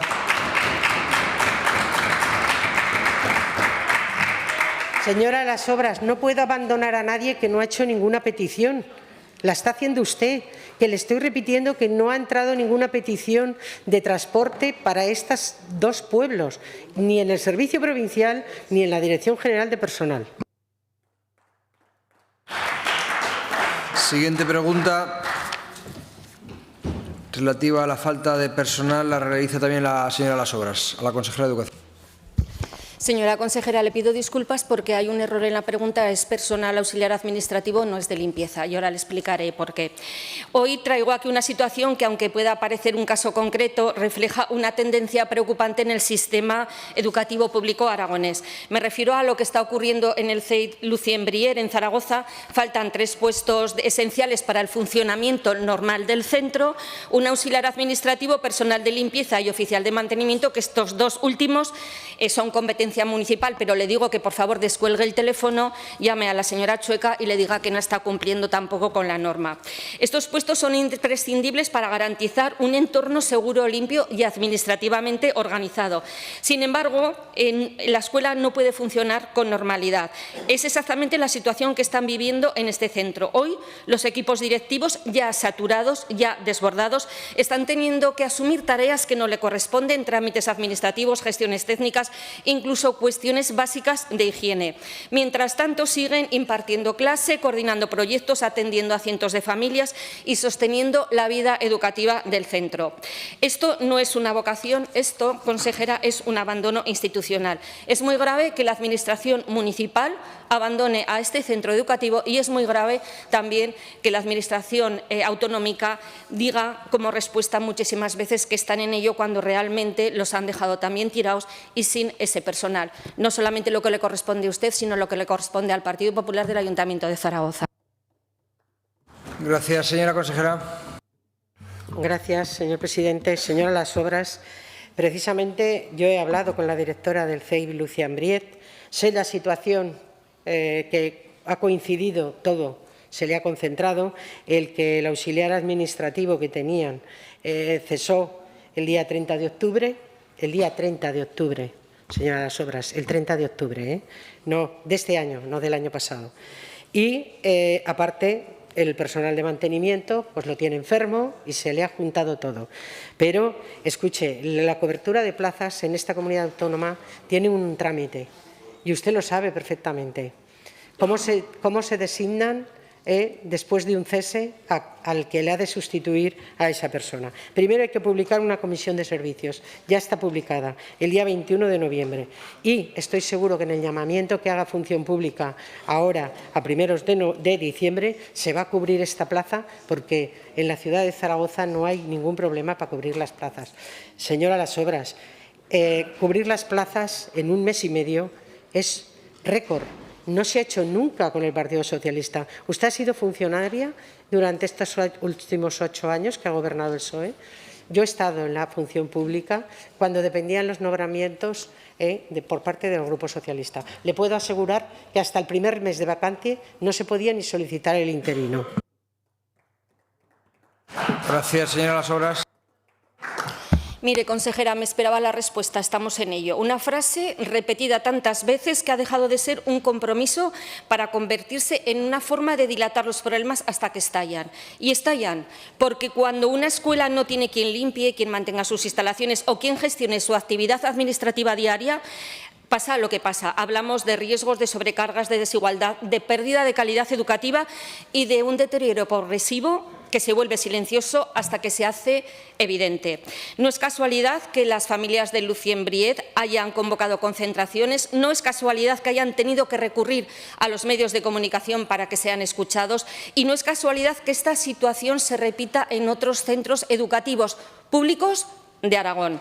Existe un problema real, estructural y urgente que este Gobierno no está gestionando con retrasos prolongados, por muchas excusas que me ponga consejera, ni con una respuesta imprecisa. Gracias, por eso, señora Las Obras. nosotros, desde luego, vamos a defender la educación pública aragonesa en todos los centros y que tengan recursos humanos. Señora consejera, su turno.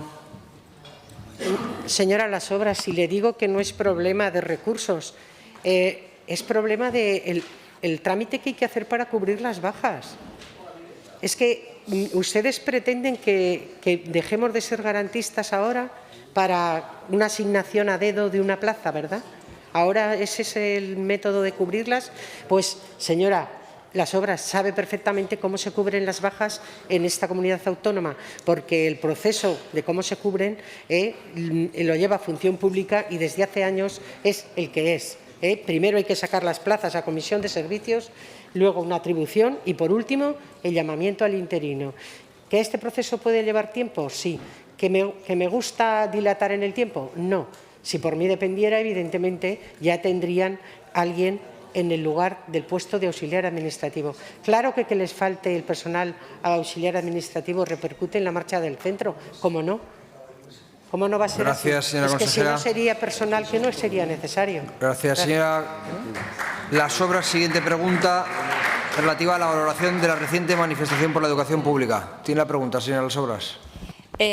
Consejera, el miércoles Aragón habló con una claridad imposible de ignorar. Miles de docentes, familias y estudiantes salieron a las calles de Zaragoza para defender la escuela pública. El miércoles no se manifestó una minoría ruidosa, se manifestó la comunidad educativa cansada de que su gobierno gobierne de espaldas a ellos. Y no sé si va a escuchar de una vez por todas a quienes sostienen este sistema educativo o va a seguir mirando para otro lado mientras se deteriora la red pública.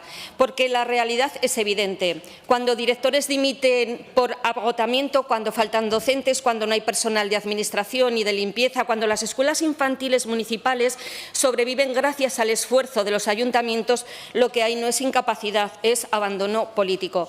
Ustedes venden libertad de elección, pero lo que están haciendo es abrir una autopista para que el negocio privado siga ampliándose. Un momento, bajen el tono, por favor, que no se escucha a la señora Las Obras. Y allí están los números: 7 millones para centros concertados, 5 para el personal, 14 para la supuesta gratuidad de 0 a 3 años. Mire, ese dinero no refuerza la red pública, la paraliza.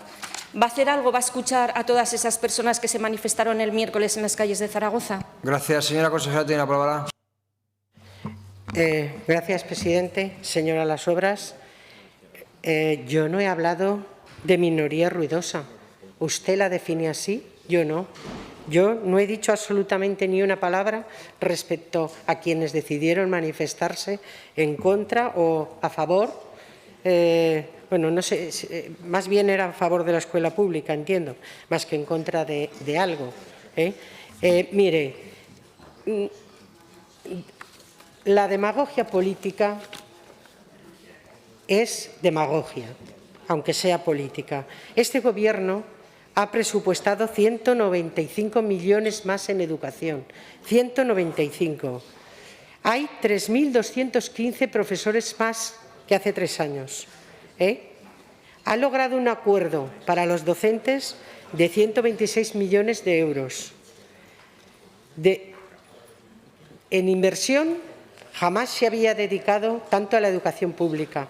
Las cocinas in situ, que este verano se han hecho 9 y hay 3 que van a empezar a hacerse, las ha hecho este Gobierno. No las ha hecho quien defendía la educación pública. ¿Qué pasa? ¿Ustedes la legislatura pasada estaban por la pública o por la concertada? Que no hacían cocinas in situ. Yo fui a una reunión y me encontré a 6 centros pidiendo también cocina in situ. Claro que sí. Llevan 14 años que no se les escucha. Y este Gobierno escucha. Tengo 21.000 nóminas docentes. 21.000 nóminas docentes. 400 cupos más que el año pasado. En cuanto al personal no docente, 736 auxiliares de educación especial, 116 fisios. Estas cifras no se han conocido en educación en esta comunidad ni de lejos, ni de lejos. Le quiero recordar que al Gobierno, que a quien gobernaba en el 2022, se le ha condenado por vulneración al derecho a la educación. ¿Por qué? Porque no nombraba auxiliares de educación especial a niños que no podían asistir a las aulas. Señora Las Obras, a este Gobierno no. Y intenta cubrir las necesidades de la manera más rápida y eficaz de que dispone, sin saltarse la ley, como usted parece que propone. Gracias. Señora Las Obras. Consejera, no he propuesto saltarme la ley. Era en defensa de la enseñanza pública, por si no se ha enterado, y en contra de los conciertos de bachillerato de 0 a 3 años y de la externalización de formación profesional. ¿Sabe lo que es demagogia? Se lo explico. Demagogia es hablar de igualdad, pero están generando desigualdad territorial, social y económica. Demagogia es hablar de conciliación y dejar a las familias tiradas. Y demagogia es decir que hablan de ampliar derechos, pero empujan a miles de familias a listas de espera mientras financian. Sí, consejera, negocios educativos privados. Habla de mucha cantidad de dinero. Mire, hoy aquí en la tribuna tiene a familias del AMPA de Pinseque y del Martín Avescos de Cuarte de Huerva. ¿Usted cree que están aquí por capricho? Esto es una broma, consejera. Están ahí porque están únicamente pidiendo, que luego se lo va a preguntar la parlamentaria del PSOE, están pidiendo recursos públicos para sus centros. Mire, usted no escucha a nadie, ha quedado claro. Usted les está dando de lado a muchísimas personas. Ya se lo dije ayer, si usted no es responsable de su departamento, a lo mejor lo que tiene que hacer, si no sabe gestionar la educación, es apartarse de su cargo y dejar que vengan otras personas. Siguiente pregunta relativa a la falta de auxiliares de educación especial. Señor Iglesias. Gracias, presidente. Señora consejera, le deseo una pronta recuperación. En primer lugar, hace 81 días, hace casi 3 meses, que comenzó el curso escolar en el Colegio de Montanui con el resto de Aragón, pero en el Colegio de Montanui no hay a día de hoy ni el técnico de educación infantil ni la auxiliar de educación especial. Y les hace falta, señora consejera, les hace mucha falta al niño y a la niña que necesitan ese apoyo, pero también al resto de alumnos, también a los maestros y también al resto de personal, como puede ser el personal del comedor. Yo entiendo que ustedes tienen dificultades para cubrir esas plazas. Posiblemente, si sacasen plazas a jornada completa, no tendrían tantas dificultades, pero la situación de personal que hay en ese colegio es muy preocupante.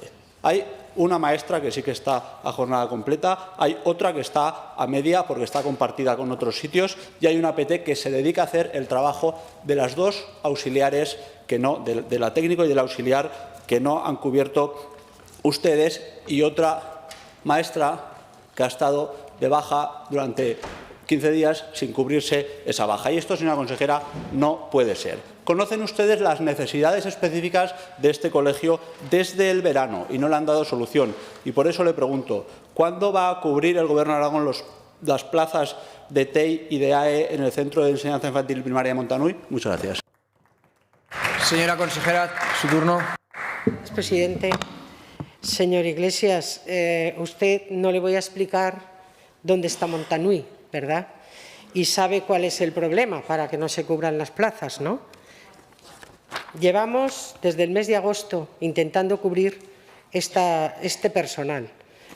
Sabemos que hay un niño de 2 años, en un aula de 2 años solo hay un niño, rara avis, y hay un niño que requiere atención especial o necesidades educativas especiales y por eso se le asignó un PT. Mire, estamos intentando lograr, intentando encontrar a alguien que quiera ir a Montanui. La verdad es esa. Tenemos dificultad para cubrir algunas plazas, sobre todo en el medio rural, porque no hay disponibilidad. Si esta plaza estuviera en Zaragoza ciudad o en Huesca o en Teruel, pues seguramente no estaríamos hablando de esto, señor Iglesias. Pero el problema es que no hemos encontrado a nadie que quiera ir. Vamos a recurrir, evidentemente, pues tendremos que recurrir al INAEN, pero ya hemos hablado con la dirección de este centro de Montanui y saben que calculamos que pronto tengamos una solución para este problema. Señor Iglesias, tiene la palabra. Gracias, presidente. Estamos lejos. Para nosotros ustedes están lejos. No nos vale con que digan que lo van a cubrir. A esos niños y a esas niñas solo les vale que lo cubran.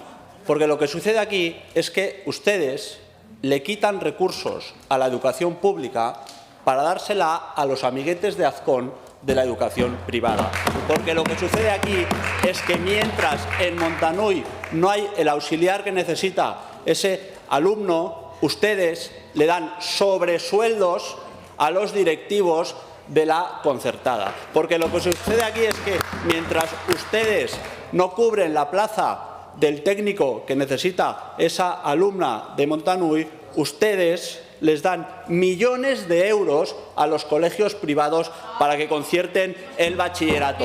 Ustedes están haciendo un saqueo a plena luz del día de la educación pública aragonesa. Azcón y todos sus secuaces, que son ustedes. Les ruego que abandonen la privatización de la educación pública y que pongan el personal necesario para atender al alumnado con dignidad en todos los colegios públicos y en el Colegio de Montanui. Muchas gracias. Consejera, tiene la palabra. Gracias, presidente. Bueno, señor Iglesias, está en campaña electoral, ¿eh? Usted está en campaña electoral totalmente. Mire, nada tiene que ver el tener dificultad para encontrar personal de educación especial o de educación infantil para cubrir en Montanui con lo que usted ha acabado derrapando. Mire, los sobresueldos a la concertada, ustedes no los pagaban, ¿verdad? Pero lo ganaban en los tribunales. ¿Saben que los condenaban a pagar en los tribunales? Lo único que se ha hecho es reconocer algo que venían ganando en los tribunales. El otro día estuve en una reunión con mis antiguos compañeros de aquí, de la Expo, y me dieron las gracias. Ya no vamos a tener que poner sentencias de esta materia. Ustedes no pagaban, claro que no, pero se les ganaba en los tribunales. Antes preferían pagar costas a costa del dinero público antes de reconocer que tenían un derecho. Gracias. Siguiente pregunta a la consejera de Educación la realiza la señora Rodrigo. Tiene la palabra. Gracias, presidente. Buenos días, señora consejera. ¿Qué medidas ha tomado frente a la delicada situación en la que se encuentra actualmente el Instituto de Secundaria Martina Bescós, de Cuarte de Huerva? Gracias. Gracias. Señora consejera, tiene la palabra. Bueno, señora Rodrigo, ahora se ha limitado exclusivamente a leer la pregunta, pero usted parte en la exposición de motivos de hablar de recortes. No, mire, el Martina Bescós, y si tengo a las familias ahí, quiero que sean testigos de lo que digo, el Martina Bescós tiene todo el personal que tiene en RPT, lo tiene cubierto a día de hoy. Lo tienen en RPT todas las plazas cubiertas, porque se les fue un auxiliar administrativo por concurso y en tiempo récord les llegó otro. Tienen todas las plazas cubiertas. ¿Cuál es la situación del Martina Bescós? Señora Ayude, por favor, silencio. Del Martina Bescós. Mire, el implantar la dotación con carácter fijo para este centro lo hicieron ustedes. La dotación se le hizo por ustedes. Yo no pacté las RPTs. Es una reivindicación que llevan haciendo desde el 2020. Desde el 2020 llevan reclamando que se les aumente en la dotación, en personal de limpieza, en conserjerías y en auxiliares administrativos o administrativos. Llevan desde el 2020. Yo no sé qué hicieron ustedes, pero no lo consiguieron aumentarles la dotación. Mire, este centro cada año tiene 100 alumnos más. Hace 5 años ya superaban los 500. Y ustedes no les aumentaron, ¿eh? No les aumentaron la dotación. Ahora están pidiendo ustedes lo que no hicieron. No se preocupe que nosotros lo conseguiremos. Señora Rodrigo, tiene la palabra. Señora Hernández, mire, yo considero, es una opinión personal, que una consejera de Educación debería tener educación, prudencia y también un poquito de humildad y sobre todo teniendo a las familias aquí arriba. Porque, señora consejera, este centro se abrió con no más de 70 alumnos, es de ahí que la RTP inicial tuviera el personal que tiene. Posteriormente se modificó, que parece ser que no le trasladan toda la información. Lo entiendo porque como ha dimitido la directora provincial de Zaragoza, pues entonces me imagino que no tendrá la información. Su trabajo es que tras el aumento de alumnos año tras año usted tenga que revisar esa RPT, porque 2 años y medio después de que ustedes gobiernan, a ver si vamos a tener que nosotros aún hacer su trabajo. Señora consejera, mire, le voy a explicar. 9.000 metros cuadrados, 900 alumnos, 100 profesores, 100 profesores y algo absolutamente inédito, una huelga de la dirección del centro. Usted dice que se lo va a solucionar. ¿Sabe lo que están esperando desde hace 15 días? Que alguien de la dirección provincial levante el teléfono y les llame. ¡Oh, no! Espera, no. Es cierto, ayer, concretamente, casualmente, cuando hoy teníamos la pregunta, recibieron una llamada del director general, el señor Cabello, que ayer, por cierto, no fui y que a día de hoy aún no ha ido al centro.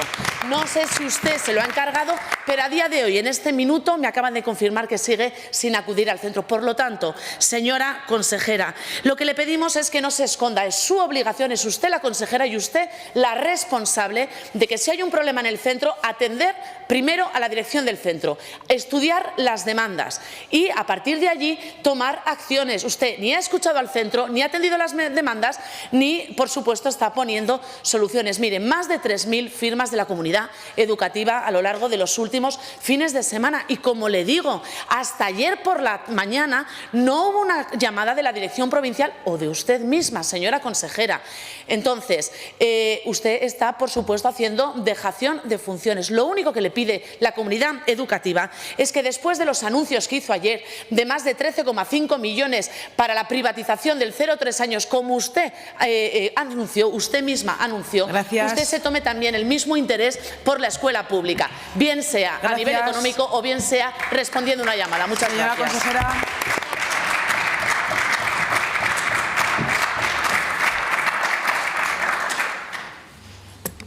Adelante. Sí. Señora Rodrigo, no es por nada, pero en su exposición falta la verdad.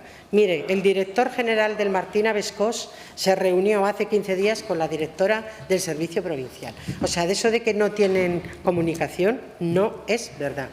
No es verdad y se lo puedo asegurar. Hemos estado pendientes, sabemos que ha dimitido el director del Martín Abescós. Bueno, pues el lunes tendrá una respuesta a esa dimisión. Y le digo, esta reivindicación viene desde el 2020 y no me lo han dicho ellos, me lo han dicho los sindicatos. Si las organizaciones sindicales mienten, pues no lo sé. Pero la reivindicación de aumento de plantilla viene del 2020. Gracias, señora consejera. Pregunta 188425, formulada la consejera de Educación por la señora Rodrigo, del Grupo Parlamentario Socialista. Señora Rodrigo. Voy a ver si a las familias de Pinseque puedo arrancarle alguna respuesta a la consejera, porque desde luego el de Elías Martín Abescós no ha dado ninguna en absoluto. Recoge la planificación de infraestructuras que seguro que ustedes ya tienen para el 2026 y que, si no la tienen, me imagino que empezarán a pensarla ya que estamos a finales de noviembre. Recoge esta planificación el aulario de secundaria en el municipio de Pinseque. Muchas gracias. Señora consejera. Señora Rodrigo, usted ya me preguntó por Pinseque, ¿se acuerda? ¿Y no habíamos adquirido un compromiso con el alcalde de Pinseque? ¿No? Digo, habíamos adquirido un compromiso con el alcalde de Pinseque. Bueno, para tranquilidad, hemos priorizado el arreglar el IES de Alagón.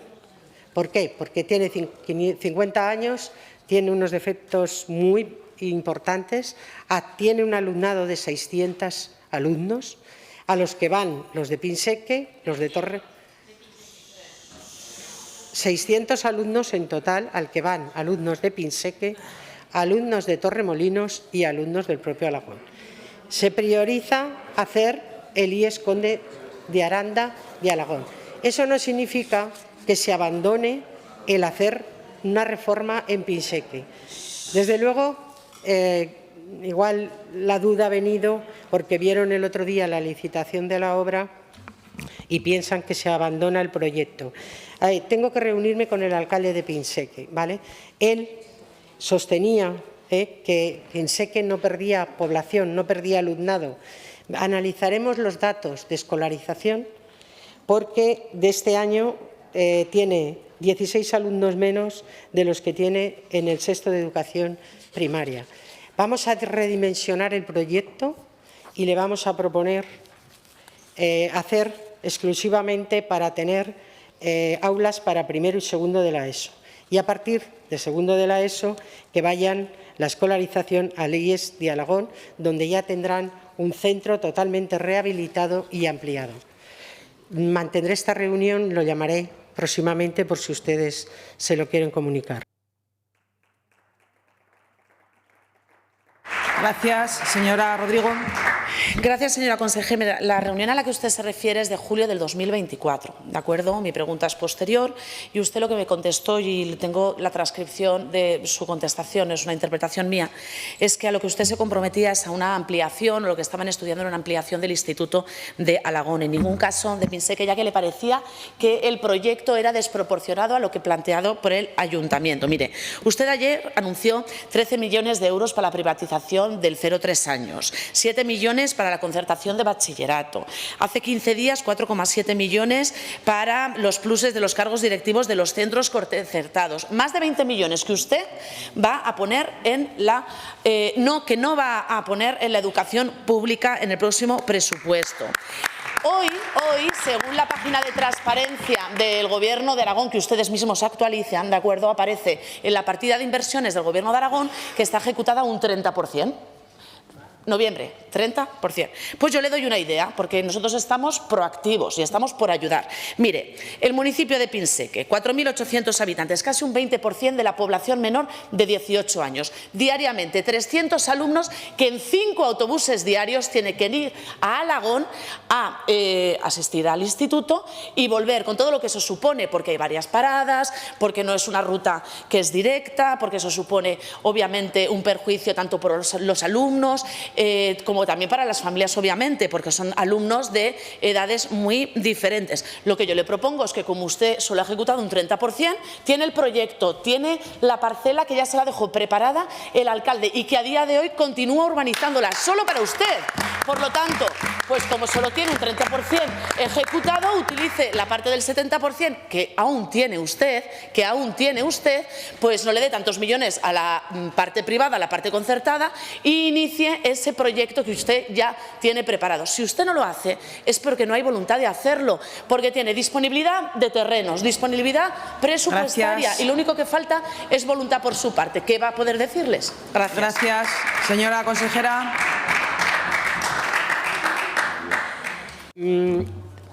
Entendiendo de presupuesto, como me está exponiendo, no me extraña que el presidente del Gobierno de España pueda gobernar sin presupuesto 7 años.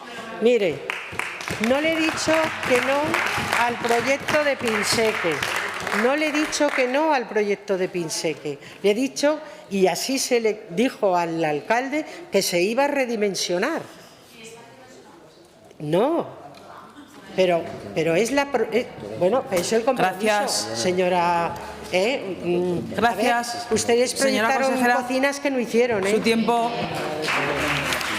Pregunta 1452-25, formulada al consejero de Agricultura por el diputado señor Iglesias, del Grupo Parlamentario Socialista. Señor Iglesias. Gracias, presidenta.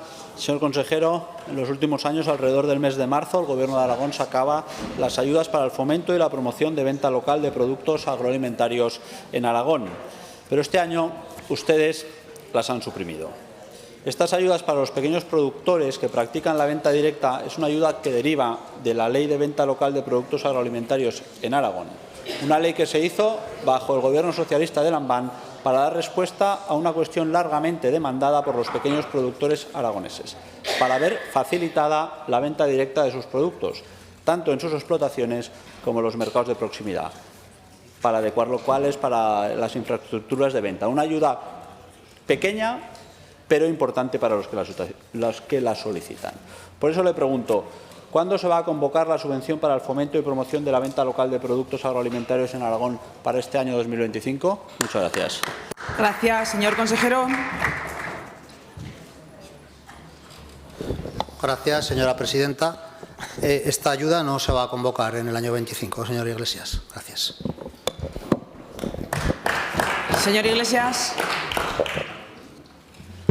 Gracias, presidenta. Pues bien, estamos ante un recorte más del Partido Popular.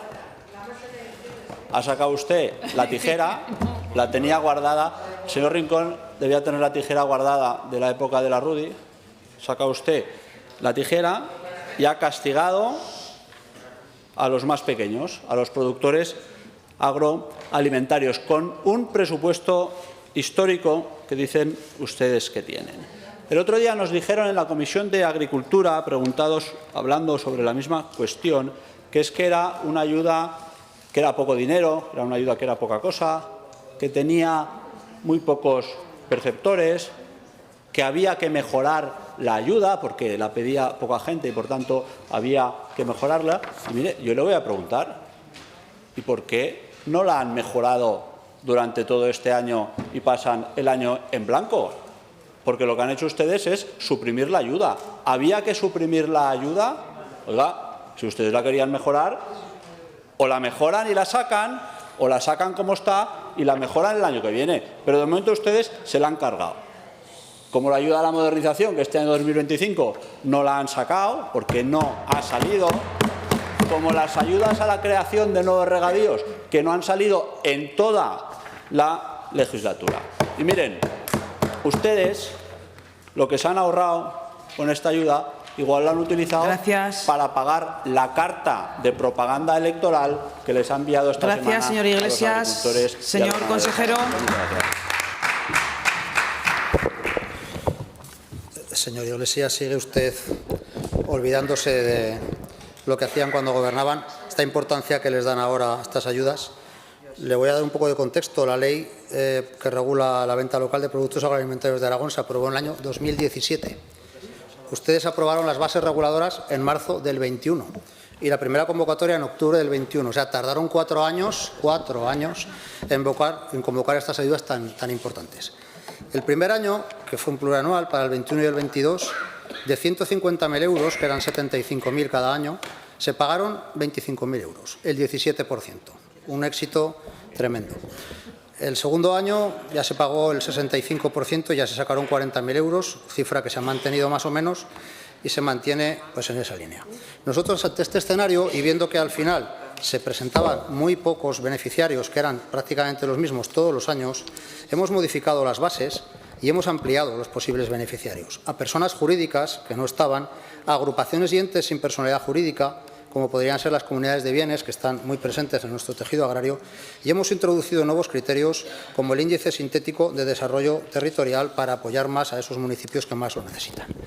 Nuestra previsión es convocar al año que viene estas ayudas por el doble de dinero del que teníamos, es decir, por 80.000 euros en lugar de 40.000, ampliando los beneficiarios y por eso hemos ampliado, este año de hecho hemos aprobado ya las bases, se aprobaron en febrero y este año, para que haya más tiempo precisamente de ejecutarlo bien y que se puedan justificar y no tener esos porcentajes de ejecución tan bajos como ha habido otros ejercicios, hemos considerado más oportuno convocar en 2026 con el doble de presupuesto que 2024, insisto, 80.000 euros, y un marco legal más inclusivo, facilitando el modelo de explotación familiar, contribuyendo a la mejora de la renta agraria y focalizando también territorialmente para priorizar a productores en zonas despobladas, de manera que puedan reforzar su posición en la cadena agroalimentaria. Muchas gracias.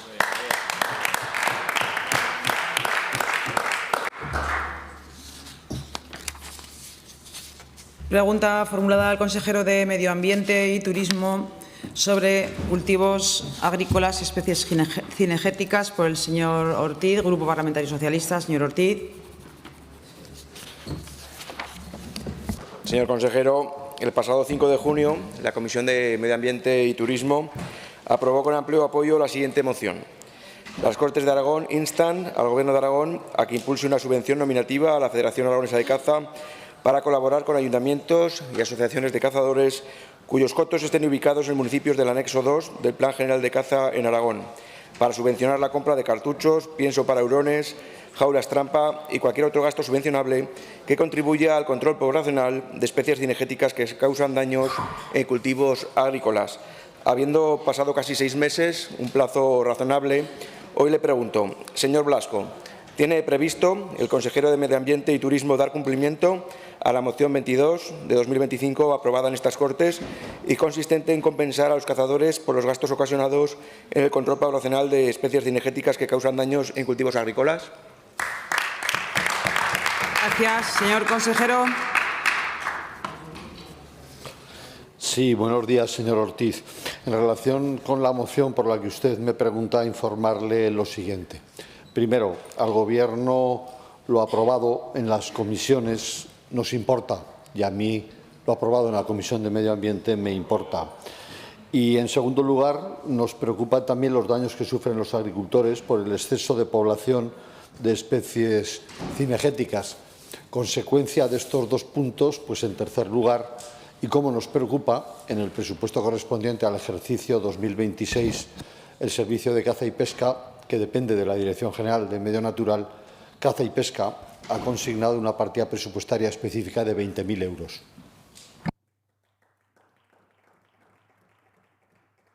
Gracias. Señor Ortiz. Gracias, señor consejero. Sabe usted que son 130 los términos municipales de Aragón que engrosan el anexo 2 de nuestro plan de caza, que las organizaciones agrarias cifran en más de 50.000 las hectáreas afectadas por la plaga de conejos y que las pérdidas económicas se acercan a los 50 millones de euros al año. Creo que todos los presentes somos conscientes de que el cumplimiento de la Ley de Patrimonio Natural y de la Biodiversidad sitúa la caza como la única alternativa viable para el control poblacional del conejo. Así que, señor Blasco, estamos contentos de que incluyan esa partida y que la transfieran a la Federación de Caza, pero 20.000 euros quizás sean insuficientes para tantos cotos. Señor consejero, los conejos comen mucho. Hoy le pido que incluyan esa partida, que la aumenten. La primera, que ustedes hagan esa modificación presupuestaria y que habiliten ya esa partida, que la transfieran cuanto antes a la Federación de Caza y que sea una partida muy superior a la que ustedes habilitan.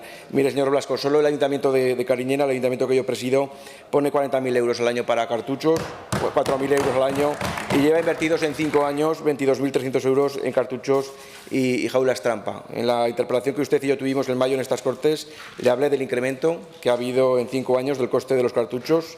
En 2020, un cajón de cartuchos costaba, de 250 cartuchos, costaba 41 euros. En mayo de ese año se había doblado, costaba 80 euros y hoy cuesta 100 euros. Así que, señor consejero, doten una cuantía suficiente para atender este tema. Señor consejero. Bueno, esta es la cifra que se pactó con la Federación de Caza.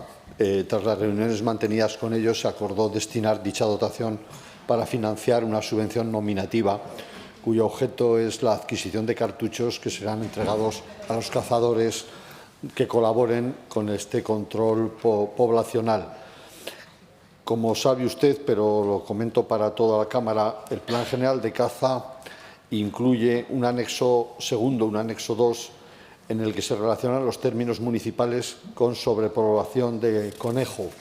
Solo resumiré que comprende 145 municipios, 52 en la provincia de Huesca, 7 en Teruel y 86, nada menos, en la provincia de Zaragoza. Por ejemplo, la zona de Belchite, Cervera de la Cañada, Letús, también Tarazona, Épila, incluso Zaragoza capital. La adopción de estas medidas y la dotación presupuestaria mencionada responden al compromiso que cerramos con la Federación de Caza. Tiene usted quizá razón, a lo mejor se puede poner un poco más, no será ningún inconveniente si los resultados son buenos en aumentar un poco incluso de gasto corriente de la propia Dirección General si hiciera falta.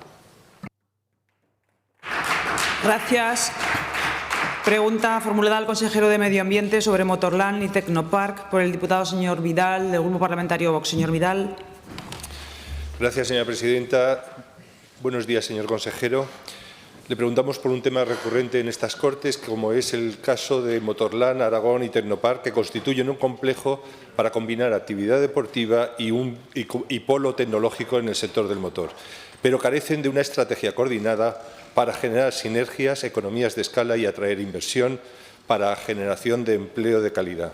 Señor Blasco, ¿qué valoración hace el Gobierno de Aragón sobre la ausencia de una estrategia coordinada entre Motorland y Tecnopark y qué medidas prevé adoptar su departamento para garantizar que ambas infraestructuras trabajen de forma conjunta y eficaz? Gracias.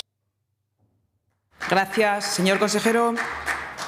Señor diputado, quizá esta pregunta, si me la hubiera hecho al comienzo de la legislatura, tendría todo el sentido y compartiría con usted prácticamente el análisis. Pero 2 años y 2 o 3 meses después, como consejero, no comparto ya los antecedentes de la exposición de motivos de la pregunta, porque hoy esa falta de coordinación ya no existe. Hoy ya no hay un problema entre Motorland y Tecnopark, que en su momento sí que eran sociedades paralelas que no se encontraban nunca. En los últimos meses ambas sociedades han intensificado un modelo de funcionamiento plenamente integrado. Se ha consolidado un ecosistema único en el deporte, tecnología, formación y promoción territorial. Se articulan de una forma cooperativa y constante. Y la práctica diaria, que luego le explicaré, demuestra que hay una coordinación real, reforzada y plenamente operativa que está dando buenos resultados. Gracias, señor Vidal. Celebro que empiecen a hacer caso a las recomendaciones que ha hecho el Grupo Vox desde el principio de esta legislatura, porque siempre ha sido un recurrente de nuestras propuestas. Sin embargo, aquí hay un factor determinante, que es en las políticas del fanatismo climático que impulsa el PP junto al Partido Socialista.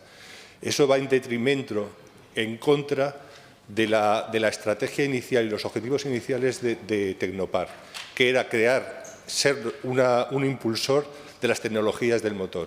Con las políticas que ustedes promocionan, contrarias al motor de combustión, ese objetivo se ha terminado. Entonces, se ha creado una entidad, Tecnopark, que se dedica al alquiler de locales o una agencia inmobiliaria, que no está, a pesar de lo que usted dice, integrada en el complejo de Motorland. ¿Por qué? Porque tenemos información de empresas o asociaciones, como por ejemplo AESBI, que está tratando de utilizar las instalaciones del complejo y no puede, tiene que irse a probar sus sistemas de seguridad. Es una asociación nacional e internacional, hace estudios de todo tipo de sistemas de seguridad en el automóvil. Se tienen que ir a Cataluña, porque aquí no les ofrecen ninguna posibilidad para poder compartir las dos instalaciones, poder hacer test en Tecnopark y luego hacer las pruebas físicas en Motorland.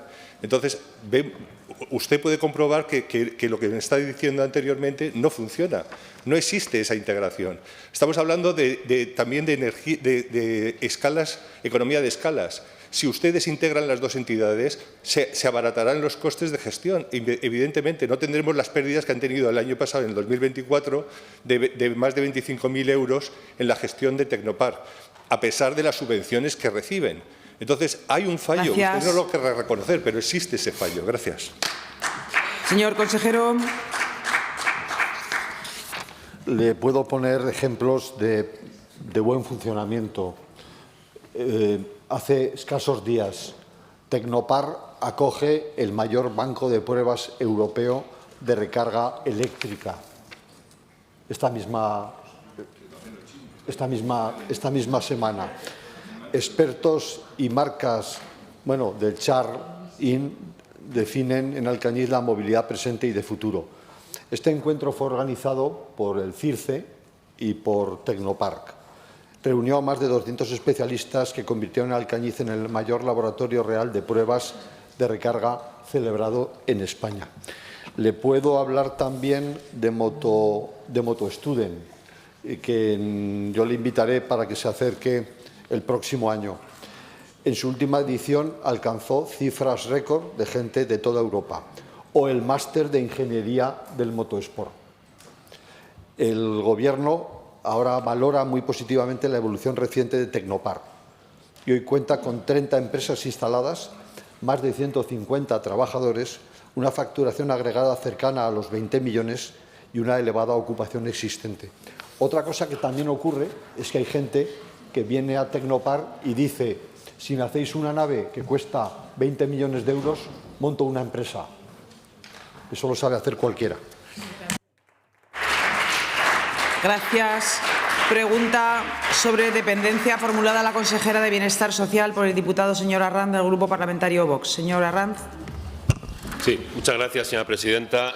Señora consejera, según un informe reciente de la Asociación Estatal de Directores y Gerentes de Servicios Sociales, una organización independiente que agrupa a nivel nacional a unos 200 profesionales del sector social, publicada en el Heraldo en septiembre de 2025, nuestra comunidad, Aragón, se sitúa en la cola de España en inversión por habitante en servicios sociales.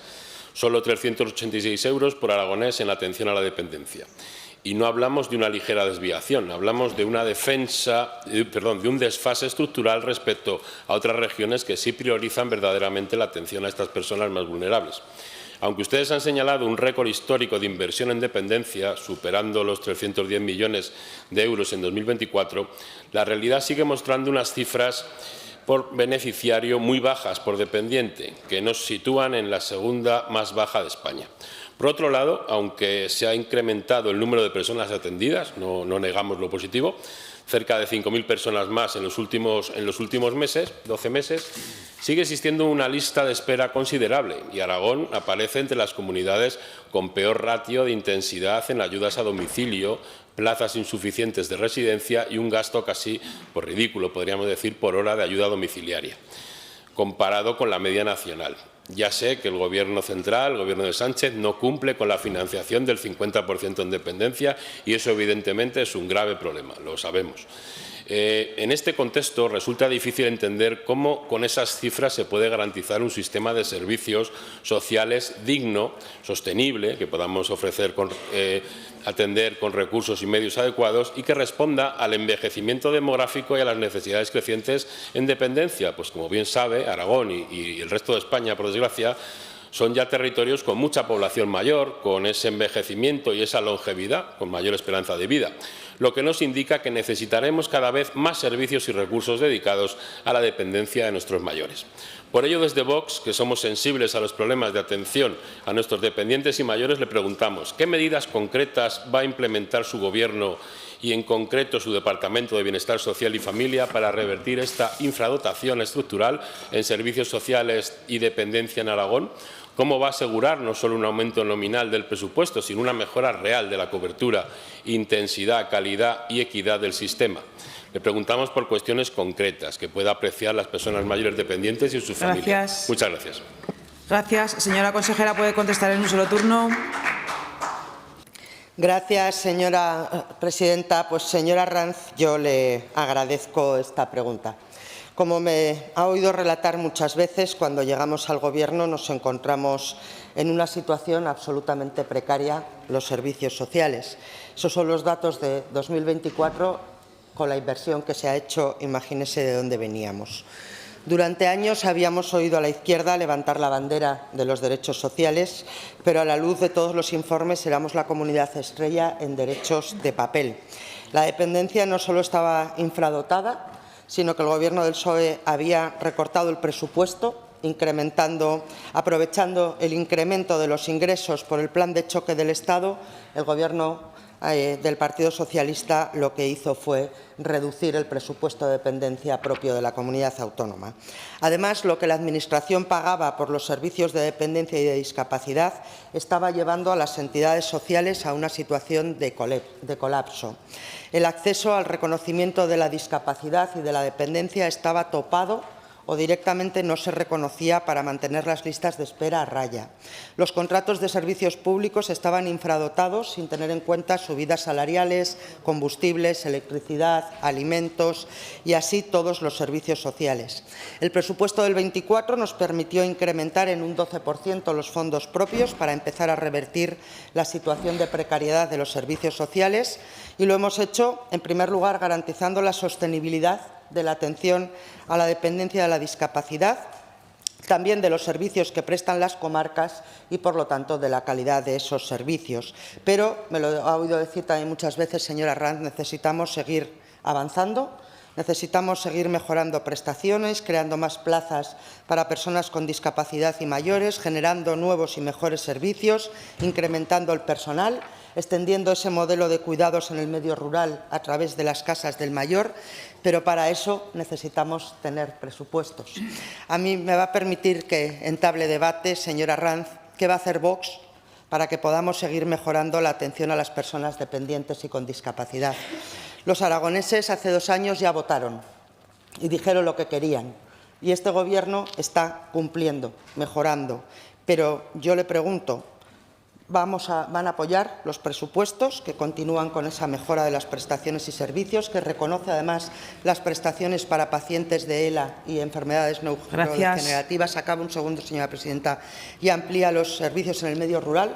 ¿O vamos a dejar que los servicios sociales vuelvan a manos de una izquierda tramposa que topaba las listas de dependencia y que tenía los servicios en situación vulnerable. En sus manos está, señora Ranz. Gracias. Pregunta sobre rehabilitación de viviendas formulada al consejero de Fomento por la diputada señora Sánchez del Grupo Parlamentario Socialista. Señora Sánchez. Muchas gracias, presidenta. Señor consejero, buenos días, casi tardes ya.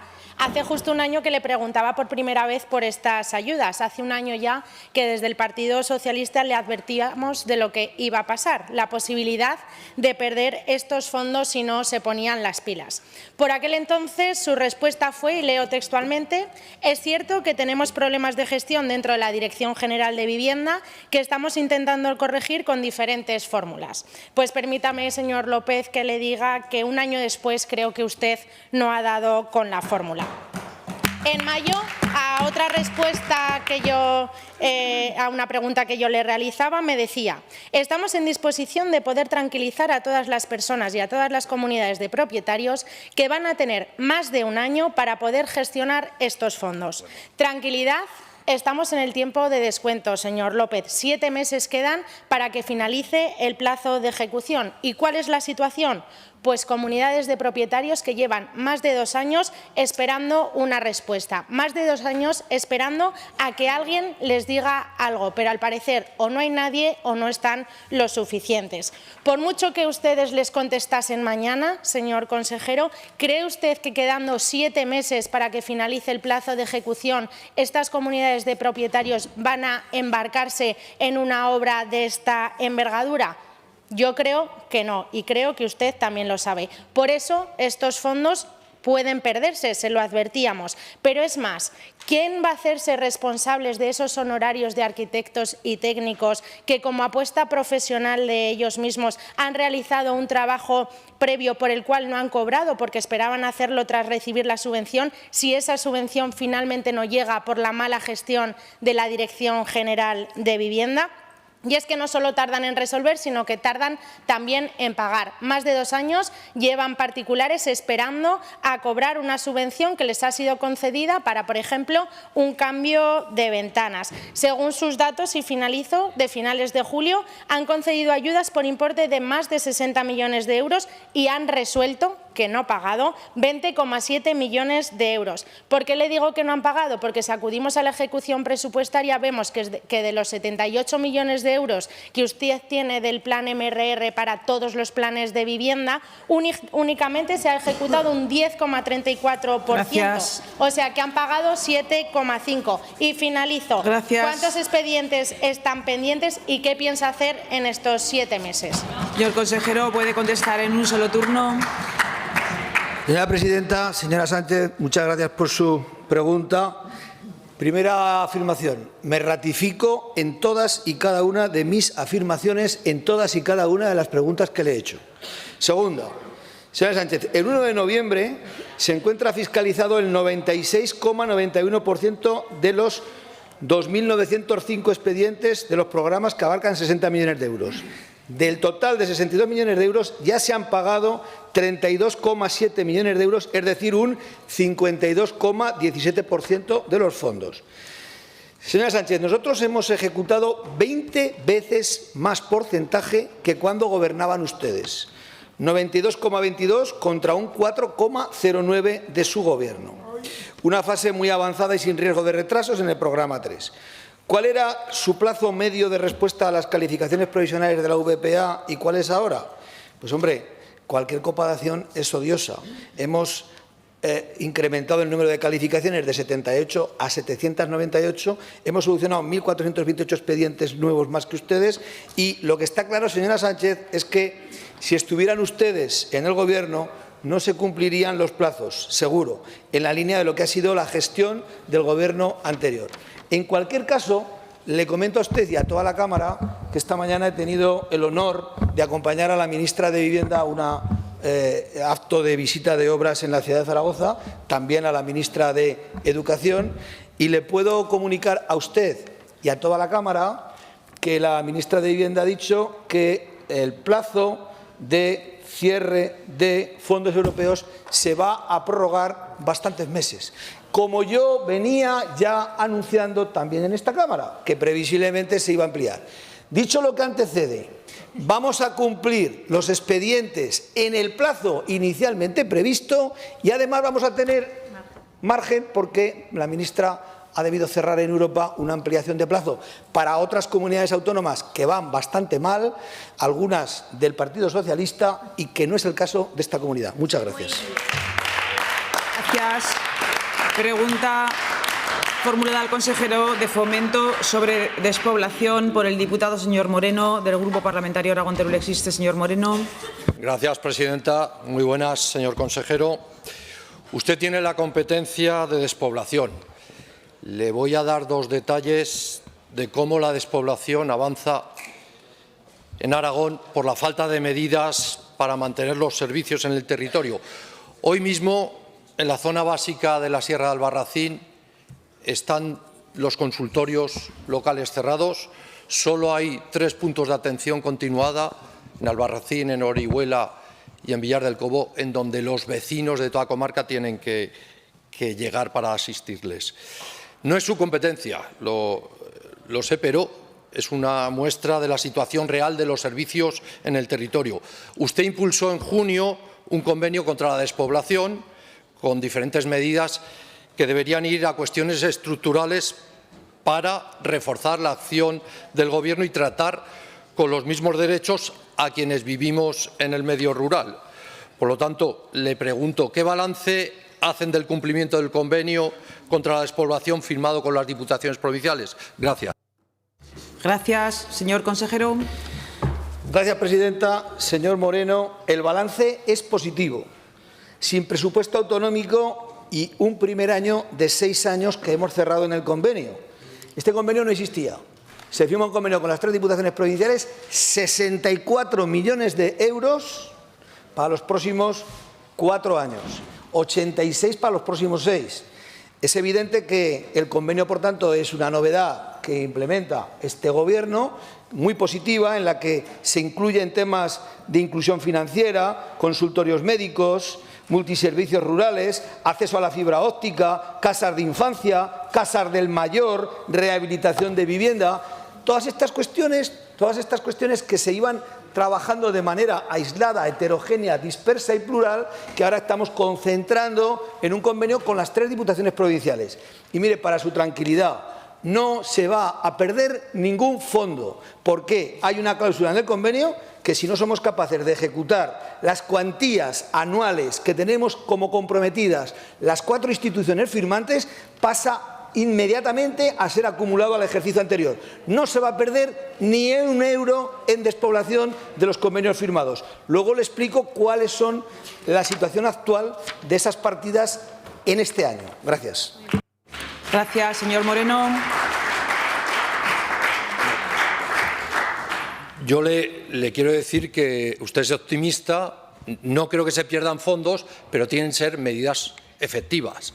Se lo digo porque su convenio, le pregunto, ¿ha priorizado medidas estructurales como son las que sirven para la igualdad de derechos de los aragoneses? Medidas estructurales para tener vivienda rehabilitada, para tener incentivos en las empresas que creen empleo de calidad, para reforzar la atención primaria y tener médicos para todos los consultorios, para atraer a los profesionales de los sectores, incluidos también los sanitarios, al medio rural. Le hago todas estas preguntas porque entiendo que no ha priorizado nada.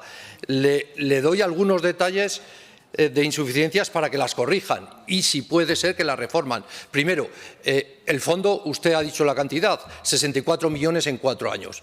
Claramente es insuficiente. Estamos hablando de todo el territorio de Aragón. Si piensa que con 16 millones al año se va a terminar con la despoblación, le adelanto que ya eso no es posible. Segundo, no nos da información alguna sobre indicadores clave para saber si de verdad funciona ese convenio. Tiene que fijar indicadores clave para el desempeño sobre los logros de su convenio contra la despoblación, porcentaje de escolarización, porcentaje de viviendas en municipios, qué acceso a fibra óptica tienen estos municipios, indicadores que nos den luz. Gracias. Señor consejero. Gracias, presidenta. Me hacía usted un un ómnibus aquí para contestarle, mire, de vivienda, ¿para qué vamos a hablar? Es que vivienda va al margen. Oiga, el convenio es para lo que le he dicho antes. Vivienda, somos la primera comunidad de España en vivienda pública en estos momentos. En carreteras, 2.000 kilómetros nuevos. Y en transporte, una flota completa nueva. Pero mire, en relaciones concretas con lo que me está planteando, actividades culturales desestacionalizadas, 69 expedientes, medio millón de euros. Derribos y demoliciones de inmuebles, 104 entidades locales, 2,2 millones. Rehabilitación de viviendas de titularidad municipal destinadas al alquiler, 140 expedientes, 3 millones de euros. Eficiencia energética de inmuebles municipales, 8 entidades, 372.000 euros. Y en Teruel, proyectos de rehabilitación y reforma de edificaciones de propiedad municipal, 1.155.000 del Fondo de Cohesión Estatal. Es decir, con las cifras que yo le he dado a usted, si la suma, estamos muy cerca de los 8 millones que tiene que poner este Gobierno al año, nada más. Gracias. Pregunta sobre Puerto Seco en Teruel, formulada al consejero de Fomento por el diputado señor Guitarte, de Aragón Teruel. ¿Existe, señor Guitarte? Pues buenos días, señor consejero. El 4 de febrero de 2025, la Comisión de Fomento de estas Cortes aprobó por unanimidad la siguiente PNL. Las Cortes de Aragón instan al Gobierno de Aragón a impulsar, previo estudio de viabilidad, en colaboración con la Autoridad Portuaria de Valencia, la creación de un puerto seco del puerto de Valencia en las proximidades de Platea y del aeropuerto de Teruel, con el objetivo de facilitar la expansión del puerto de Valencia en Aragón mediante el desarrollo logístico de Teruel. El futuro puerto seco, el puerto de Valencia en Teruel, se apoyará en el potencial logístico del ferrocarril y en la coordinación con los centros logísticos de Zaragoza. La línea ferroviaria Zaragoza-Teruel-Sagunto es estratégica para conectar con el Mediterráneo a través del corredor Cantábrico-Mediterráneo con el Atlántico, unir áreas portuarias de Valencia y Bilbao y los nodos logísticos de Platea, Teruel y Zaragoza. Y es estratégica para posicionar a Aragón y Zaragoza en los hinterland de los puertos del Mediterráneo y los del Cantábrico. Sin esta línea ferroviaria, usted lo sabe bien, quien primero pierde es Zaragoza porque su localización es privilegiada por la intersección de las vías de alta capacidad este-oeste y norte-sur. Pero si pierde este ramal, entonces pierde su ventaja competitiva sobre Lérida y los puertos catalanes. Le pregunto, ¿están llevando a cabo negociaciones con la Autoridad Portuaria de Valencia para la instalación del puerto seco en Teruel? Gracias, señor consejero. Gracias, presidenta.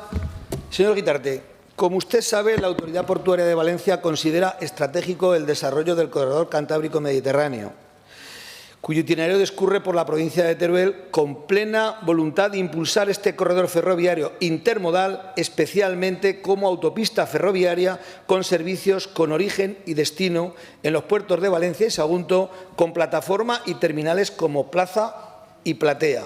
Desde el Gobierno de Aragón se está trabajando de forma decidida, coordinada y continua con la Autoridad Portuaria de Valencia en este sentido, habiendo expresado esta Autoridad Portuaria en particular mucho interés en la puesta en marcha de la nueva terminal ferroviaria de Platea, que empezará a operar en muy breve espacio de tiempo. Luego le doy algún dato más. Gracias, señor Guitarte. Bien, es evidente el interés económico y estratégico que esta línea tiene para la Autoridad Portuaria de Valencia y su conexión hacia el hinterland de Aragón.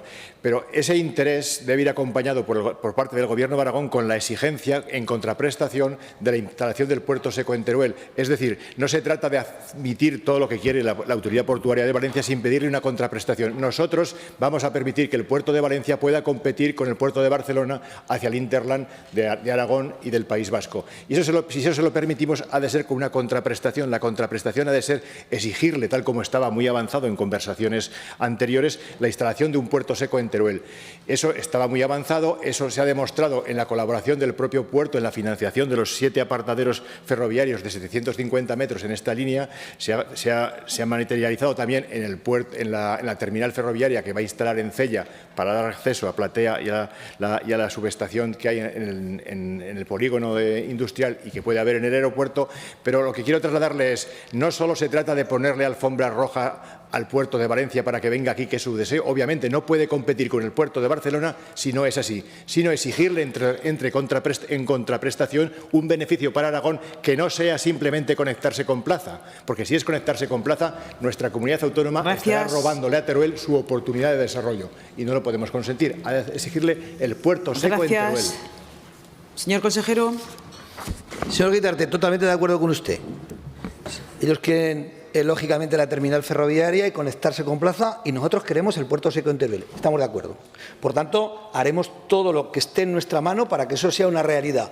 Usted estuvo presente en la jornada que tuvimos el pasado 18 de noviembre sobre el corredor Cantábrico-Mediterráneo en el Pinatelli. Y sabe usted la vehemencia con la que lo estamos defendiendo. Vamos a generar una unidad de actuación inmediata, específica, de apoyo del corredor Cantábrico-Mediterráneo, con sede en Zaragoza, con determinada potencia, porque nos falta, para poder competir con otros corredores que tienen una implicación mucho mayor y una comunicación más fluida. Por tanto, corredor Cantábrico-Mediterráneo, apuesta decidida, apoyar que desde Sagunto Valencia haya una interrelación con la plataforma, lógicamente, de Platea, que tiene mucho interés el puerto de Valencia, y como contraprestación vamos a pedir la generación del puerto seco en Teruel, porque nos parece obligado, nos parece coherente, nos parece necesario para poder acabar de implementar una actividad muy importante que va a tener Teruel y su zona de influencia en los próximos años. Muchas gracias. Gracias. Última pregunta sobre transporte de viajeros, formulada al consejero de Fomento por la diputada señora Canales, del Grupo Parlamentario Socialista. Señora Canales. Gracias, presidenta. Señor López, ¿qué medidas piensan adoptar y cuándo para resolver los problemas que se están generando en los horarios y rutas en la puesta en funcionamiento del lote 4 de transportes de viajeros del mapa concesionar? Gracias. Señor consejero. Gracias, presidenta. Señora Canales, somos conocedores de algunos problemas, pequeños problemas, que ha habido en la explotación del servicio, pero que son lógicos, como suele ser habitual en el arranque de cualquier nuevo servicio, que no lleva operándose ni un mes y que además está siendo explotado por una empresa nueva, como usted bien sabe. Las medidas no las vamos a adoptar, las llevamos adoptando desde el primer día de explotación. Ya se han resuelto muchas de ellas y seguimos trabajando para resolver todas las pendientes a la mayor brevedad. Gracias. Señora Canales. Gracias, presidenta. Señor consejero, que esta mañana se han dejado otro ciudadano de Albalatillo, que está ahí esperando el autobús todavía, el que se demanda, que lo estarán resolviendo, pero que es que usted vino a Sariñena y dijo, vamos a poner, por cierto, un proyecto que se encontró también del anterior Gobierno. Bien, usted vive de herencias, señor consejero. ¿Quiere que le cuente el caso de Tardienta? Que, por cierto, usted tiene contentita a la alcaldesa de Tardienta. Años esperando la travesía y la terminan a machetazos para que el señor consejero pueda ir a hacer la visita inauguración. Mire, en Tardienta, los alumnos de Tardienta en el Pirámide un día los fueron a buscar. Los autobuses, los taxis, los padres. Bueno, un lío macabeo. En La Lueza aún están esperando también el autobús. Así le podría contar 1000 anécdotas, señor consejero. Lo que no se puede hacer es poner este programa en marcha, este proyecto en marcha, y no tenerlo bien atado. Señor consejero, no se pueden traer conductores de Madrid que no han pisado las carreteras de Monegros en la vida y no enseñárselo antes, dónde están las paradas, a qué hora se ha quedado. Cambian ustedes los horarios y no se lo transmiten a la gente, ni en Lanaja, ni en ningún pueblo. Señor consejero, por cierto, usted que está tan puesto ahora con esto de los autobuses, ¿ya han preparado el del domingo? Lo digo, consejero. Lo digo, consejero, porque pase nota que la última vez no fue ninguno y les tuvieron que mandar una cartita. Les tuvieron que mandar una cartita. Tome usted nota, que es usted responsable del Partido Popular, y diga, venga, Antonio, el otro, que vayan pasando. Por cierto, una pregunta. Digo yo, para que quede claro, porque esta mañana parecía que quedaba una duda. El Partido Socialista condena toda la corrupción. Toda. Pero escuche, la propia y la ajena. Digo yo que en la pancarta que van a usar ustedes el domingo pondrán «Fuera la corrupción de Almería». ¿No? Eso pondrá, ¿no? Digo yo. Y una pregunta, ¿quién va a llevar la pancarta? ¿Aznar? ¿Rajoy? ¿Los del caso Gürtel, Púnica, Lezo, Bankia, Balti, Auditorio, Carioca, Taula? Señor consejero, gracias, presidenta, y discúlpeme y ahora dígame cómo va a resolver lo de los autobuses. Gracias. Señor consejero. Presidenta, menos mal que yo hoy he comparecido con 2 ministras del Gobierno de España y he aceptado y he aceptado que las contestaciones a esas preguntas tan incómodas para ustedes, y por supuesto que condeno cualquier corrupción, tan incómodas para ustedes, he aceptado que no se formularan en el acto. Sin embargo, usted me pregunta por el transporte y lleva más de un minuto y medio hablando de los autobuses, de si un partido político va con autobuses, no va con autobuses, de qué gente va o deja de ir a un acto. Mire, volviendo a la pregunta, y me permitirá la presidenta, volviendo a la pregunta, somos conscientes de algunos desajustes en la línea de Monegros. Se están poniendo todos los medios para solucionarlos. Aplicaremos con rigor lo que sea necesario con la concesionaria para que eso se ajuste a las demandas reales y necesarias. Somos la primera y única comunidad autónoma de España que se ha atrevido a implementar un mapa concesional de transporte. Por cierto, si usted me lo permite, heredaremos a beneficio de inventario, que usted me imagino que esa figura la conocerá del derecho civil aragonés. Porque claro, yo heredo efectivamente lo que ustedes dejan para lo bueno y para lo malo. Por cierto, si hubiéramos tenido que aplicar el desarrollo del mapa de transporte en los Monegros como ustedes lo habían dejado, el desastre hubiera sido auténtico y absoluto. Hemos intentado ajustar a las necesidades reales del tema. Mire, señora Canales, termino ya, presidenta. Nadie dijo nunca que implementar un nuevo mapa concesional del transporte fuera fácil ni cómodo. Por eso somos los únicos de España en hacerlo. Pero le aseguro que, a pesar de las dificultades, el resultado final será satisfactorio para mejorar la movilidad de todos los ciudadanos, también de los monegros. Voten al PP o al PSOE, vayan en autobús o no vayan el domingo a condenar algo que es condenable, como es la corrupción que en estos momentos a ustedes les afecta. Gracias. Gracias. Se levanta la sesión.